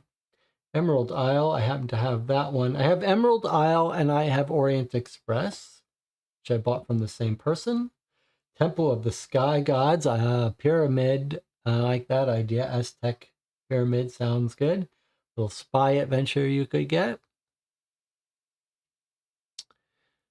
And some of these will come up on eBay occasionally. That's the one we played, Yeti, which says they're sold out. So you can't back order it from them, but you could order it from someone else. What's this? $220. What's that about? Why is Escape from Sleepy Hollow a complete set? That must be a multiple box set. Let's click on this $220 box. What's going on here? This link is for purchasing that skip title at a deep discount. That must be a mistake or something. Box 1, box 2, box 3. So you could get a 3-box set, Escape from Sleepy Hollow. Boy, that sounds interesting. Might want to keep our eye open for that one. Well, thank you for joining me. We're going to take a 5-minute break, then we'll come back. I'd love to hear your thoughts on the game, how it compares to the other subscription boxes we've played, what you thought of the puzzles, the narrative, the whole thing. 5 minutes, we'll be back to give our final thoughts.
Okay, we're back. Time to give our final thoughts about our first experience with the Conundrum Box playing Legend of the Yeti. Let me check in with the chat here. We played for almost 5 hours. Nicholas says, pretty fun escape box with good production quality, low frustration puzzles with a few good aha moments. Pretty long too. DJ Moneycut says, I was a little distracted, but it seemed good. Good production value, story, theme, pacing all worked. I'd give it a B+. Delia says, I joined late, so I only caught a few puzzles. They seem to be fun, maybe a couple of them too easy, like the item counting one, but linking the documents for solving them was well thought. I was not so much into the Yeti theme, but that's always subjective. Sammy says, I enjoyed this one a lot. I like the theme and the type of puzzles. Okay, so let me give you a little bit of my thoughts here. Hold on, let me just close the door for a second so I don't wake up my wife. Let me go to the...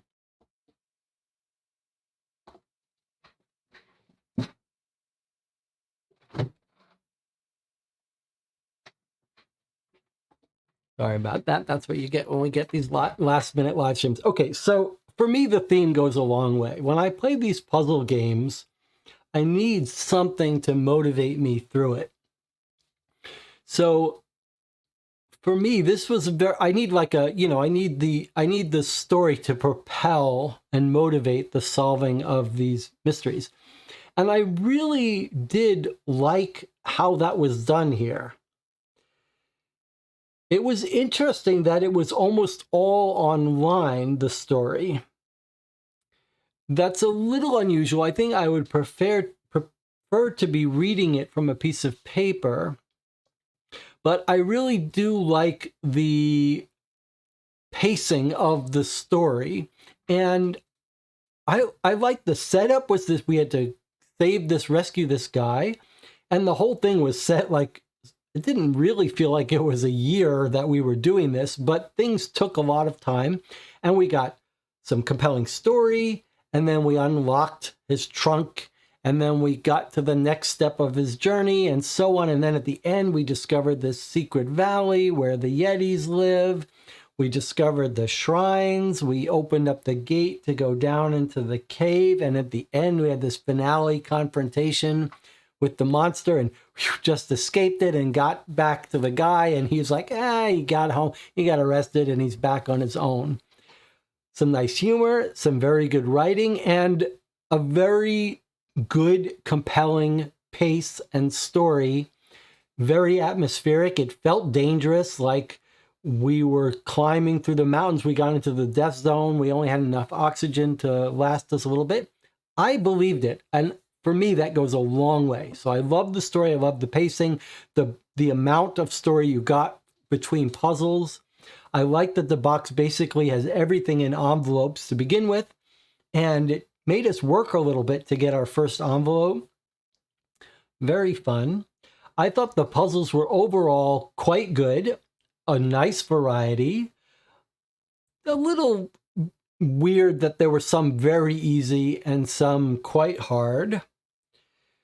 Um, we had complaints about two puzzles. One was the picture puzzle that was just odd, that it just wanted the most straightforward count. And another puzzle that had a very beautiful solution, but was very ambiguous and could have had multiple easier solutions, which we tried. It's always a problem when you try 10 different answers before you realize, okay, that's not the right answer. And whether you call that an under-constrained and unconstrained puzzle, it needs a little bit of fix in there. The ideal puzzle is one in which you can't guess. There are no plausible good guesses besides the right answer. And so there were two of those, whether one was the counting the hidden numbers and one was the flag puzzle. And I'm not sure if there's some good generic approaches to fix those so that they don't happen. But maybe if you had not made one flag on each line different, that's what really threw us. But that one had a beautiful, elegant solution, which we got without going through the hints, so not terrible. And then there were a couple of puzzles that were actually very clever and took a couple clicks before one of us figured it out, mostly people in the channel. I guess if you're talking about the puzzles, as enjoyable as they were, you might offer a criticism from well, I guess it's a double-edged sword. It was very linear, right? Like we got an envelope, we got a couple puzzles in that envelope. It was almost always very clear what piece of paper went with what puzzle. And they were generally the couple pieces of paper in that envelope. So it was very rare that we were wondered what we were to use for a puzzle. A couple places. But then the other side of that ties in with the pacing being so well done that it had a finale. And it's always interesting to look at these, whether it's a puzzle game or a detective game. It's always interesting to see what designers care more about creating a finale experience. And this is one that did. We got to the end and we had to pull these pieces from the different puzzles for the finale that we were wondering, why didn't we use this symbol? What is this symbol for? And in the end, they did all come together. And that was fun, a fun experience. So I'm a little bit undecided how I feel about so much of the narrative being online. However, you do have to give them credit for a couple things there that work well. One is that there was narration for all of the story, if you're the group that prefers narration, although it was an AI narration, so actually that's not so great. But the other thing that was nice about that, especially for a group that would find these hard, is that unlike Deadbolt Mystery Society, which has these encrypted PDFs, which are a pain to download and re-encrypt themselves, this one was completely painless, right? Like we type in a password. If it's wrong, it just says it's wrong right there. You could type in another one. You hit the back and you're back to the previous page to read the hint. I loved how it told you the format of the answers. That's fantastic, where it says, it's a 4 digits or it's 6 letters. It's not going to form a word or it will form a word. And then the hints are right there. So if you were a group that got stuck, nothing would be thrown off. You just say, give me a hint. Compare that to something like Deadbolt Mystery Society, where if you want a hint, you have to go to the website, search for the files, download, find the game you're playing, download the hint PDF. This is a much smoother experience. Some of these games are making Deadbolt Mystery Society look not quite as polished. Let's check back with the chat before I give a couple more thoughts. Sam says, did the game come with a difficulty rating? If so, do you agree with it? That's a great question. I don't believe it did. I think we looked at the website and didn't see any information about that. But let's see. Let's find it and see if there's any mention of difficulty level. It's a great question. Of course, it's very hard to rate the difficulty levels for any of these. Oh, where is it?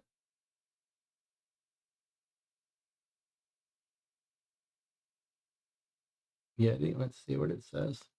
$45. That's a little high. That's about as high as any of these subscription boxes get. Okay, well, it does have a difficulty level. It says medium. I guess that sounds about right. I mean, I don't know if are any of them higher. Let's see. Let's see the other two that I have. I have the Orient Express. Let's see what this one's rated as. Of course, we've only played this one, so this is also medium. It may be that they're just all rated at medium. Medium. So are any not rated at medium? Is there any way to sort them by hard? No, don't think so. No. All right, sleight of hand, I've seen reviewed somewhere. Medium. They're all mediums. I guess that's about right. Dawn says, if you subscribe, they're $29 a month or $333 for a year. Not a bad value. Nicholas says, I think Deadbolt is starting to show its age compared to newer systems. Well, I agree. I mean, we've never believed that Deadbolt Mystery Society was a polished and smooth experience. It's just the writing quality is so good we overlook those things. But I guess medium's about right. And I do love how the hints are right there. I think that would make it suitable to a more beginner group than something like Deadbolt that would really make you work hard for the hints. And multiple hints that you could click. I mean, we could click one and just see what it's like. So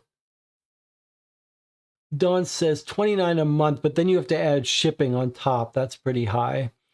$333 for a year. That's not so bad. But I mean, if they're all this long, that's not bad. And I'm intrigued by the multi-set ones. I'm always like the longer experience. And if this was 5 hours and you could get a 3-box set, that's kind of appealing to me. And at least for this set, we didn't have to destroy anything. Although the instructions about having scissors and tape suggest that maybe some of the boxes do.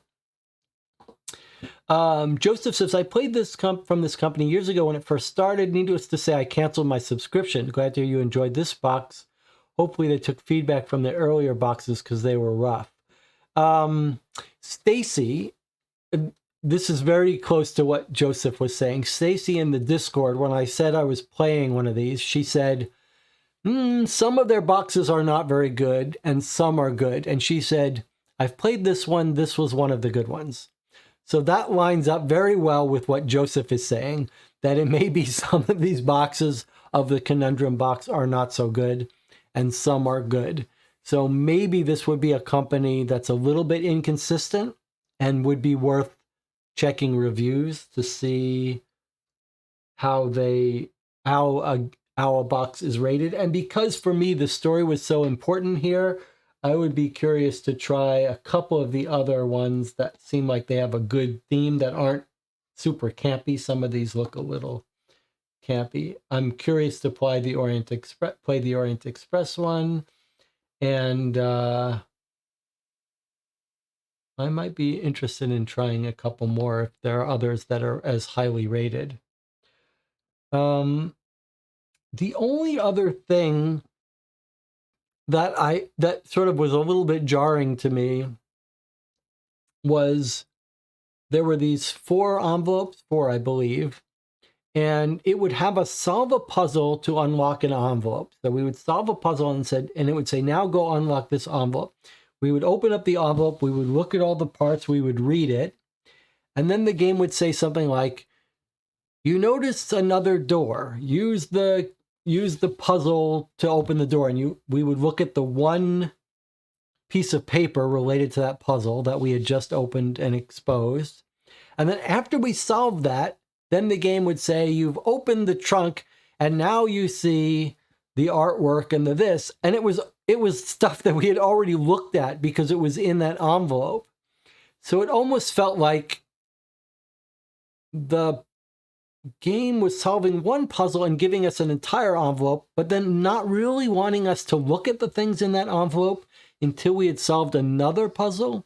Almost like ideally it would have been in 6 envelopes, but they just threw stuff in one. It was very easy to work around. I just wish the instructions had been a little clearer, or the intent had been a little clearer about that.